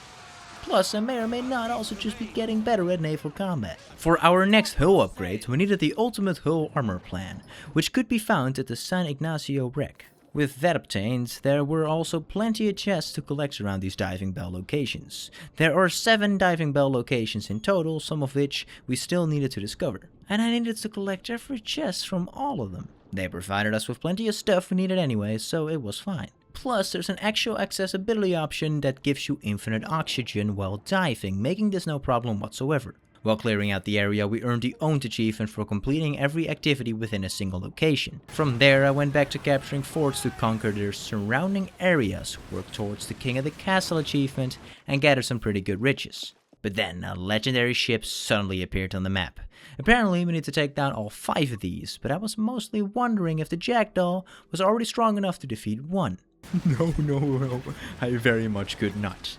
The bloody thing even had a boss fight health bar, and I could not get it past the first section. I managed to erase one of its 9 health bars, and I was putting up a decent fight. It was just simply not possible yet. The damn ship moves around you so quickly that, it would be a ridiculous idea to keep attempting these things. In general, the Jackdaw needs to be fully upgraded before even trying to face these she-devils. So after upgrading the Jackdaw a little more, I returned to sailing the high seas and attacking forts. And yeah, I low-key was having a blast, just pirating across the ocean, taking and plundering anything in sight. While capturing the forts, I was also completing every diving bell location to 100%. As we would need every underwater chest anyway. Then, after almost 3.5 hours, my laddies, I finally popped another achievement. Over-designed tooth, for kicking a berserk enemy caught inside smoke off the side of a ship. Not all too difficult, you just need to know what tools to use.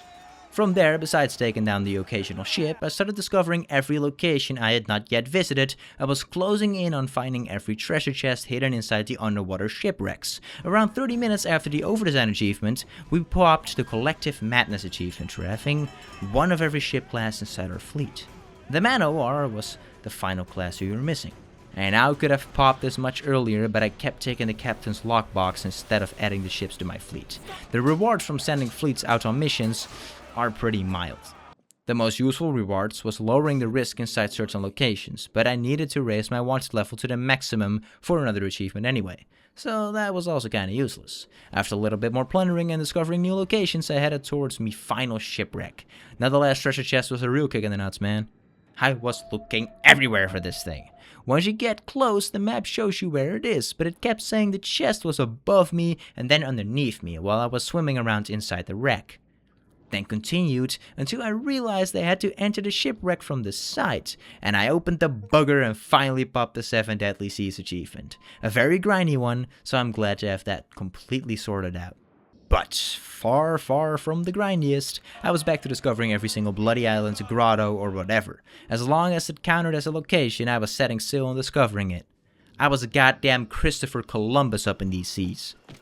Give you all that another hour and I was pretty confident I had discovered every single island. Yet the achievement still did not pop because there were still forts left to take out. Before doing that though, I first wanted to upgrade my ship. The last time I went fort hunting, it went alright, but with all the reels we have gathered, we needed some perfect runs now. So I maxed out our round shots, heated shots, and cannon capacity, and then after selling all our supplies, I maxed out the hull as well. I also maxed out our harpoon storage and rowboat armor. Not something I really cared about, but it needed to be done. Then I spotted another problem. We still needed upgrade plans for a few things. I had found the others inside those shipwrecks, but I already completed every shipwreck. So now I somehow had to find these remaining plans in other specific locations. But that's a problem for later. Before solving that, we first had to conquer the 5 remaining forts. After taking one down, I spotted an undiscovered location nearby. Yet, after discovering the San Juan Grotto, this achievement still did not pop. Huh, got myself excited there for a second. But yeah, no, surely the other 4 forts would suit our needs. Untrue, very untrue. After fast traveling to a Principe, I was able to sail towards yet another undiscovered location, one that had been hidden behind a quest, meaning it never appeared before. And once I arrived, I could suck a fat one because the achievement still did not pop. So hey, let me completely stop focusing on that frustrating shite and complete another officer quest. You're the one they call Padre.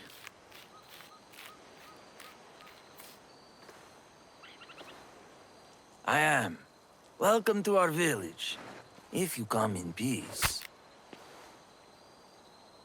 Our lot is simple. Farmers, fishermen, and their families. You'll find prizes elsewhere. You misunderstand me. I am told that you were once a fearsome master-at-arms. I need someone of your quality to keep my crew in line. It has been some years since I was last on the account. That pirate is dead, and the world is better for it. A man of your talents would find the limitations of religious life chafing, I would imagine. Don't you miss being free and the master of your own destiny? As you're here already, could you let the people know the food is ready? It is in these small services to each other that we serve God. You need time to think. Why not? Padre here is an officer we can recruit, or simpler said for the uninitiated, a quartermaster just like Anne Bunny. There are 4 quartermasters or officers in the game. We already had one and we're now about to recruit the second one. My people and I are thankful. And word is that you rid us of the threats from Dukas. Well, join me and you'll have the chance to rid the world of more of Dukas' ilk. And get rich yourself along the way. Gold will help your people where good intentions cannot. I have chosen my path. It's not gold that will save our souls.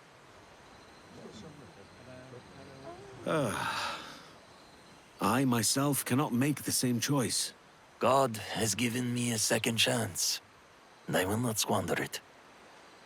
But perhaps there is one more thing I can ask of you. What is it? There's a persistent rumor that what's left of Dukas' men, 4 ships total, anchor nearby. I wish to know what they have planned. I can see about these rogues. They're sure to have some reals that are not rightly theirs. Ha! And once again we went from simply fetching some stuff like an errand boy to playing Inspector Gadget. After swashbuckling my way towards the evidence we needed to find, we figured out that old Padre was in trouble. Dukas' men were heading towards his island. When we returned, we were already too late. We watched Dukas' men sail away while the entire town had been torn to pieces.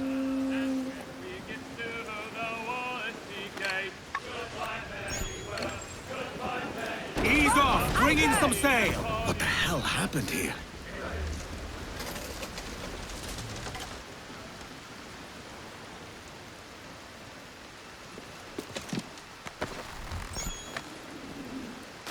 Start spinning!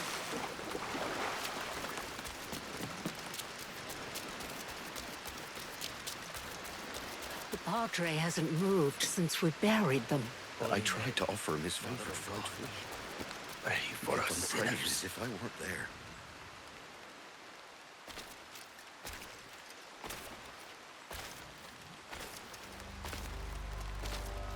Now, and at the hour of our death. Amen. Who did this?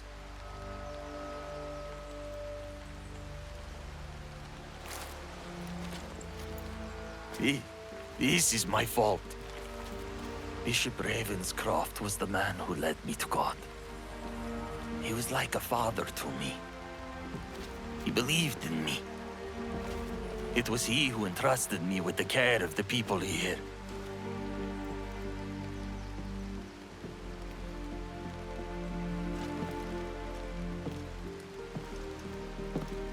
When trouble with the Protestants began at Kingston, he wanted more Catholics there. He called on us to join him, but I argued against it. With Dukas gone, I thought we were safe. We were only here because I disagreed with the bishop. It was them, Dukas's men. They made me watch. The Lord is merciful and just, but my heart is deceitfully wicked.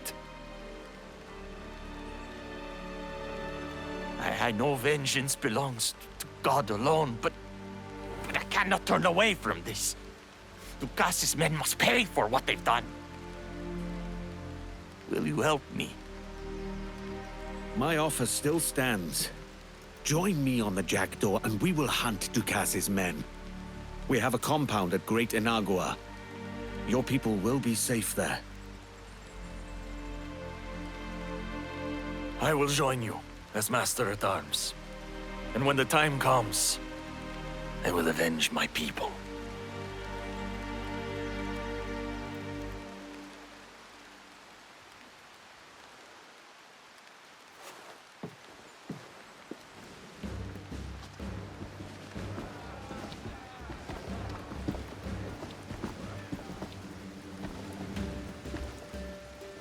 Lads, this is our new Master-at-Arms. He calls himself Padre, but I advise you to call him Sir if you don't want your heads knocked together. You know the job. As your Master-at-Arms, I require 3 things from each of you. Loyalty, discipline, and courage. Display them, and I will have you toppling man-o'-wars twice our size and holds to match.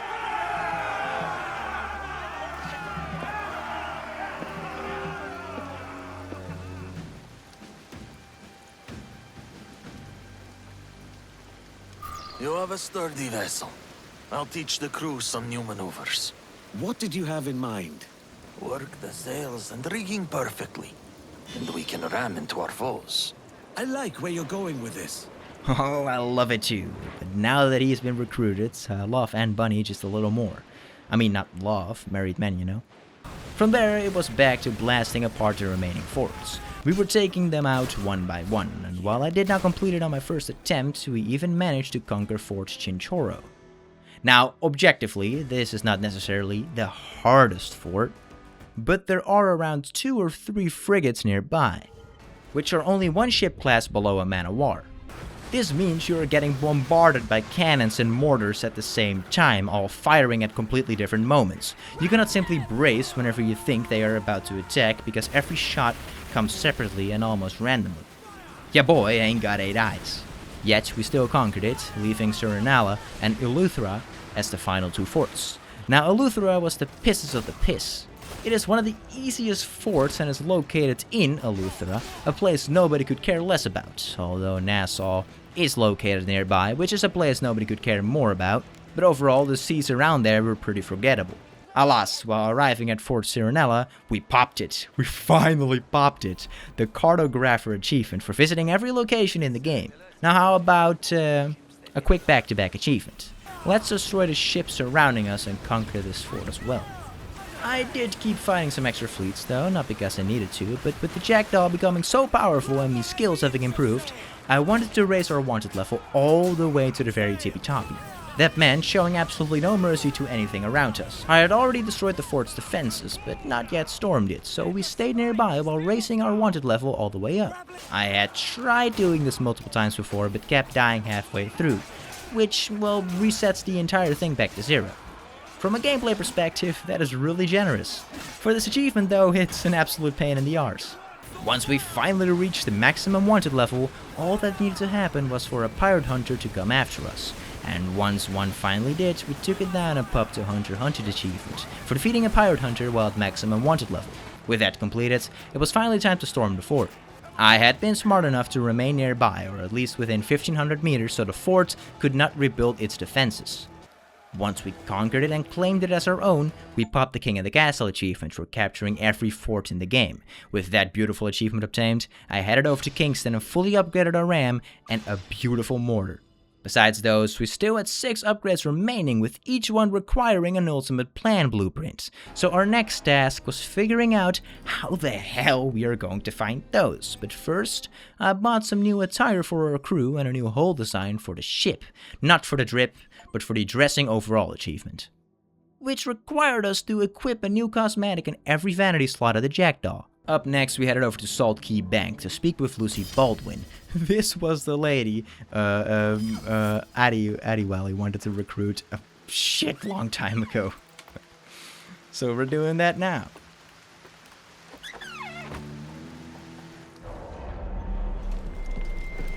The new prisoners are Baldwin. I don't care who she is. She's a pirate. They're going to stretch her neck, and good riddance. How'd they catch her? God, I'll have your head!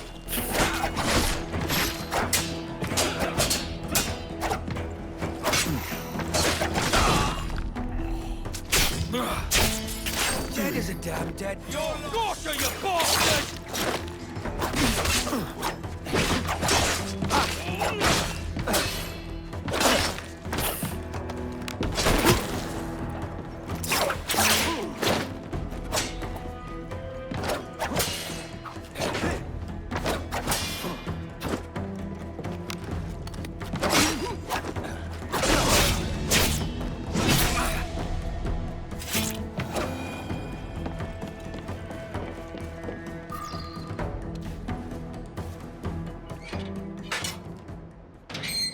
I'm your passage out of here. Quickly. I don't know you from Blind Bart. I need a shipwright. And you're in need of better lodgings. That's it. Time to go. It's me or the hangman. You make a fine argument. Lead on.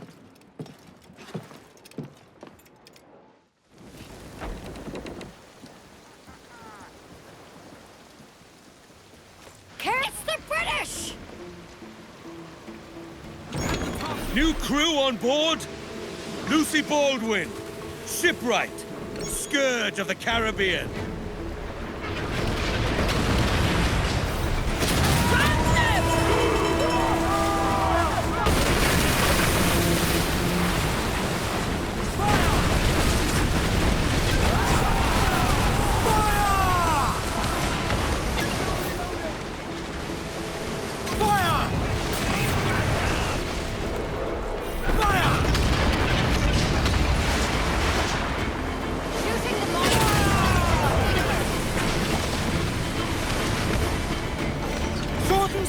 Get off the squall!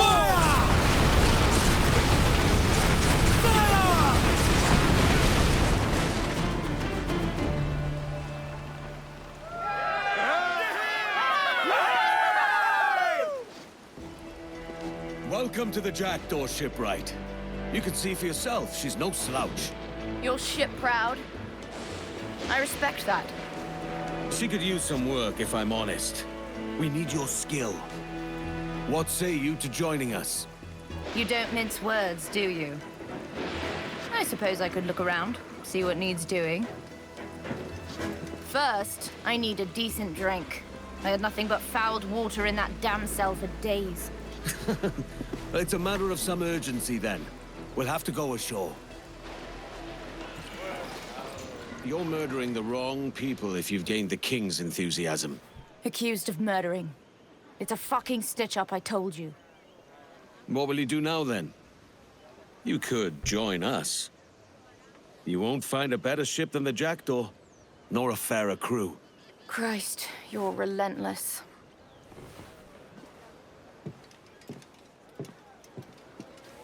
I need you. So you said. You did keep me from hanging.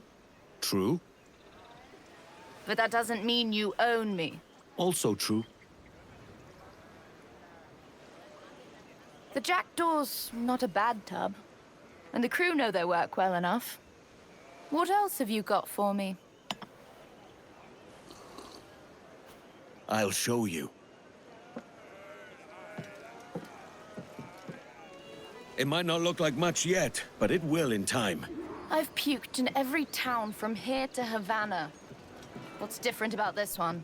This is ours. A place where men and women can live easy and free as God made them. Nothing but sun, rum, and leisure. You've rehearsed that little speech. Are the words all yours? Mine. And those of friends. They're not any less true for that. I was just asking. Have you a moment for me? Edward, trust you to come at the right time. I've got a pot of plantain fresh off the fire. Plantain. That's what you should have led with. I've got nothing better. Let's eat up at the villa. I want you to see it anyway. Villa? Lardy-dardy, next you'll tell me you're not pirates, but noblemen. I always hoped one would lead to the other.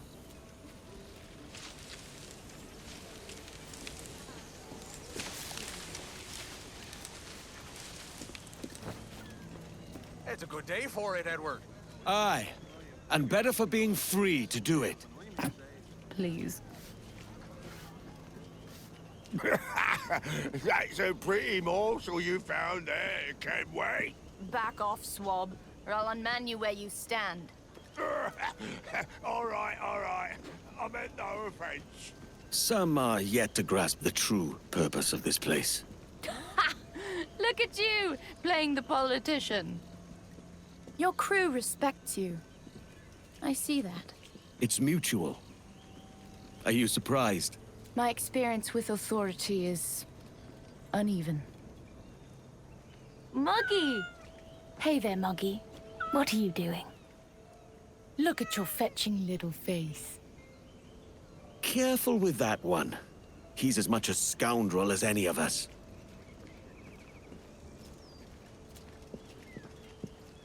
My grandfather owned a place like this, on Black Island. Had the best plantain in the West Indies. That's quite a boast. It's true nonetheless. When my mother died, it was Grandad who raised me. We ate plantain every day. I'm pretty much made of plantain. Where's this grandfather now? Murdered. I'm going to find the one who did it, and vent his skull. It's like this. I'm heir to Grandad's fortune. If you help me recover it, I'll cut you in. Then we'll talk about joining your crew. I see you're gonna make me work for this.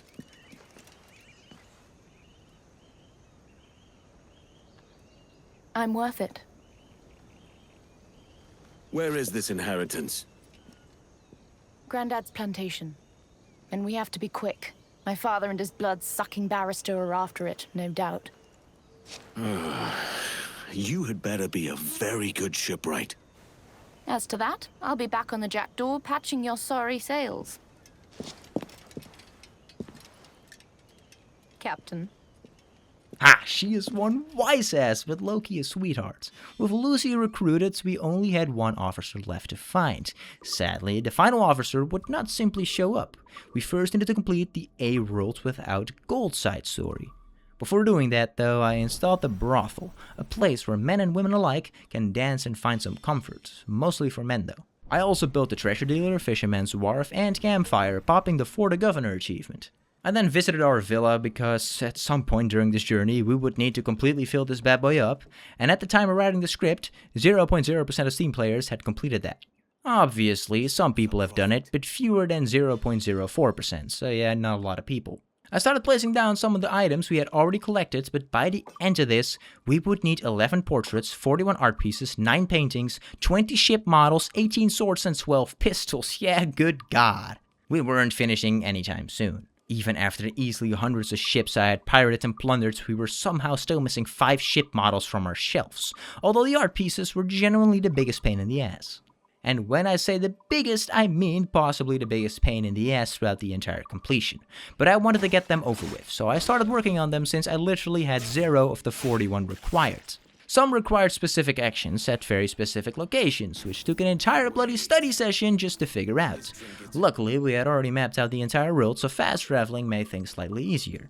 Other art pieces could simply be bought from a general store with up to 6 available for sale, so that helped ramp up the collection quite a bit. But it turned out that one general store sold those 6 because every general store shares the exact same inventory across every island. The more you know. So to obtain the remaining 35 other art pieces, I needed to complete local events and receive them as rewards. That is a lot of work for one tiny collectible when there are 41 of the bastards. We also needed to find buried treasure maps, travel towards their location, and dig up the treasure. That can easily take 8 minutes to 12 minutes each, which may not sound too bad, but do that another 34 times and who knows, it may even get crazier from here. Then the question lies, did it get crazier? Well, with the treasure maps and their treasure locations counted as one, only 4 more art pieces required them. The rest were mostly just go to this place, find the treasure, get the art piece, and over and over and over again. Some of them were inside restricted areas, but once again they were piss easy to just grab. They just required a shitload of patience. This was by far the most tedious task in the game, but somehow it got even worse. I saw it, and it scared the absolute shit out of me. It was a jump scare, like my heart genuinely sank for a second. Oh my god. We needed to capture a brig, send it out through the pirate fleet map thingy, and then get down on both knees and pray for an art piece. It was completely random. These voyages, such as Profitable Wars, had a chance of rewarding 1 art piece. And do you know how many art pieces were tied to this RNG system? Not 1, not 2. Not 3, no, I'll cut it. 19! Yes, you heard me right, my great friend. I needed to pray for 19 RNG treasures. Each one was tied to a different specific mission requiring a brig, including Profitable War, Treacherous Isles, Sneaky Traders, Big Mistake, Trespassers, Welcome Chaos, Sail North, Helping Hands, Easy Profit, Good Deeds, Lively Havana, Easy Prey, Fair Share, Pruning, Right in the Middle, and Heavy Burden. Some of these needed to be completed multiple times. Oh my god. The only thing making this remotely doable was that they only required brigs, so I could start stealing them until I had 7, which was the maximum number of ships we could carry. But just the main issue here is that the treasures are random. The missions appearing on the map were random as well. You could wait between 30 minutes to up to an hour for your fleets to return, only to either receive an art piece or not. You don't know. It's luck. You can get extremely lucky, obtain it, and then have the exact same bloody mission appear again, which means that you're doing the mission for nothing because you already obtained said art piece possible to be found in said mission. Oh my god. You cannot reset or exploit the map because it is all tied to Ubisoft's goddamn server. And an awesome and extremely fun game had just been completely ticked off to me with RNG collectibles. I am fine with difficult challenges. Fine to some extent. I am even fine with traveling from place to place and just doing the most boring stuff ever. But keeping my eyes open with 12 white monster energies because the task is so goddamn boring is fine by me. I'll do it.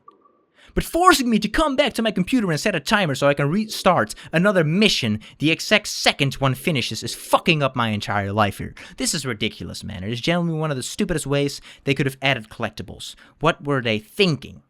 Anyway, throughout all that complaining, I eventually figured out that you can actually see beforehand whether a mission will reward an art piece. But still, many missions simply do not offer one, meaning I still needed to send me brigs out to clear the boards and hopefully receive some fresh options. Every voyage took either 30 minutes, 45, or a goddamn hour. The biggest problem was that I had 6 brigs and 1 man-o'-war was just for the fun of it. Yes, you were capped to only 5 piracy missions on the board. and only 2 of them rewarded an art piece. This, my friend, is complete and utter bullshit. And those 2 art pieces I got this time isn't even guaranteed, cause trust me, I can already spoil it to you, I had runs that gave me 0 art pieces. I will probably just list the order in which I obtained them at the end of the video, or maybe not. Probably not, I don't think I can be bothered with it. I am just glad, though, I started collecting these art pieces earlier than originally planned. Otherwise, I would have discovered this entire nightmare at the very end of the playthrough. But seriously, Ubisoft, what the f*** is this shit? At least all that extra brick plundering meant I could... What? I received new ship models from the ships I plundered, but none of them actually appear inside the villa? So what, the game just told me I earned one, but then said, hey, go fuck yourself, it was a duplicate? God damn it, man. Oh, well, I am pretty confident this is probably not gonna be one of our main struggles. So, from the off-camera plundering I did before going to bed, I received a total of 4 art pieces. I was decently happy with that, although our chances would slowly start getting worse as duplicate missions continued appearing. But I have even more to complain about. When I closed the game, my ships did not continue their missions, meaning I had to keep the game running the entire time these voyages were active. Once again, luckily enough, I still had plenty of other things left to do. My next objective was collecting every ultimate plan, which required even more treasure maps, and man, these things take long. So long. But hey, what needs to be done needs to be done. If the grind is long, then so be it. While hunting down the ultimate plans, I popped a Matador achievement for dodging 3 charge attacks from a wild pig. I had only encountered 1 pig before this, so once I spotted a second one, I just had to get the achievement done. Continuing our ultimate plan collectathon, I also popped the At the Diver achievement for swimming a total of 1,000 meters underwater, excluding underwater shipwrecks. I was about to say, because if those 7 shipwrecks counted, I can bet your sweet butt I already swam far more than 1,000 meters underwater. Further along, it looked like these treasure chests were already helping with the miscellaneous achievements, as we popped the Among Thieves for unlocking a smuggler's chest. Then after exactly 1 hour and 7 minutes, I finally found the Heavy Shot Strength Ultimate Plan, and with that, every ultimate plan had been gathered. Heading over to the Harbor Master, our 60,000 rails allowed us to max out the heavy shots, barrel launcher, harpoon, mortar storage, barrel storage, and at the very long last the heavy shot storage, giving us a completely maxed out jackdaw and popping the Ship This achievement. Oh boy. It feels great to finally scratch that one off the list. For the next quick miscellaneous achievement, I equipped a weaker sword that allowed me to perform 4 takedowns. So I landed a perfect parry and then performed a takedown on 4 enemies, very simply popping the Let Me Explain achievement. Now with that completed, me lads, I think we deserve something. We deserve a drink. So for a total of 125 rails, your boy drank 5 fine alcoholic beverages, blacked out and popped the hungover achievement for waking up inside a haystack. Oh, and those bricks had already brought us 6 art pieces, so this was going slightly faster than expected, just gotta keep sending them out. Over on Abaco Island, I found an ocelot and parried it twice. Yes, you guys, I have learned how to parry. Impressive, right? Giving us the double tap achievement. Ha! Now I just need a root beer. Now, even though we still need quite some more collectibles, I was doing pretty darn good with those miscellaneous achievements, so I tried going for Hangman, where I had to, well, hang people using the rope darts, but this could only be done from a tree, and only if I had not been spotted yet. So now I needed to implement stealth and lure guards underneath a branch, because you can only hang them from a tree, which already makes this achievement quite annoying. What makes it twice as shite is that you need to be positioned perfectly on the branch, or need a branch of a very specific length, otherwise the hang prompt just does not appear. This achievement was a complete piece of shit. After an entire hour, and I'm not over-exaggerating, I had only managed to hang 2 guards because the button prompt never appeared. It is pretty skill-based, but also pretty much RNG, whether they stand underneath the right part of the tree, and if you try to whistling to lure them closer in, you usually only get the assassination prompt, meaning you're completely fucked. This achievement sucks, it is horrible. So I guess I will leave it until, well, I feel the mood of hanging more people and not get spotted. So let's continue with the A World Without Gold quest before I start hanging myself.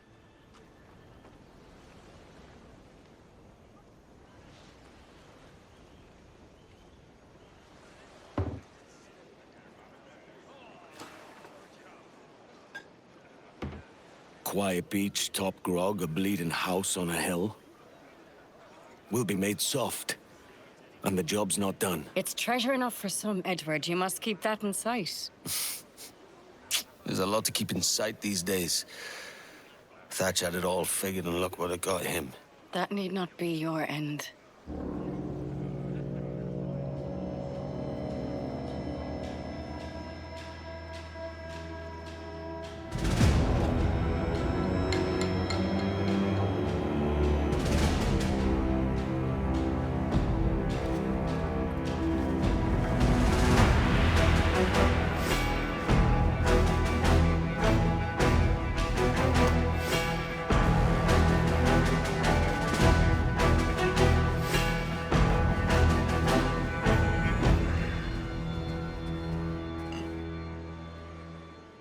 The King of England loves mulled wine. Do you have mulled wine at this establishment? What makes it special is the addition of nutmeg, you see. A spice our Majesty the King has delivered from the Far East for we, his subjects, to enjoy.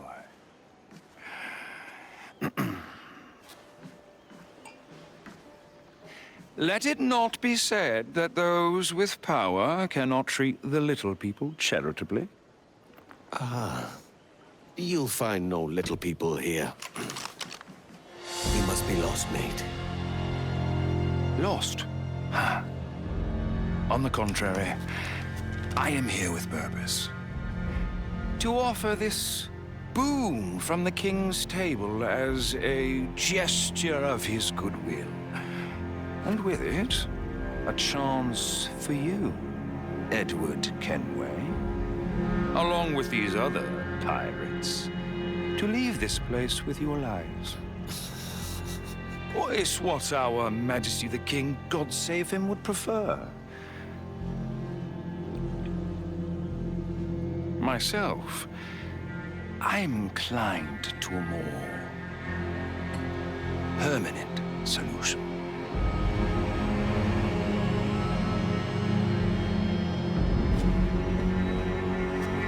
I await your unconditional surrender at Kingston.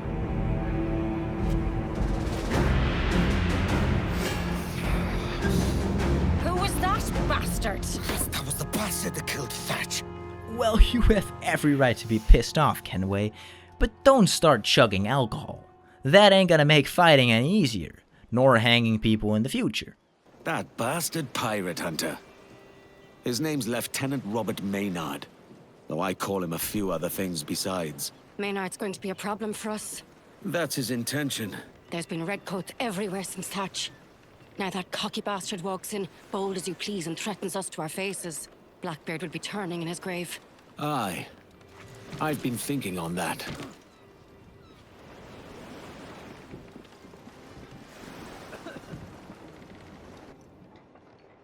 What's your plan for Maynard, then? I mean to go to Kingston. Pay him a quiet visit. Getting there may not be easy. They say he's got a warship tearing up freeboaters anywhere near the place. The Jackdaw's crew can hold their own in a fight well enough. This is no ordinary fight. Maynard's got the King's Navy behind him. And he hates us. You saw it. I think he hates you most of all. Even more reason for me to go in quiet. Kingston, then. Just be careful, Edward. We've lost Nassau. We can't lose Anagua too. And that will not happen. There's no way we are letting that murderous bastards take over our land. Over in Kingston, we started infiltrating the place while also keeping an eye out for a tree we could maybe hang a fella from. Sadly enough, there were no trees capable of hanging anyone, but we found all 3 clues and learned that Maynard was fleeing towards Eleuthera. So over in Eleuthera, we started looking for his ship, the HMS Demolition. From the clues, we also discovered that he could be holding a master gunner hostage, also known as the final officer we needed to recruit. I actually managed to get 2 quick hanging kills on this island. Never mind, I actually pulled off 3 of them in less than 6 minutes. I could even raid the warehouse from there, meaning we were now halfway through the hangman kills. Having also collected 10 out of the 19 RNGR pieces from the brick missions, things were actually finally looking up. Now, let's just destroy that demolition ship and hopefully find ourselves a new recruit. They began sailing towards open water, trying to use the ship's size to their advantage. But with our fully upgraded jackdaw, we were an absolute nightmare for them. This was just a casual man of war at this point. Ha! Lieutenant Maynard was dead to us. What a lousy, foolish decision he made trying to take over our land. Sadly enough, he was not aboard this ship. But something and someone else was. There's no sign of Maynard or a master gunner. The hold was empty as a drum except for this. It's heavy too. Do you hear that? Open it.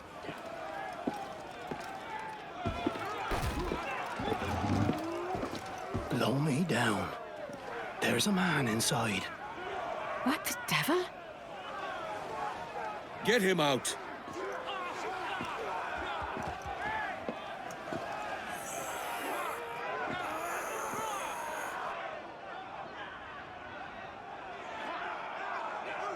Take the poor sod to my quarters, and get him something to eat and drink.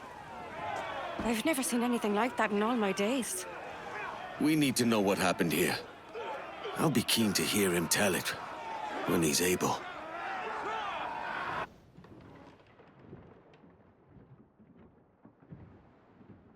First Kingston, now this. It's almost like Maynard knows we're looking for him. He's sly, that's certain. Has there been no news of him at all? Some, but it's not good. Word is the lieutenant expected to be made captain after he killed Blackbeard. He wasn't. So now he's got a fire in his belly, and he means to hunt every pirate out of the West Indies. Beginning with you, Edward. That explains the fleet, I suppose. There's more. The demolitions log has a list of ships. A lot of ships and maps. Maynard's planning something big.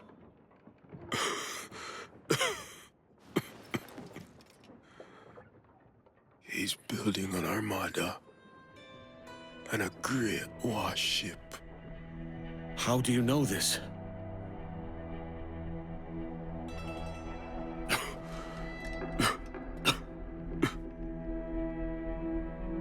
He wanted me, Master Gunner.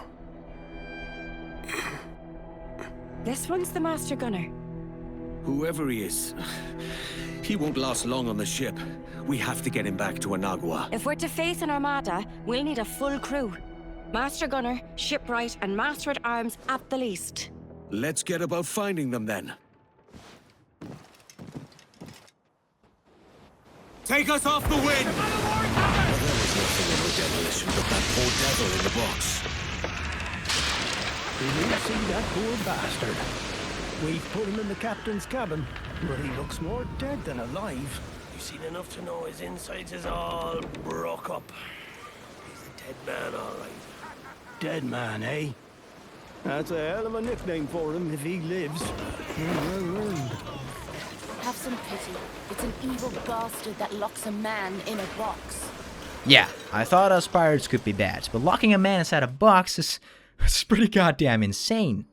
We would patch him up though, because recruiting him could finally pop the all hands on deck achievement. Before we could properly recruit the lad, we still needed to finish the remaining tasks for our other officers. First up was helping Lucy Baldwin over on Black Islands because her father was trying to steal her inheritance.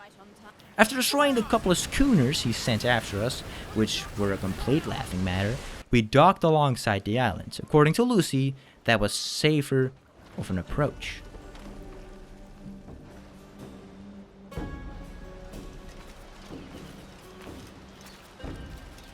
Right. We should be careful. My father's a drunk, but he's not stupid. And he's mean as a cut snake when money's involved. Quiet as church mice, then. Lead on.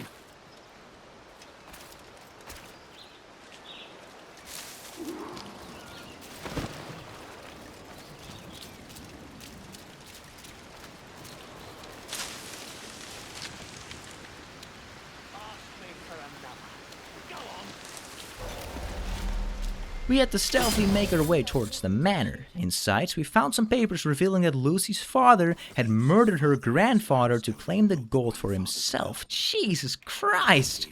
What a crazy bastard! With that information, we needed to find Lucy. You remember this place, Papa?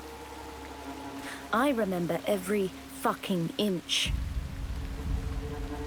I remember your mother letting you out. She was always too soft on you. Shut up! I know you killed Granddad, and then stitched me up for it. You know nothing, girl. But you're only his son-in-law, aren't you? You won't get anything in the will.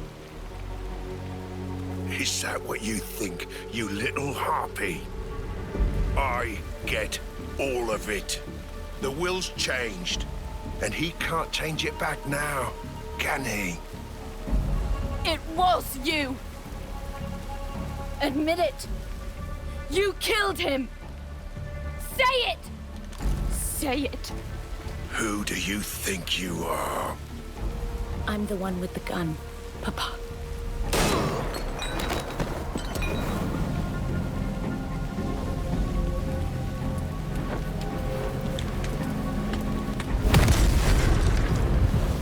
Captain Kenway, I don't believe you've met my father.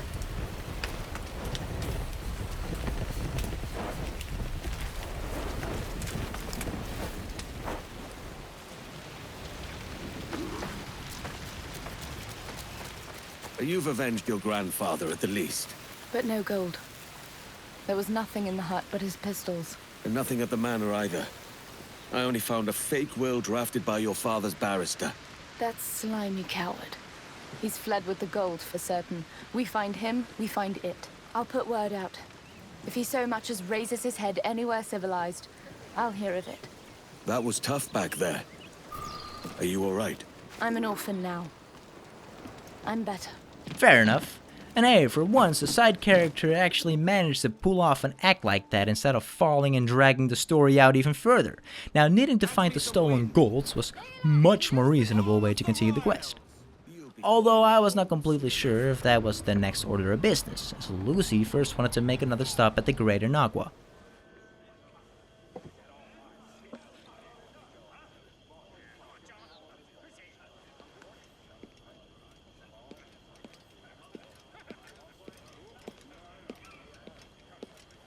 This is nice. It's good to see the crew at ease. I expect there'll be precious little of it ahead. If that poor sod's correct and Maynard's building an armada, I'd wager you're right. We've a brave crew. But we don't stand a chance against an entire armada. I'll put word out. When we know where Maynard is, we take him before he has the advantage. I'd like to know more of his purpose first. Find out what he's planning. You don't fool me, Edward Kenway. You want to figure out a way to get your hands on his gold. And why not? We can deal with the bastard, rob him blind, and make ourselves rich at the same time. That would approve. Oh, that's sly. Catch indeed. I'll tell you why not. The longer we take, the more dangerous Maynard becomes. I'm afraid you speak truth, Anne. Let me talk to my officers. Captain, don't take I too could long. use your aid in carrying this rum. The crew has the thirst of whales, and they're not the most patient lot. You should take it to the men yourself. There are few things that earn their respect more than rum. Respect is for the captain. Fear better suits a master-at-arms. But I'm glad for your help. I had a terrible weakness for rum once. I won't be partaking myself. Devil take me. You're a pirate, man.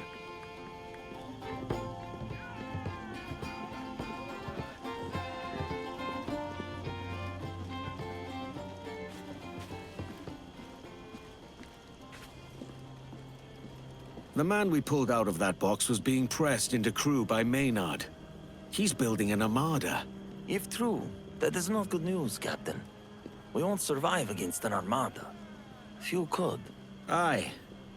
I was hoping my master-at-arms might have some thoughts about what we can do about it. I may. Let me think on it. Will you chase our tails across the seas? Nothing for a fight. My thanks for your help, Captain. Just here will do. The men will find it. Leave off, lads! It's the Master-at-Arms! No. Don't stop on my account. If you want to fight, fight us. What say you, Captain?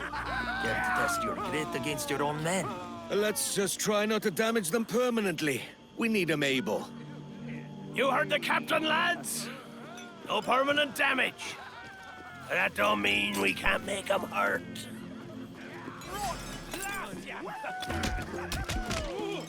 Oh, that don't look good. Get one back. Put your shoulders into it. Your last mistake, mate. It looks like an even fight now. I can finish it if you're winded. If it's all the same to you. Nice hook, Captain. It's the jab that does the real work. A good contest and an agreeable end. My thanks for your help, Captain. You're a cheeky sod. By the looks of it, I think you just killed 3 of your own crew members, Kenway. Oh well, you can always just rescue some of the new ones while sailing. It'll be fine. Get up, you swabs. Let's see which of you can shoot to save yourselves. What about you, Captain? Think you can best me? Donald came back with such a load yesterday. Walk with me, Cap. Where to, shipwright? You'll see.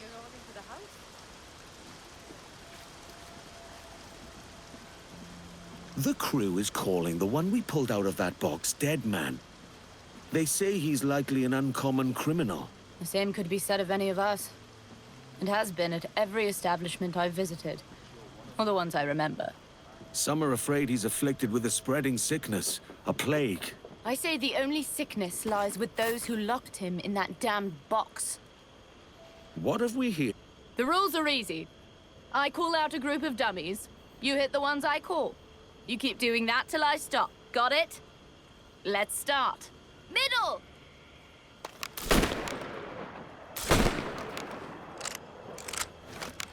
Dead man said Maynard was pressing him into service for an armada he's building. An armada? Christ, he'd need a lot of coin for that. A thought that's crossed my mind as well. Left!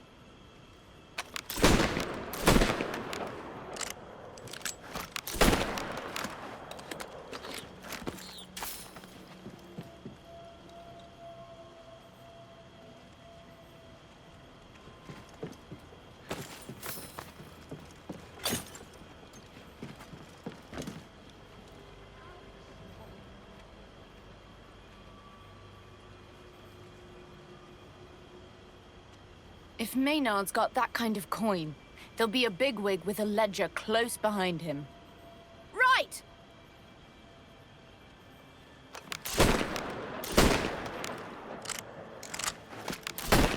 Aye. If I find this treasure, I might find his gold. Maynard can't build an armada if he can't pay for it. Find Maynard's gold to stop the armada. Right. Just the kind of shooting that might win you the competition. Speaking of the dead man, last I saw he was heading to the beach. And didn't look well.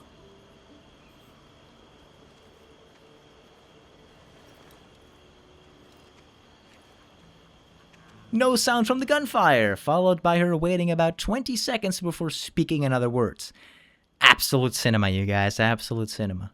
Let's see whether the dead man still has a tale to tell. Come now. It looks as if our island is doing you some good. Appearance only. My wounds won't be cured. I will be dead soon. You say you're dying. I say we all chance death at every turn. I'm in need of a master gunner with your skill. Join us. For as little or as long as may be. You might live longer than you expect. That is true.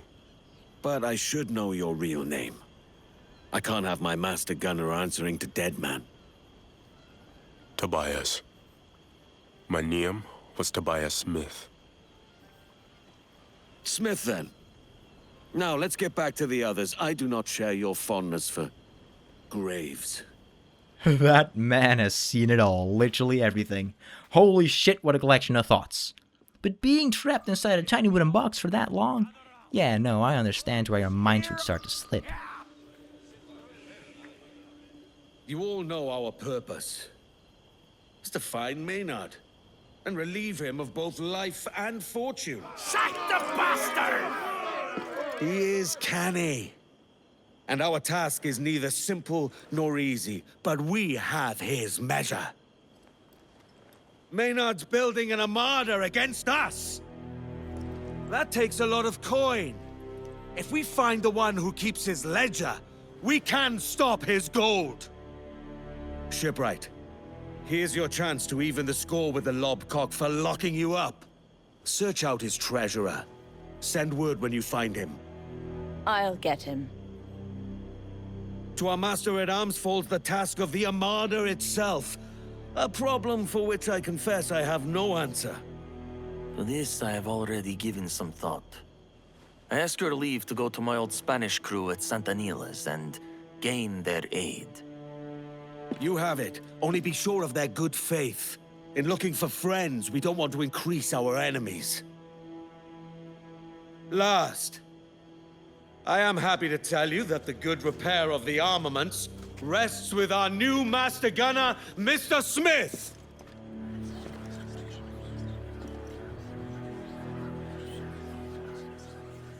I am assured he is well suited to the task.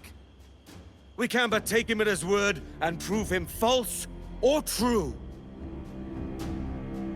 And with that, I declare the Jackdaw and her crew ready! What say you, Quartermaster? It's a start.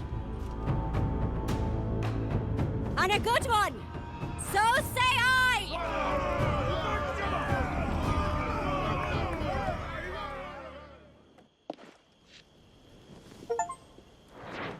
Aye, what a beautiful plan, and although I do not do this often, today is a different day. Finishing this quest was no longer required for 100%, as we had already recruited every officer and popped the all hands on deck achievement. But we were so deep into the lore that it simply would just not sit right with me to release this video without finishing this storyline. So, over in Nassau. We were right. Maynard does have a treasurer, and he's had the cojones to show up at Nassau. It burns me to see the place like this, swarming with redcoats. As you see, Maynard's recruiting. His bigwigs here offering gold to all who join him. It's not a bad likeness. I wager he's paying more than you. I might sign up myself. I'll go find this treasurer before you do. Meet back at the Jackdaw when you're done drinking. Maybe one more then. Oh yes, keep drinking. That will definitely help with the quest. I mean, yeah, you just shot your father. But still, keep your eyes on the prize, Lucy. We learned that the war chest had been moved, and after telling Lucy, she revealed that it has now been located on Tortuga. But first, we headed towards Serenilla. I've good news, Captain. My Spanish friends have agreed to help us. Indeed, they have pursued Maynard themselves for some time. His armada has been seen at Fort Serenilla. They've already begun shipping out. Tell me of these friends of yours, Padre. What am I sailing into? Consorts of my old crew. I will not lie to you, Captain. They are not our natural allies. If it favored them, they would just as soon hunt us. Do you trust them, then? Not to turn once the fight is won? I trust they hate Maynard, and they are not without honor. They will see this done. Good enough. Of how much benefit do you think these Spaniards will be to us? If measured by their hatred of Maynard, considerable. He took some of their number, and what is worse, he stole what was in their holds. Maynard is gathering quite the fortune to himself. He could not have made a graven mistake. I know of nothing more vindictive than a robbed Spaniard.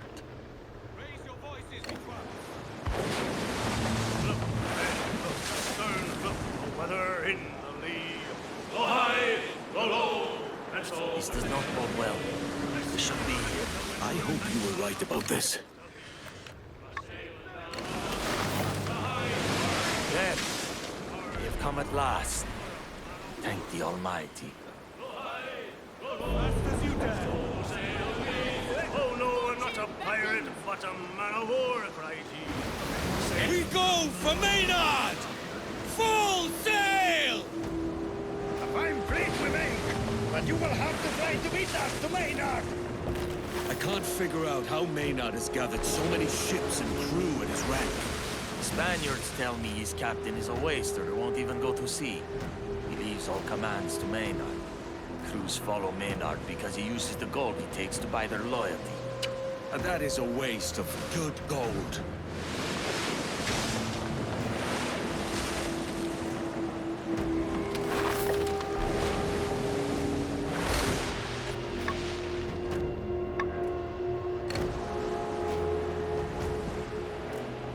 Allá vamos, Maynard, cabrón de mano larga.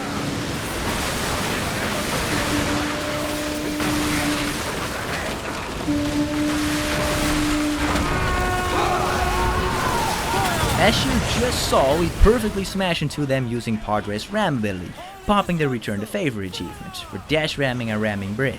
With that done, we simply had to take down the Armada, which can basically be done with both eyes closed when you have a fully upgraded jackdaw. It still took a little while though, as the Armada consisted of 2 separate waves. Maynard's got a few less ships now, and he'll have trouble finding crew for the rest without his treasurer. But we still don't know where the crafty bastard is. In point of fact, I might. The treasurer let slip Maynard keeps a villa on the Beckford estate at Tortuga. And you're just telling me this now? I didn't think much of it at first. I know the place. It's not heavily guarded. It shouldn't be hard. I suppose that's our best course then. But I'm still putting out word for news of him, on the chance we're wrong. When we reach Tortuga, I'll go in alone. Look around first. Take Lucy. If she knows the place, she'll be of some help. We're agreed then.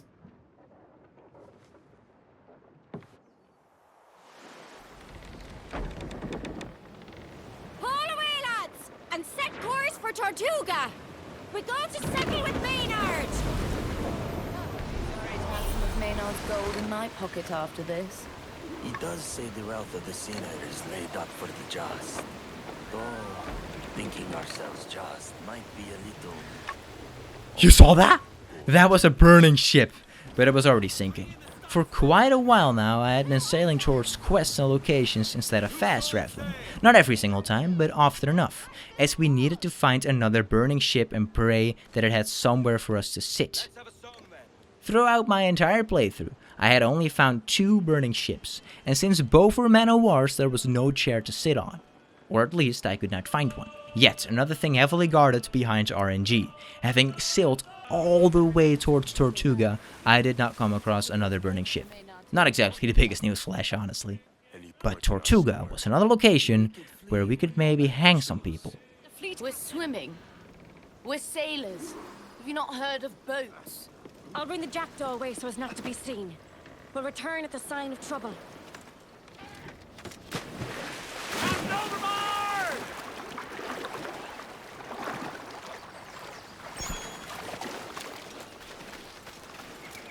This place belongs to the Beckford family. A right pack of bastards. I availed myself of their hospitality at Eleuthera. I'll introduce you. You'll get on.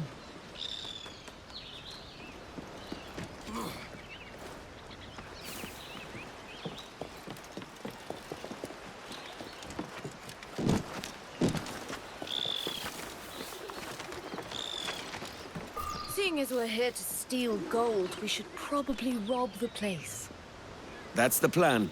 And maybe hang a guard while we're at it. That doesn't sound too shabby. Now, as that entire plan went to shit, we simply needed to start searching for the bastard's treasure map and continue with the quest. My dearest Captain Kenway, the gold was a ruse, I'm afraid. Ungentlemanly of me, I suppose, to take advantage of your childlike avarice. But it was just so easy. In my absence, I leave you to my soldiers. Warmest regards, soon to be Captain Robert Maynard. Arrogant bastard! Bad news? We've been tricked. Captain? Isn't that a powder barrel? If they come out, kill them. The rest of you, to the beach! I'll make short work of you! Backdoor! Oh, thank Christ our quartermaster is paying attention. Not that I haven't enjoyed the nostalgia, but we should leave. Pirates are at the beach. Go. Let's go. I'll catch you up. What about the villa? You heard the captain. Move it. Shit!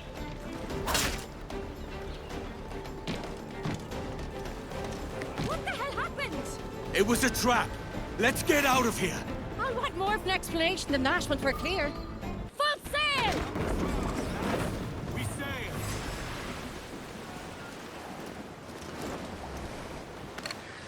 All hands ahoy! Ships! Once again, we had to destroy a bunch of ships, with the battle also consisting out of 2 waves. Easy peasy lemon squeezy, me lads. All right, Edward. Explain yourself. All of it. Now. What happened at Tortuga? It was a trap. Maynard was never there. And gold was the bait he used to trap you, no doubt. Damned fool.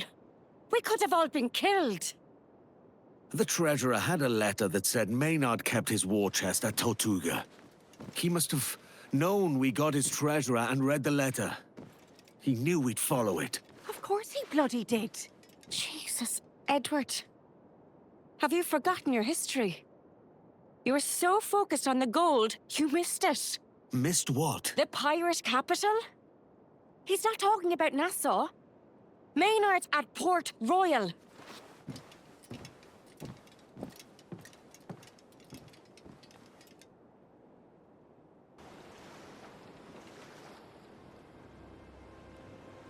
Tortuga was a trap.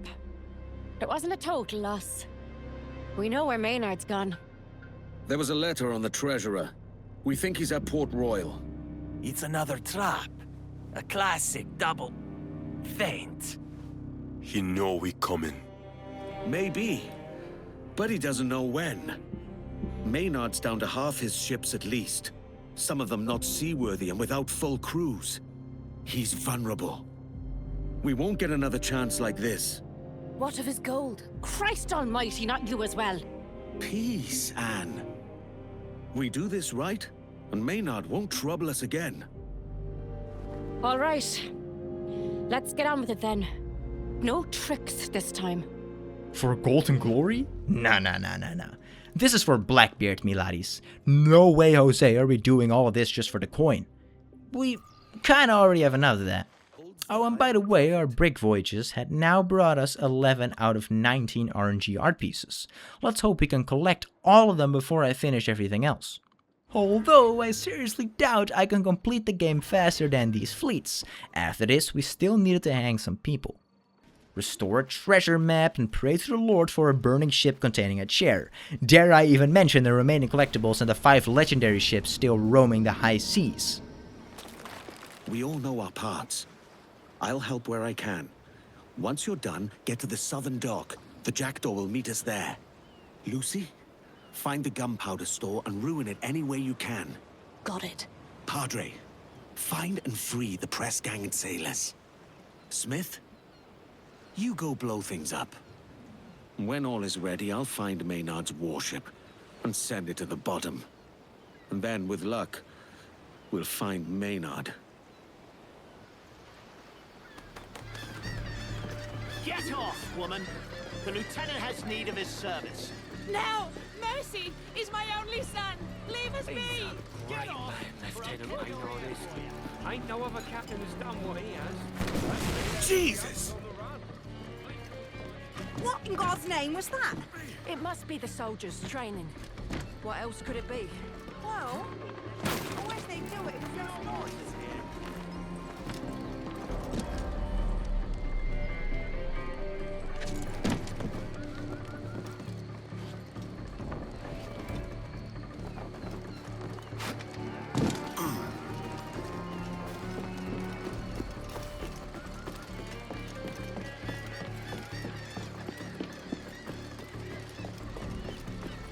This way. Shh. Come along. The powder stores are up ahead, but I'll need your help with the guards. Quietly.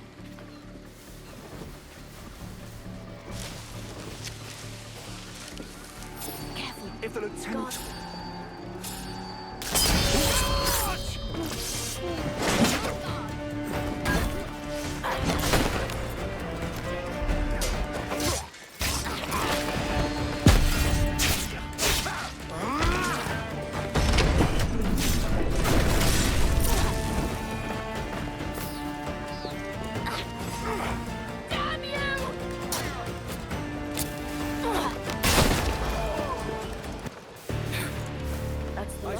Here. Easier than I expected with both of us. Now, we'll... You got it. We will ruin their powder. Now, no need to finish your sentence, Belle. There's absolutely no chance we are doing this stealthily. First we gather the lobsters. Hold your ears. What?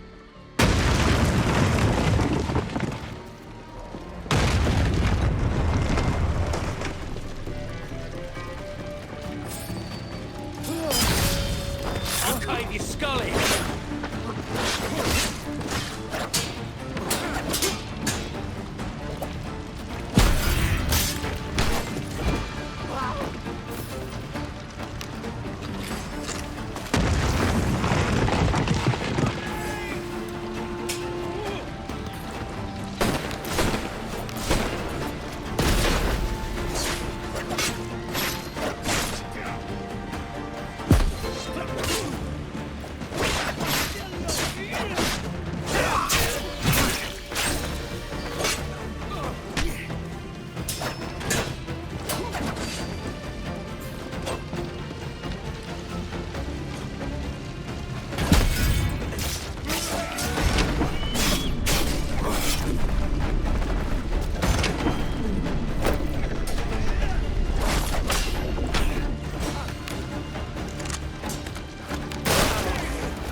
The lobsters are in the pot.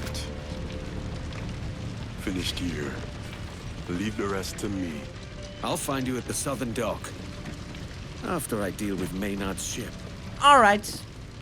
All that's left was freeing the prisoners, which once again required another massive fight just to get a chance at. Having freed them after one extremely long and tough battle, it was time to reach Maynard's ship and set our charges.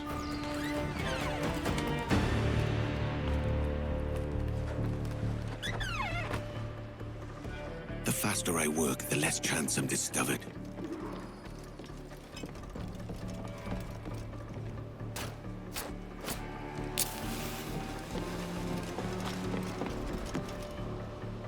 A safe distance.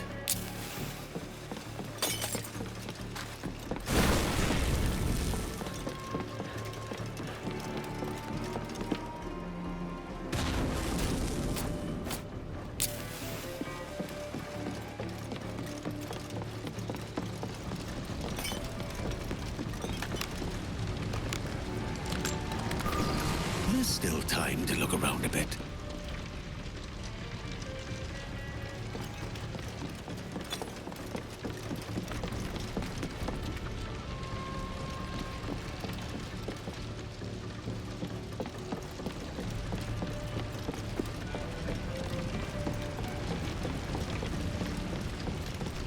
What's this? The gold.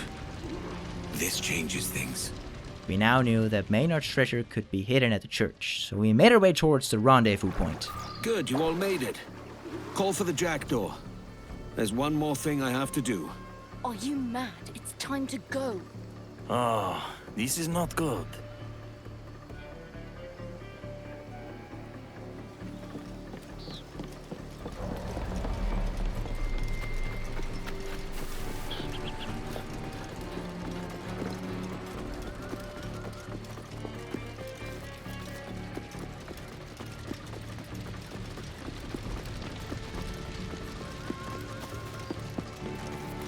This is too easy.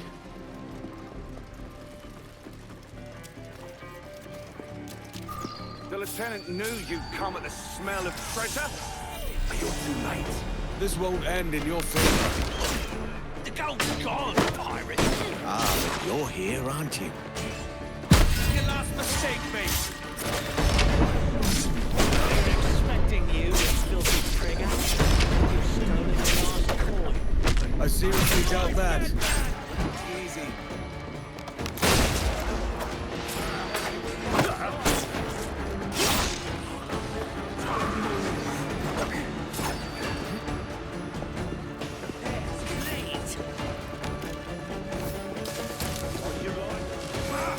You won't get away!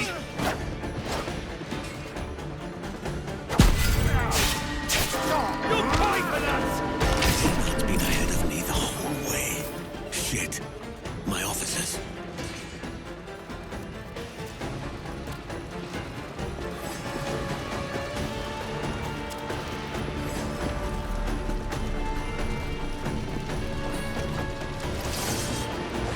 You think you can get away? Gotcha, you pirate!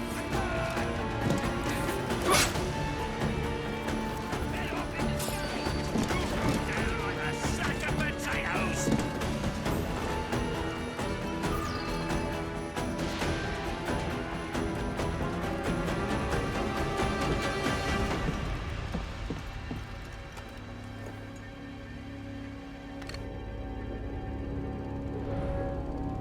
Oh, shit.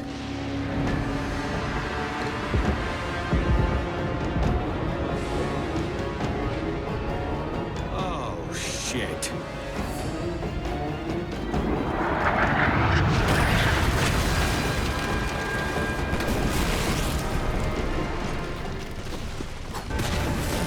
Get to cover!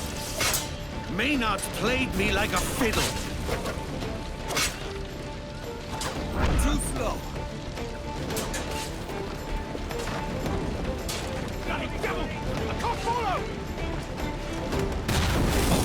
Man's gonna have my guts.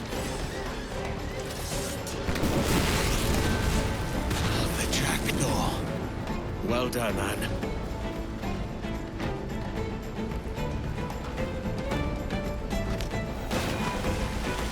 You're not getting away this time, Maynard.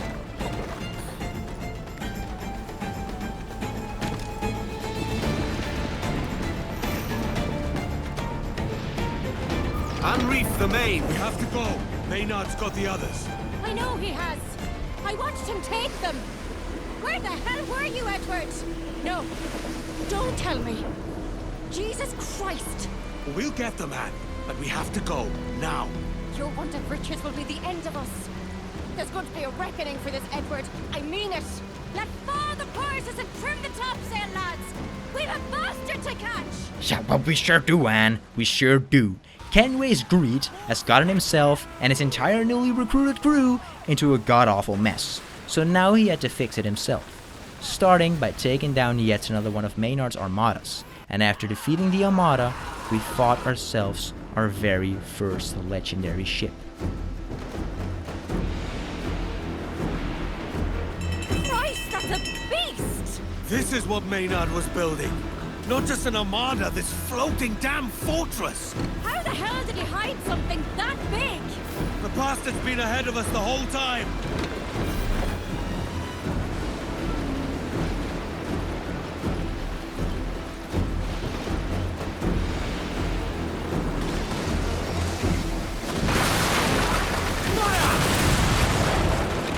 Our guns have almost no effect.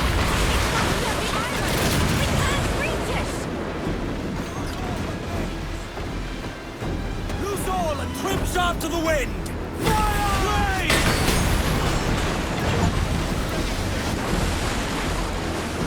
Ease off the wind! Clear the foremast! Fire!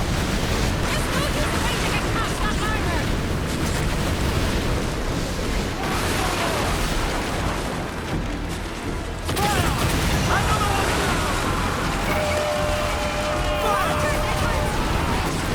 Target the mine! The victory waterline! Ram into them! I know, Anne, but we'll get them. And we'll get them as well as his gold. Why wasn't in the middle of a fight with this monster? You, what would Punch say?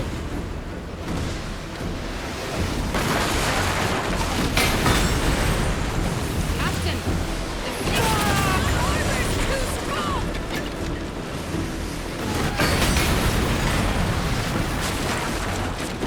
Fire! Bring the yards! Fire!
and famished. I don't believe it. You couldn't go back now you've tasted all this. Oh, I think so, do you? The smell of black powder, sweat and filth, my ears ringing. You're all talk. I see the fire in your eyes at every fight. Well, you're right. I love it. And that's the truth.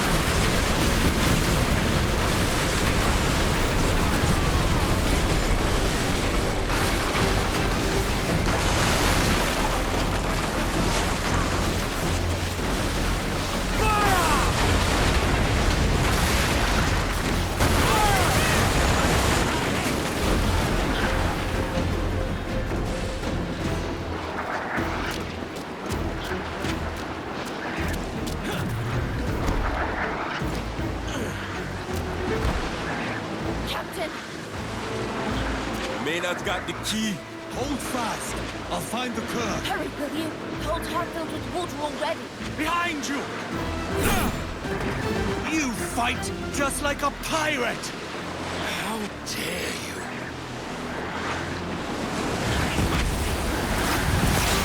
You're only here because I intend it.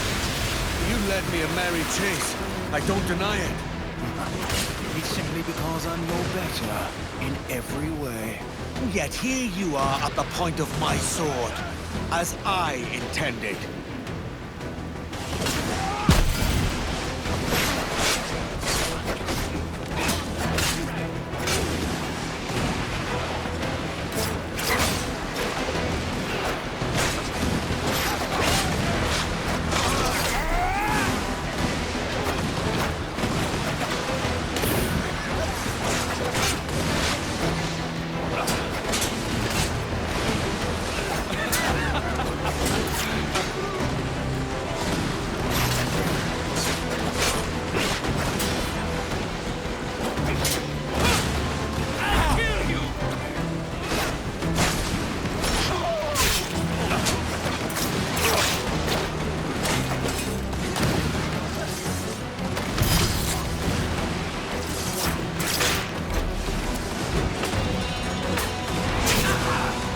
I hear you've yet to make the rank of captain. Once I've killed Edward Kenway, you'll give me whatever I ask. That's Captain Edward Kenway.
A bold gamble for one so lightly skilled. Skilled enough for Blackbeard? Wasn't he your friend? It doesn't take skill to strike a man from behind. That's cowardice. Isn't that your kind's speciality?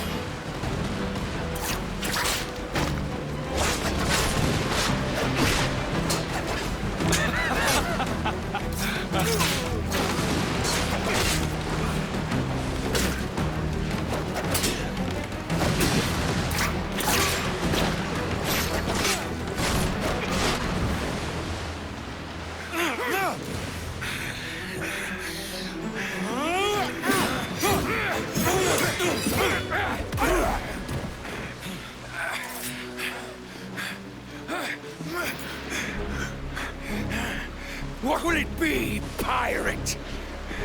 The gold you cherish? Or the friends you don't? No!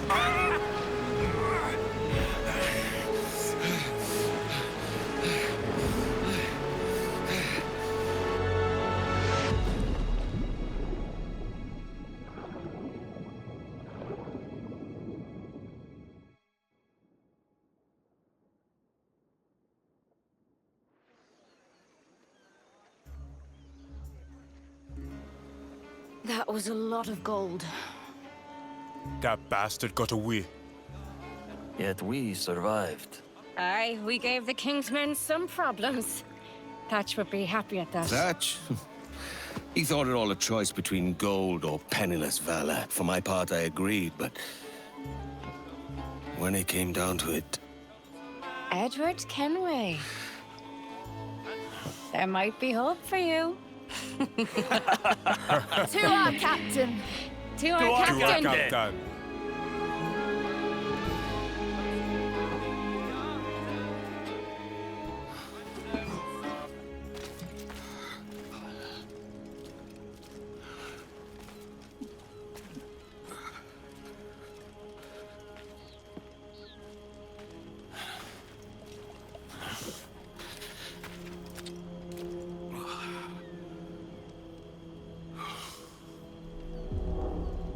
It's one thing to go all soft, Kenway.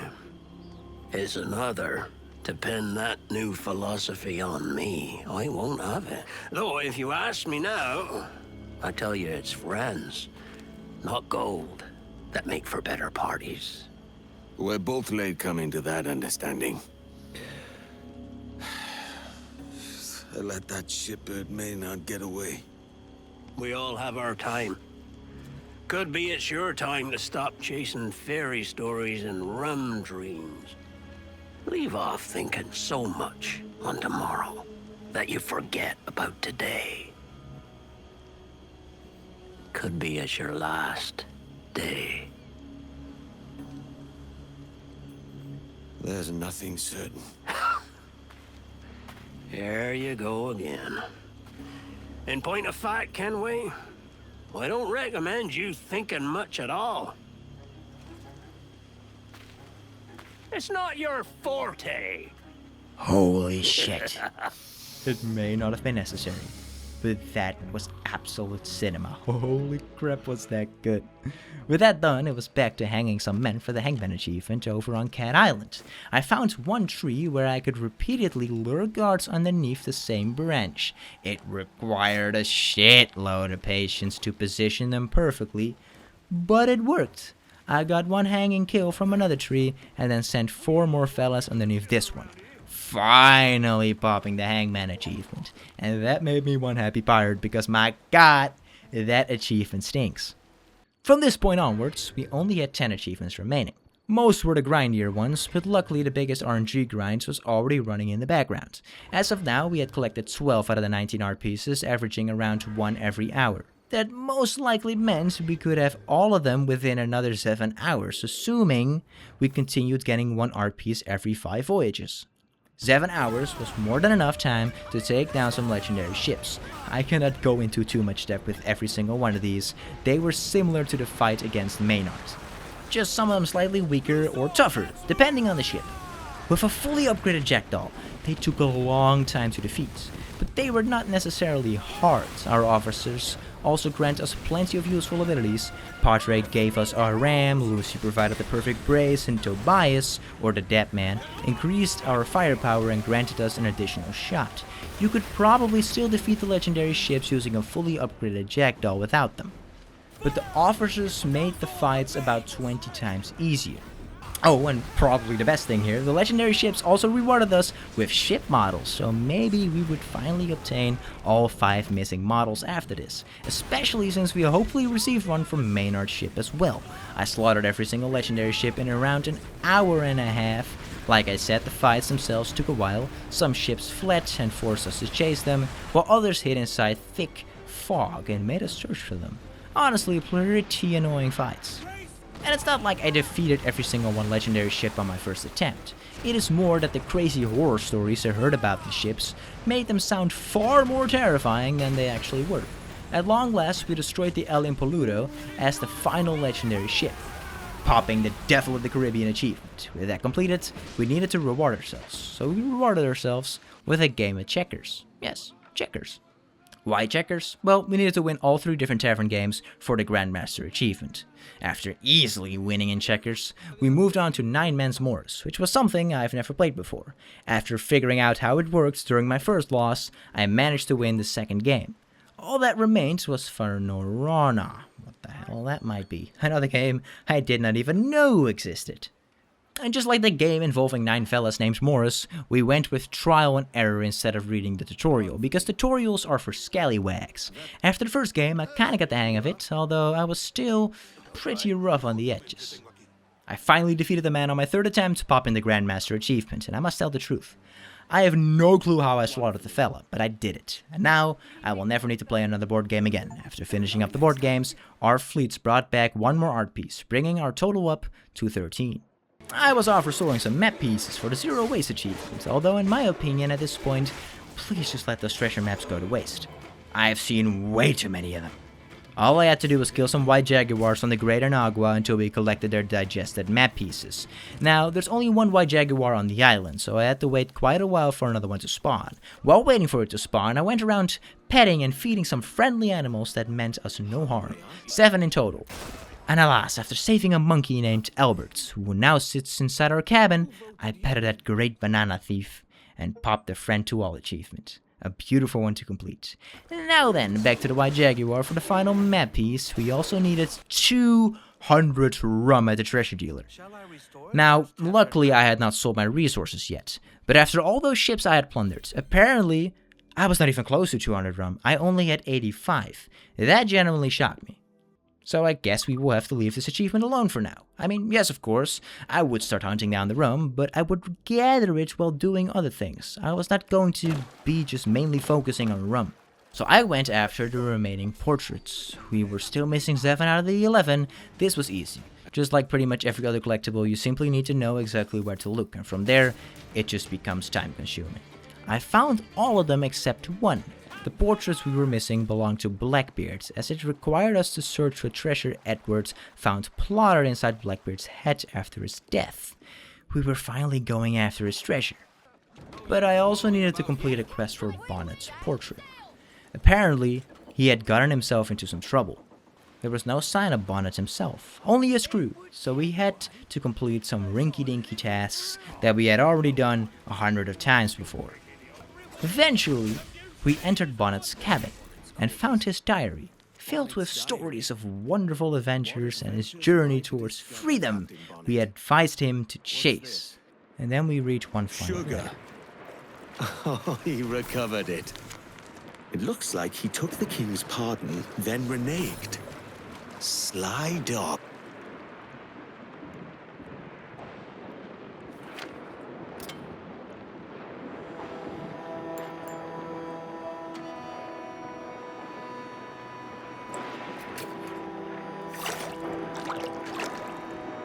Edward, I am to be hanged on the morrow. I imagined facing death like you, swords drawn, full of gusto. Instead, I found myself begging and weeping at the governor's feet. I fear your advice was wasted on a constitution like mine.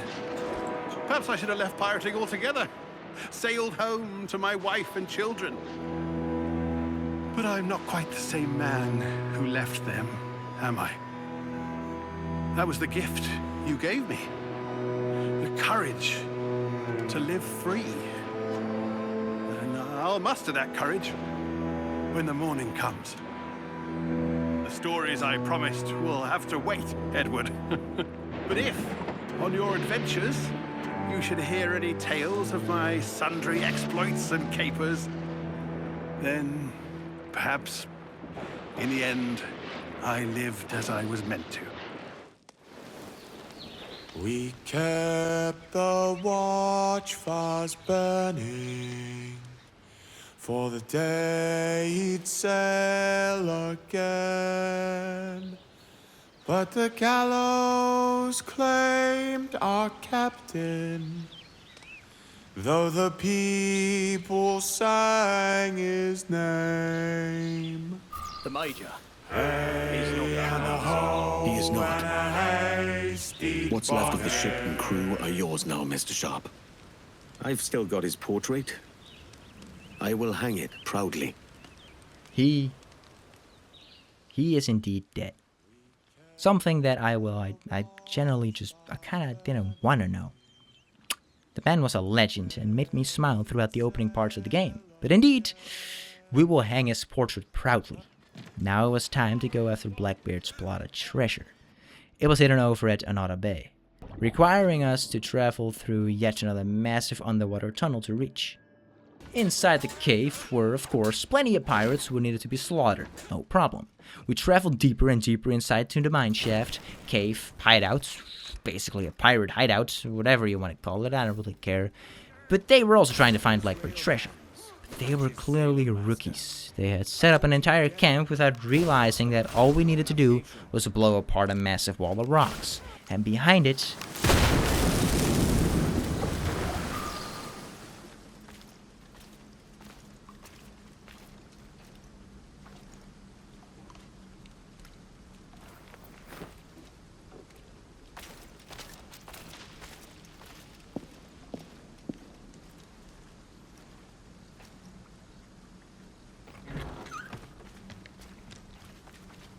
What the devil?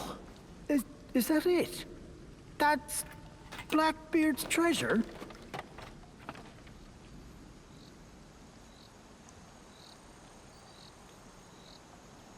Whoever's reading this letter, you best hope I'm dead, or you'll answer for disturbing what I took uncommon pains to secure. If, in point of fact, I am dead, with luck, it's Edward Kenway who's doing the reading, having been lured by the smell of gold. That being the case, I'm sorry to disappoint you, lad. You've not found gold. But what you have found is treasure of source. Here, you have everything you'll need to establish a freehold and grow it into the grand proposition we always dreamed of. It's cost me a pretty penny, too, if I'm honest, so don't go squandering it. Do right by me in this, Kenway. The world needs a place like Nassau as much as it ever did. You soft-headed old coot. Now don't worry. This weren't my whole fortune. The rest is hid safe, and there ain't no map to it. Blackbeard. Clever bastard. All right, Thatch. I'll see to it.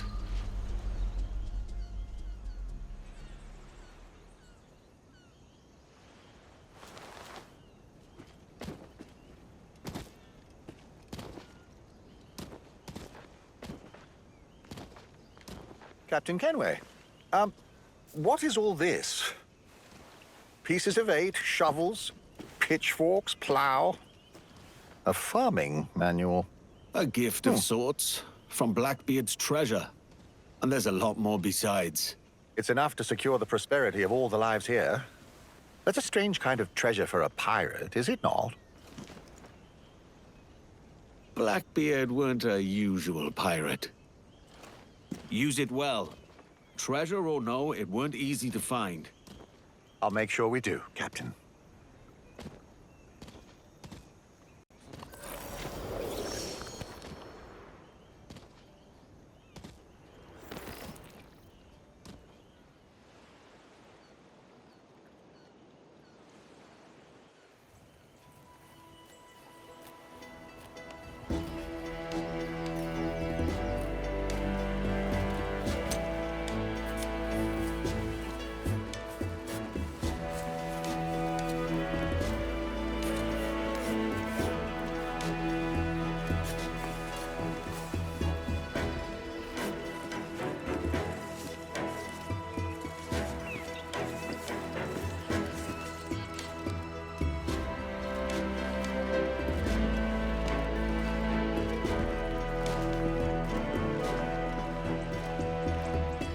Having fulfilled Blackbeard's final wish, we could be proud of ourselves, lads. But first, let's have a look at our ship model collection.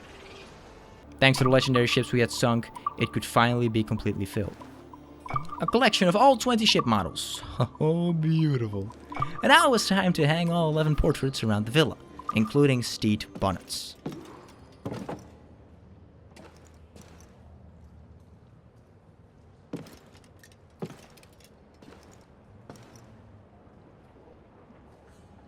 You've returned, Captain Kenway. How was the reunion with your old acquaintance? There wasn't one. An exquisite piece, Captain Kenway. I could find buyers for it, should you wish to sell. Some things hold more value than gold, silver, or rum.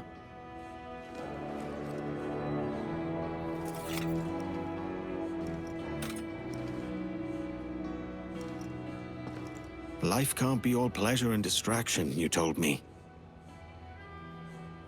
I fear I led you astray, my friend.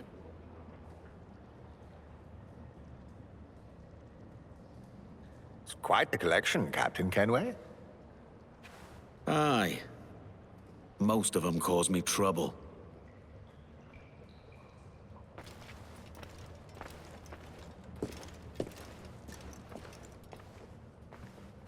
Your companions? Some. Once. Seems to me that the artist flattered a few.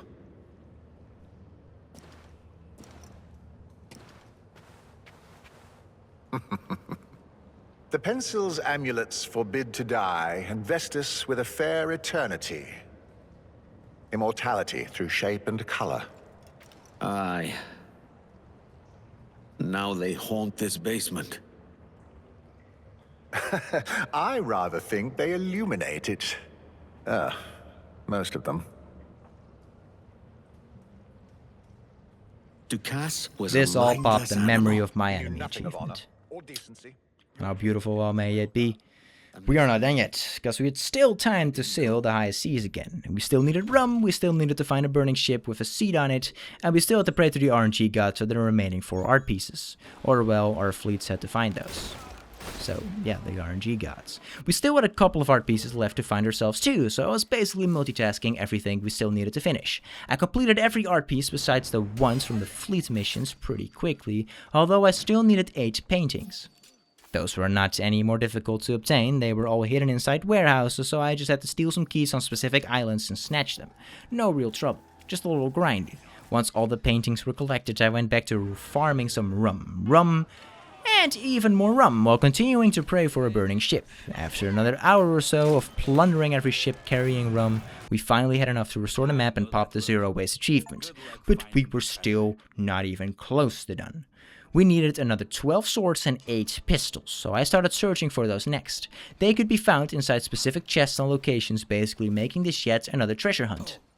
That part was fine, but we still needed 3 art pieces from the fleet mission, so having something to keep us busy in the meantime was honestly completely okie dokie.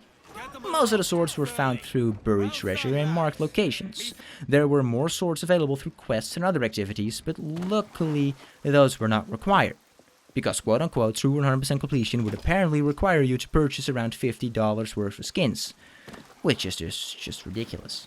There's also an entire battle pass system and all that shite, so thank God none of that locks us out of an actual 100%. Although it would make the process faster. Sadly enough, I ended up 1 cutlass short. The final one, called the Fortune, was completely unobtainable for me. You are supposed to receive a treasure map after hanging up all the 11 portraits and popping the Memory of My Enemy achievement. The map is literally just called the map. But even after traveling towards the exact location where the treasure should have been buried, I could not dig it up. So somehow, I now needed to find a workaround.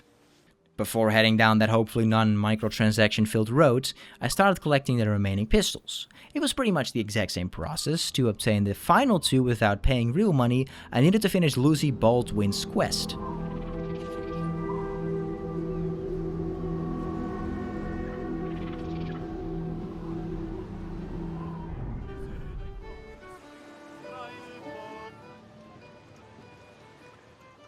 You know how he killed Grandad? Shot him with his own gold pistols. Can you believe that? I don't understand what my mother ever saw in him. What happened to your mother? Dead since I was young. Poisoned. Grandad had a lot of enemies. They couldn't get to him, so they got her. She always wore a gold locket with the likeness of me in it. It was gone when they found her. Whoever killed her took it. It was a paltry trinket and had no value. They didn't even leave me that. That's cold. Even for a pirate. I'll tell you what. This rum's given me a fierce taste for some plantain. That I can remedy. All that really mattered here was what she said at the beginning. Gold pistols. We need those gold pistols. Or, well, it would only reward us with 1 pistol, but we could purchase the final one using regular in-game currency, which is fair enough. It would be pretty expensive, though. Food and a view. A just prize. This whole place reminds me of... Grandad owned a lot of stuff in his day, but these he prized above all else. Is it not strange that the things he treasured most were what killed him? I didn't peg you as sentimental. You can't deny the devilish symmetry. My father killed Grandad. I killed him. All of it done with these. Here. You earned them. I won't take your grandfather's prized pistols. Will you not? I trust you know the difference between won't and can't, because I can't.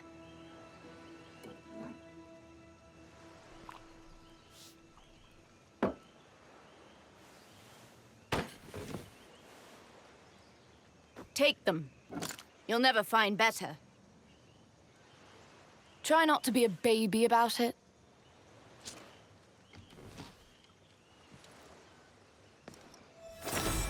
Aw, there was no way we were going to decline, miss.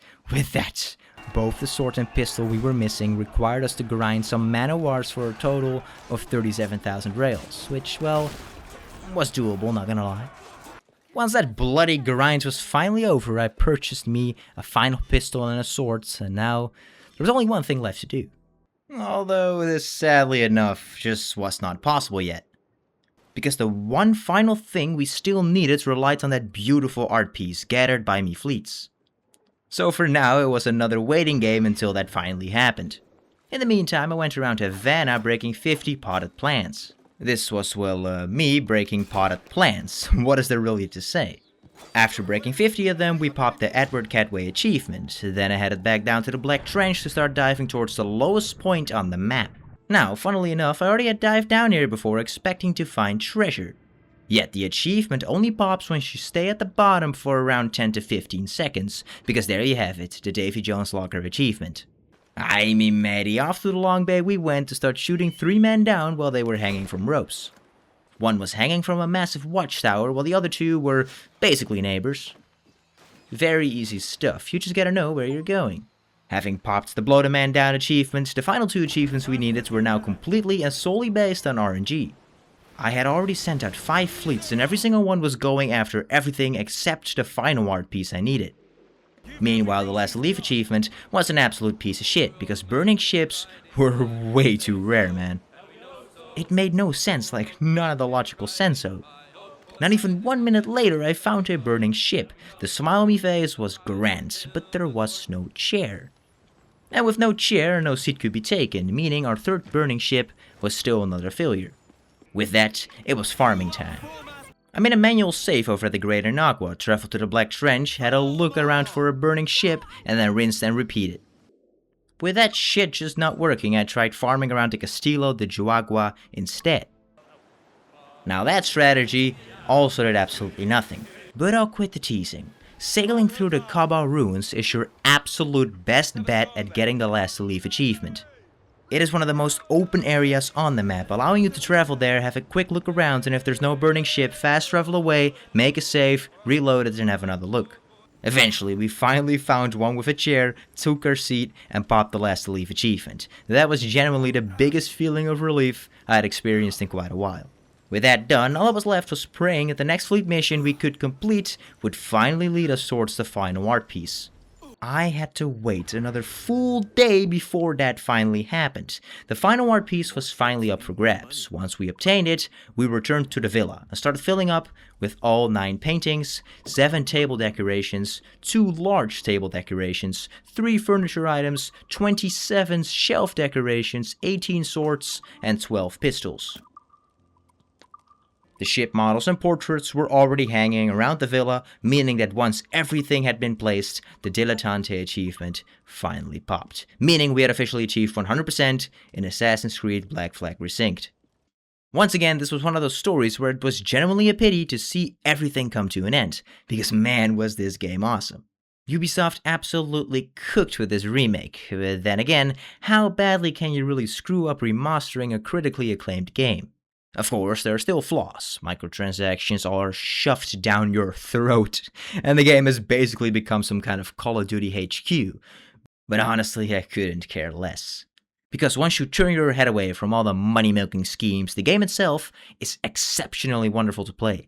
It also stayed at a consistent frame rate throughout the entire experience, which is very rare to see nowadays. A well-optimized game is rare.